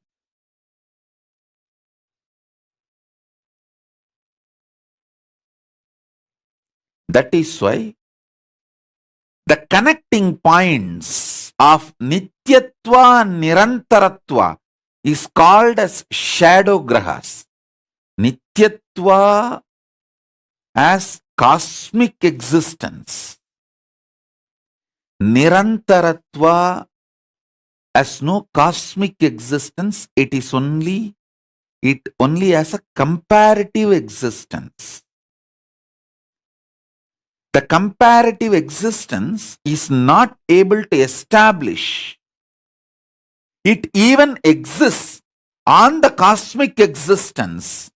That is why these connecting points are called shadow graha. Listen, I am not disrespecting your sufferings in the comparative reality. I am not disrespecting you. Women get very angry when you disrespect their suffering, when they come and try to cry and say, I'm suffering, I'm suffering. When you don't listen and disrespect their suffering, they get very angry. And I am telling you, I am not disrespecting your suffering. I am just denying it.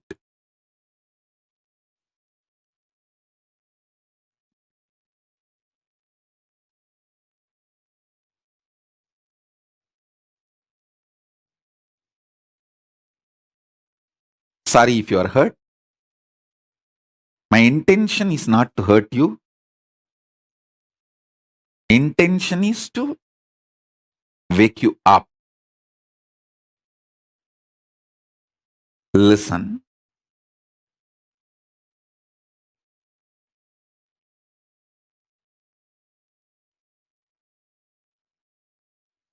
When I deny your suffering, instead of waking up to reality, if you get angry with me, you are only going to delude yourself more and more.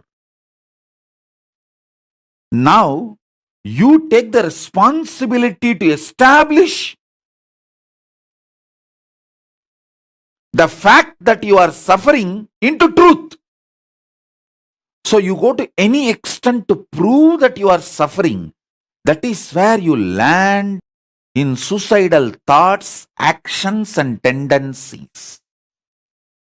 Abhasmara is you deciding to prove your suffering is real and start doing stupid things to prove your suffering is real to others.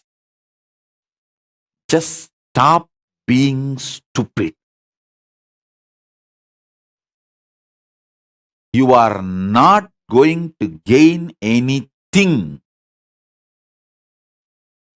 by establishing your suffering is real to anyone.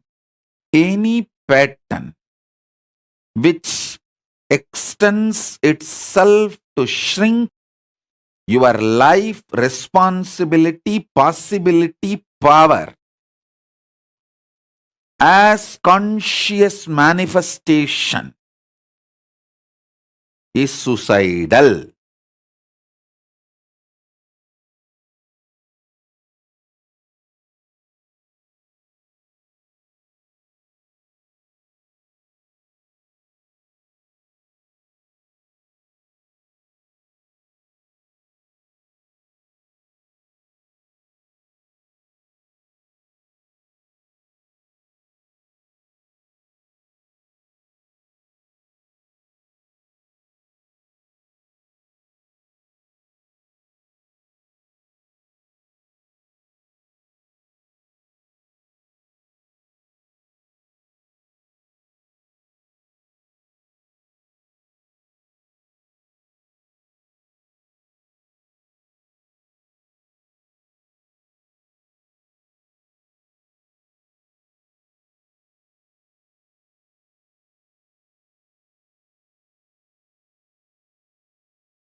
Today I will explain something very important. Navakhanda Yoga Samadhi. Listen.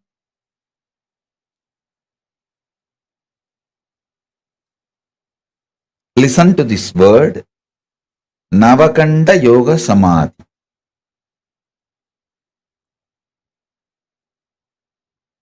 If you are familiar with Hinduism, especially the great enlightened masters, Siddhas, you would have heard this word Navakhanda Yoga Samadhi. It means, see, there is a Siddha tradition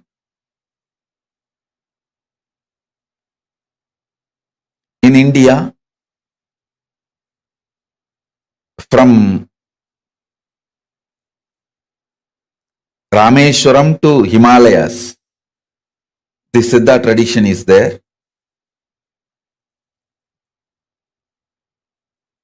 If you read these stories, life story of these Siddhas, one thing you will find commonly in all their lives, people saw their body parts lying separated, like a hand separate, legs separate, head separate, in the night time and got frightened.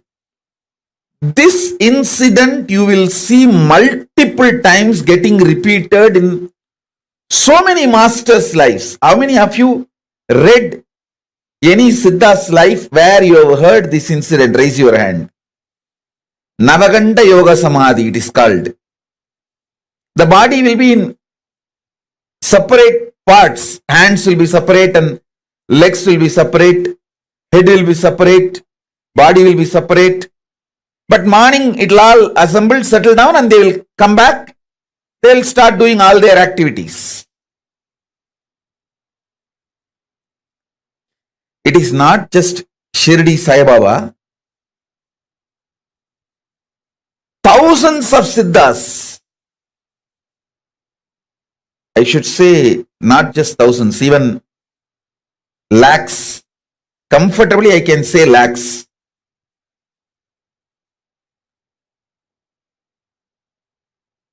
I will tell you the important secret of this Navakhanda Yoga. See, Navakhanda Yoga does not mean they cut their bodies. Listen carefully. Kanda means cut. Akhanda means uncut. Navakhanda means 9 cut. Nava means 9. Kanda means pieces, cut. If you actually make a 9 cut on the body, it will be 10 pieces. 9 cut, 10 piece. This is called Navakhanda Yoga. Listen. Navakhanda Yoga does not mean actually the body is cut. I'll tell you what happens. This you need to be very, very intense. Listen to this. All of you listen. I'll explain about this Navakhanda Yoga. See, your ears can hear only certain frequency. What is the decibel? Below the decibel you can't hear. Above the decibel also you can't hear. Same way, your eyes cannot see below certain frequency light and above certain frequency light. See, light waves below certain frequency your eyes cannot see. Above the certain frequency your eyes cannot see. How many of you understand this? Human beings can detect the sounds only the frequency of 20 Hz to 20 kHz.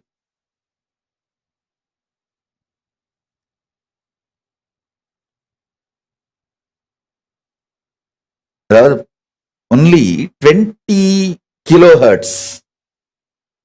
2 hertz to 20 kilohertz only human beings can see. Not more than that. If it is below 20 hertz, you can't see. If it's above 20 kilohertz, you can't see.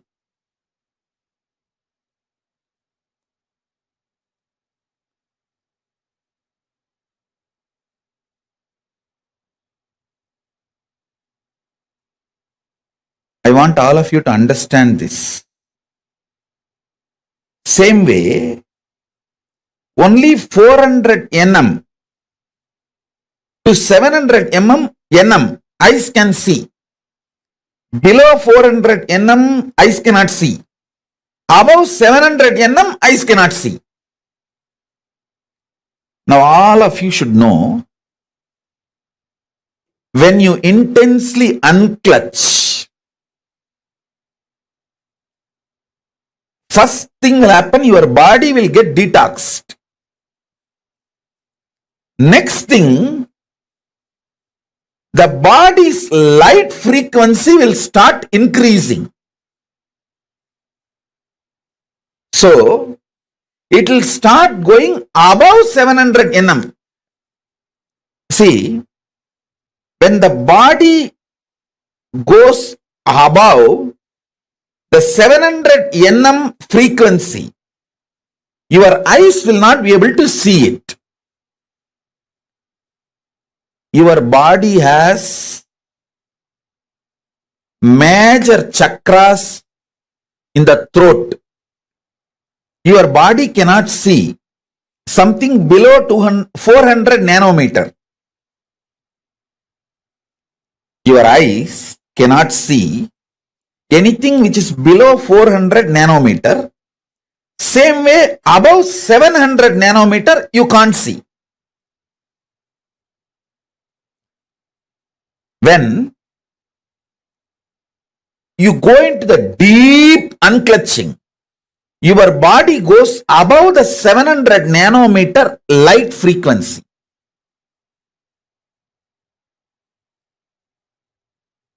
If your whole body has gone above the 700 nanometer frequency, completely nobody can see you.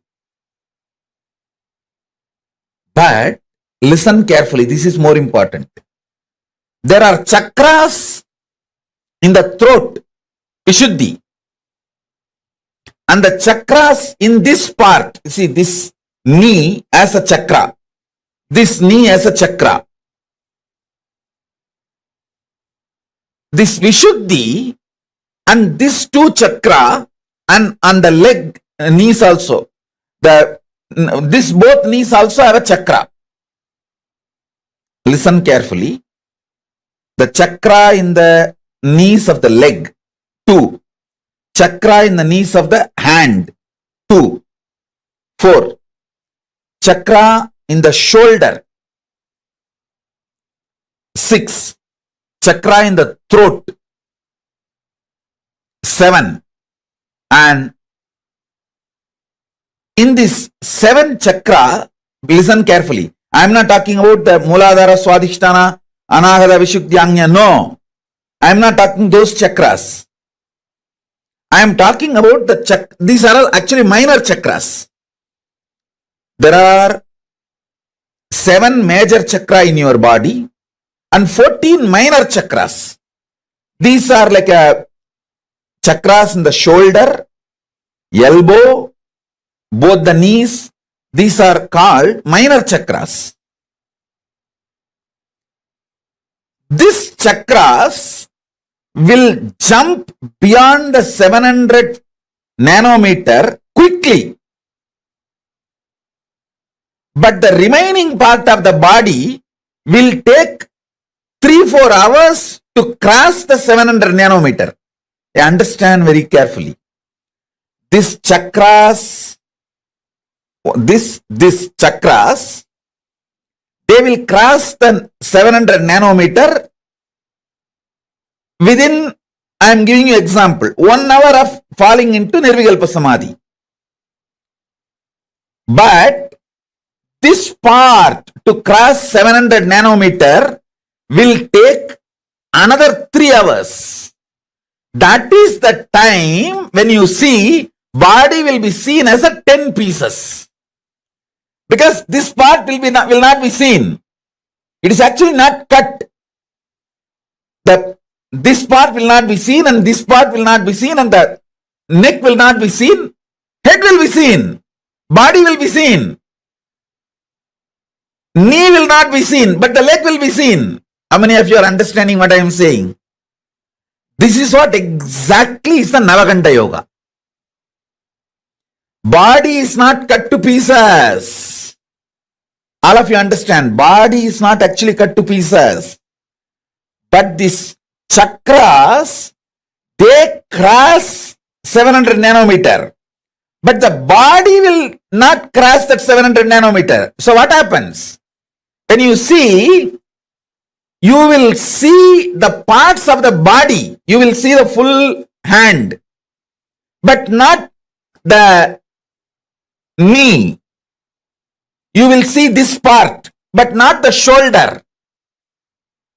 You will see the body and neck, head also will be seen, but not the neck. Neck will not be there. You will see the thighs, but knees will not be there. You will see the foreleg, but the knees will not be there. So in this way, body will be there as cut in 9 places, 10 pieces. That is what is called Navakhanda Yoga. Listen. This is precisely is called Navakhanda Yoga. Body will not be cut, but in the Samadhi, body will not be seen. Shirdi Sai Baba did exactly this only. In the 3-4 hours, listen carefully, in the 3-4 hours, if people see them, they will get frightened and run away. They will get frightened and run away. Early morning, when the sunrise happens, early morning when sun rises, the whole body will come to normal frequency below 700 nanometer, which you will all be able to see. Listen carefully. You need to understand this Navakhanda Yoga. Actually, at least we have 50 people who have seen me in Navakhanda Yoga. In Thiruvannamalai and Erode, Tiruchengodu. After I started living the public organization life, I stopped it. Because people won't be, one thing in that Navakhanda Yoga Samadhi, it is too high Samadhi. I will not be able to relate with all of you normally. That's one reason. Second, listen. This Navakhanda Yoga Samadhi is nothing but leaving the body and going to Kailasa and coming back. My gurus taught me this Navakhanda Yoga Samadhi in Thiruvannamalai and in Tiruchengodu. Both places, people have seen me in Navakhanda Yoga Samadhi. After I started the public life, I think around 2003-04, I stopped practicing this Navakhanda Yoga Samadhi. Because two reasons. One, people will be frightened. Second, in this Samadhi, I will not be able to relate to you all in a normal way. I will see your whole past. There cannot be normal relationship. Due to that, I stopped it. Now, because I am out of the human society, I have started doing and started downloading many things from Kailasa through this Navakhanda Yoga Samadhi. Today, I am going to give you the glimpse of this Navakhanda Yoga Samadhi and what I bring from Kailasa through this Navakhanda Yoga Samadhi.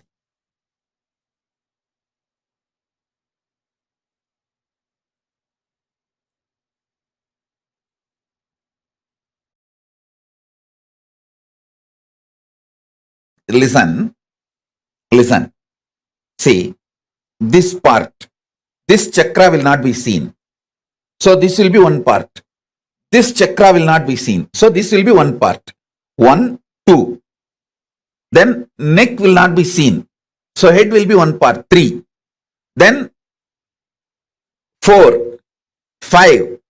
Below the knee. 6, 7. And this thigh.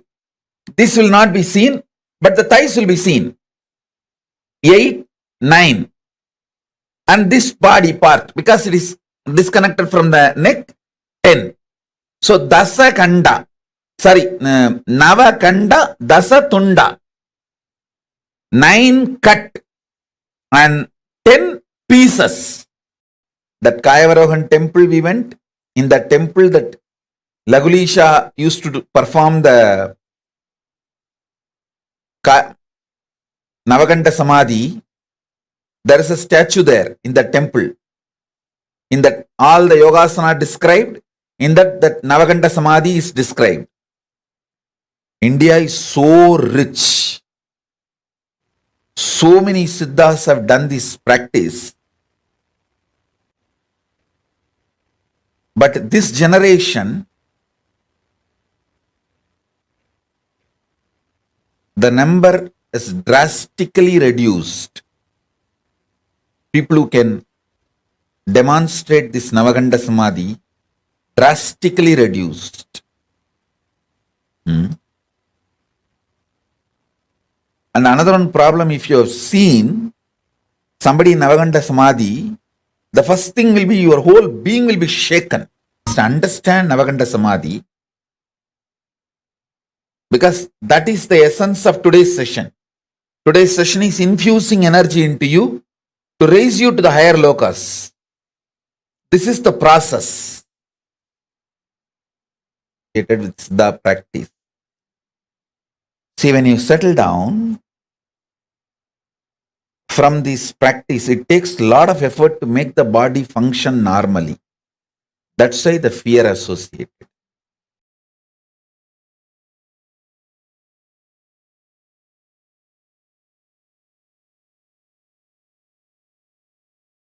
What is being played here is not music, it's a mantra. The great Siddhas, enlightened beings from whom this Navakhanda Yoga Samadhi science is taken, their verses in native language, this is called Prakrita, senior to Tamil, senior to Sanskrit, there is a language called Prakrita. These verses are from that Prakrit. The masters who gave this Navakhanda Yoga Samadhi to me, it is their verses. It's like a mantra. It's not music. So please sit with this vibration. These mantras will infuse unclutching into you and take you to the higher level. This line drawing, Paramashiva is wearing the tortoise shell on his neck and the tiger nail. This line drawing is unique, described in Agama. Especially the form of Paramashiva, you need to meditate on this form of Paramashiva to clear up all poisons and to learn the mantra to remove poisons. See, when Milky Ocean was churned, Vishnu takes the tortoise form, but he was not able to withstand that poison, alahala poison. So Paramashiva takes that poison and frees all the devatas And then it is time for the tortoise Vishnu to leave the tortoise body and reach Vaikuntha back. Then he asked the boon, you please have this tortoise body which I used forever in your neck, so it will be enjoying the sweet memories. It was part of you during the churning of the Milky Ocean. Then Paramashiva gives the boon and wears the tortoise. This is the Kurma Avatara of Vishnu. Paramashiva is wearing that. Navakhanda Yoga Samadhi is given by a Siddhar called Navanada Siddhar. These verses are from Navanada Siddhar and is parampara, is tradition. So please, even if you don't understand these frequencies, put that Navakhanda Yoga Samadhi seeds in you, so when you sleep, those seeds will start sprouting.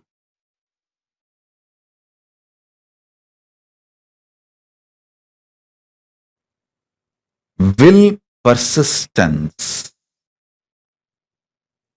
is the only qualification you need for Navakhanda Yoga Samadhi. Listen. Will persistence. Understand?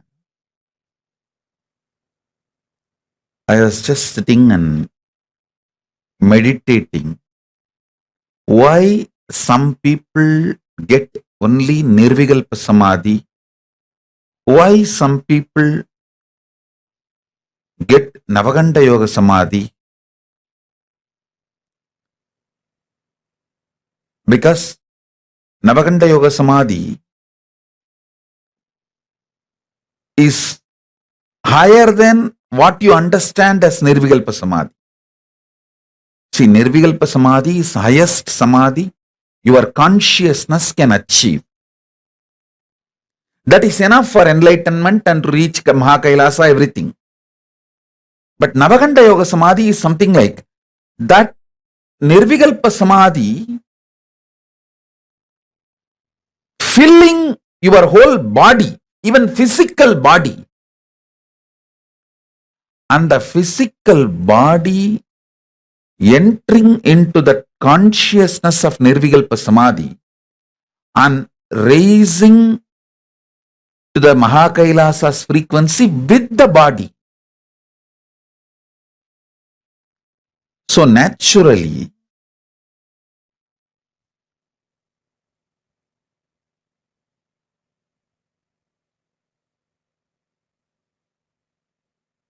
I should say that Navakhanda Yoga Samadhi is like a going more than Nirvikalpa Samadhi. Listen. Many people achieve Nirvikalpa Samadhi and be satisfied with it. That is like tamarind fruit. The inside that fruit is ripe and it naturally gets detached from the shell. So after that, what happens to shell does not touch you. What happens to the shell does not touch the fruit.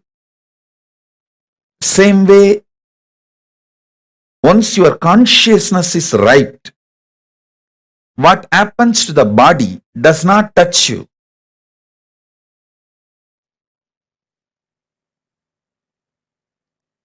Many people come and tell me why great beings like Ramana Maharishi, Ramakrishna, Ram Surat Kumar all had cancer. Listen, they did not have cancer. They did not leave the body due to cancer. After they left the body, cancer took it. They decided to leave the body. So something has happened to the physical body to go back to the earth. So cancer took it back to earth. So be very clear.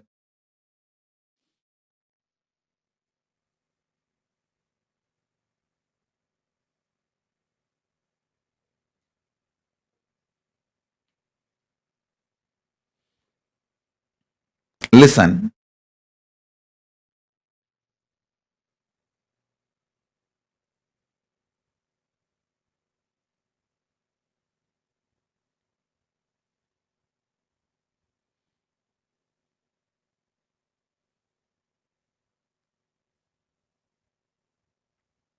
You need to elaborately understand this Nirvikalpa Samadhi and Navakhanda Samadhi.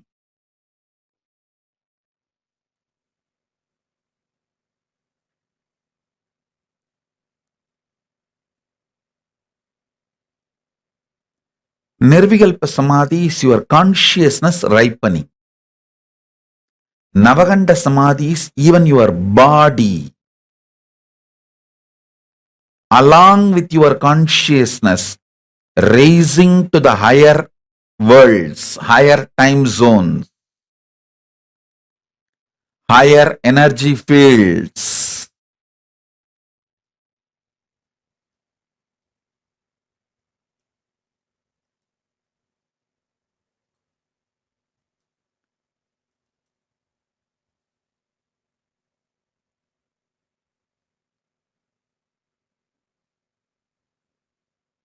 People who mastered Navakhanda Samadhi only go to the higher worlds and bring the great gifts from the higher worlds and share it with us all, with the human level.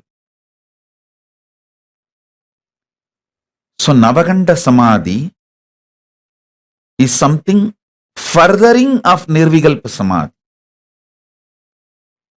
Listen.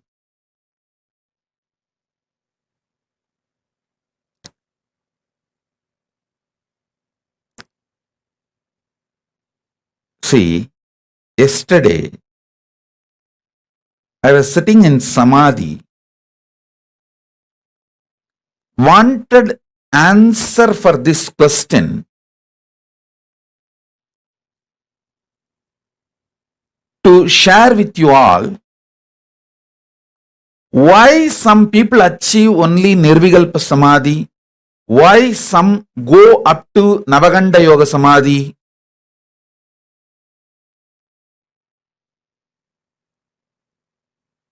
What is the ingredient, unique, real, principal ingredient for the alchemy of Navakhanda Yoga Samadhi? Understand? Unique, principal, primordial, or I should say that true, right, source reason for someone to travel to Navakhanda Samadhi. How Paramashiva decides to give Navakhanda Samadhi to some people? Why he gives Navakhanda Samadhi to some people? I saw clearly, the Paramashiva revealed the reason clearly. It is sheer will persistence.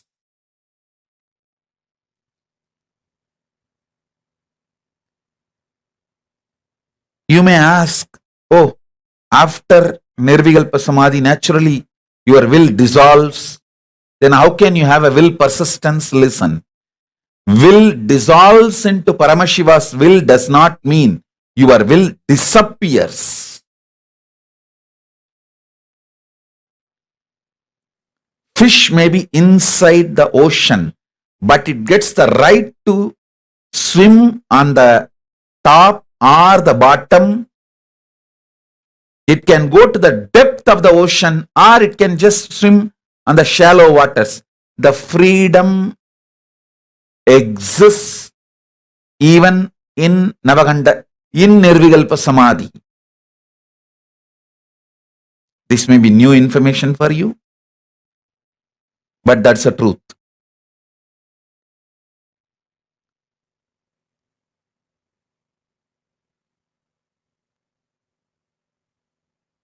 decision who moves towards Navakhanda Samadhi is basically done by Paramashiva based on the will persistence of the individual.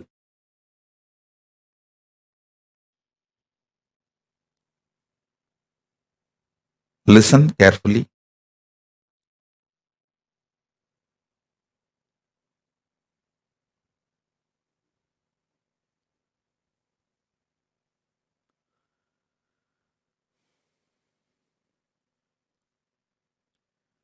For any normal human being, Nirvikalpa Samadhi itself is enough. But if you want to be a teacher, guru, an incarnation, to bring great things from vertical time zone, higher worlds, and share it with the world, then you need Navakhanda Samadhi.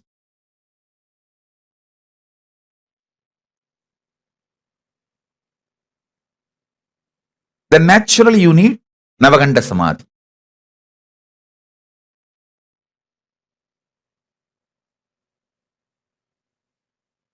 So understand,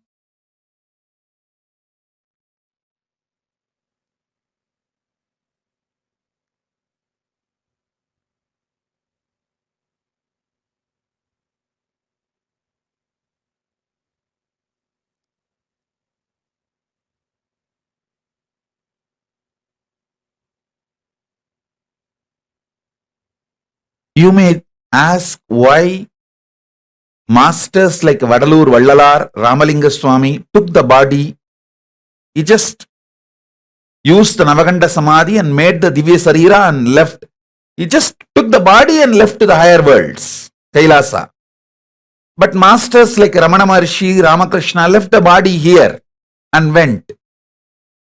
Please be very clear. Never ever compare these great beings with your pea brain or rat brain, peanut sized brain. No, don't do that mess. Maybe Ramana Maharshi thought leaving his body here in the planet Earth will continue to help millions of seekers. I tell you, just Ramana Maharshi's body alone is such a powerful Jnanagarbha. Such powerful Jnanagarbha. Unimaginable Jnanagarbha.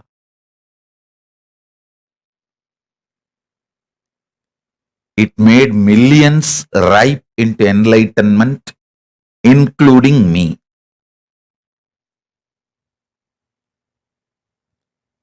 If Ramana Maharshi has taken his body, like Vadalur Ramalinga Swami, surely it would have been a great loss.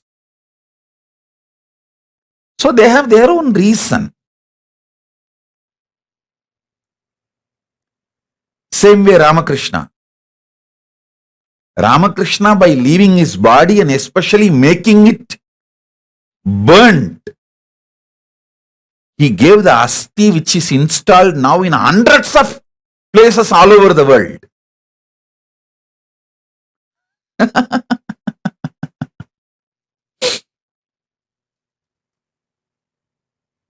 So each one of them have their own reason.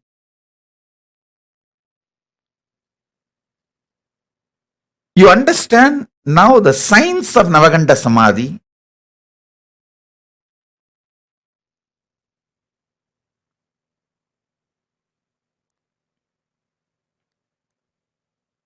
Fundamental qualification is will persistence. Listen.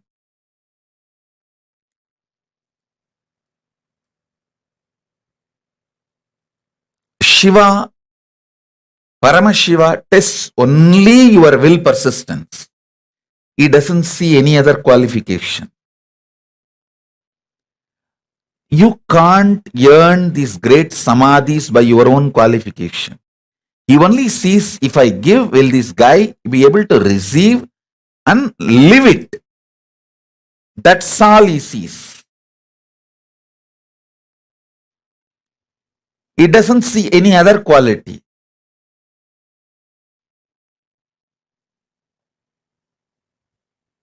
He tests your devotion. That's all, nothing else. Devotion means will persistence. That's all, nothing else.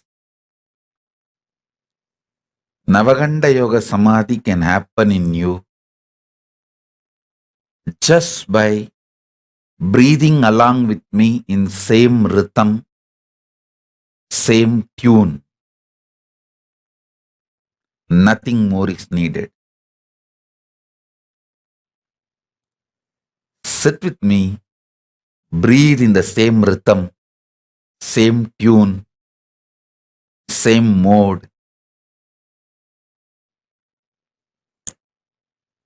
The vibrations I am creating while I am inhaling and exhaling, it can just penetrate your inhaling and exhaling.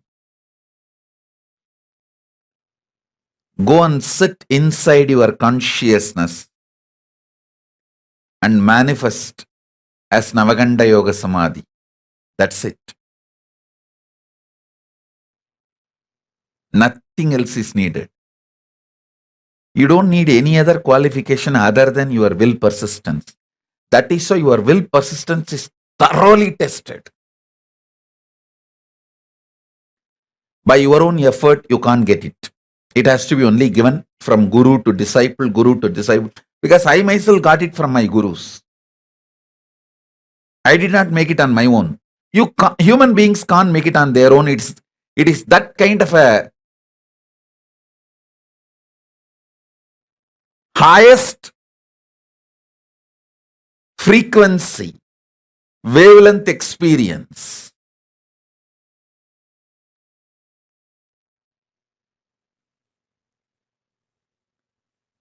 It can only be given from the higher dimensions. Means from guru to disciple, you can never make it on your own.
Nityananda, Swamiji very beautifully revealed to all of us about Navakhanda Yoga Samadhi. Today, all of us are going to be receiving this as initiation. We all learnt about Nityatva, the eternity dimension, and how you can experience that instant liberation from Kala. And we all also learnt about how to raise your frequency, how to experience that Navakhanda Yoga Samadhi. As Swamiji beautifully revealed, time. There are not 3 units of time as you know it. There are 7 units of time. The 7 units of time is what is making the cosmos functional. But we all experience only 4 units or maximum 5 units. But the 6th and 7th is where the eternity dimension of time lies. Who can post the 7 units of time now? Come on, I request all the participants to post. Who can post the 7 units of time?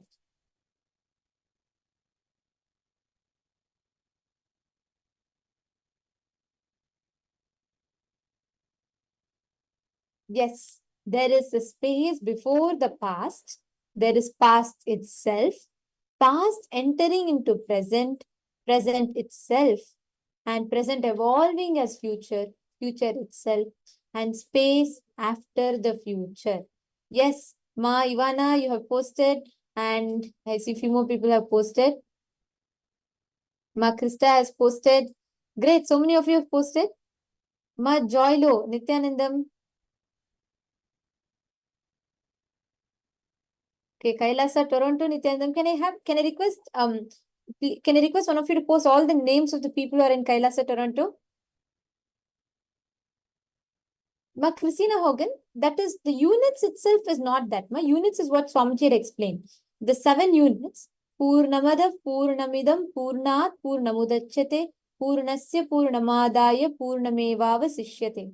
The 7 units of time are the space before the past, past itself, past entering into the present, present itself, present evolving as future and future itself, and the space after the future.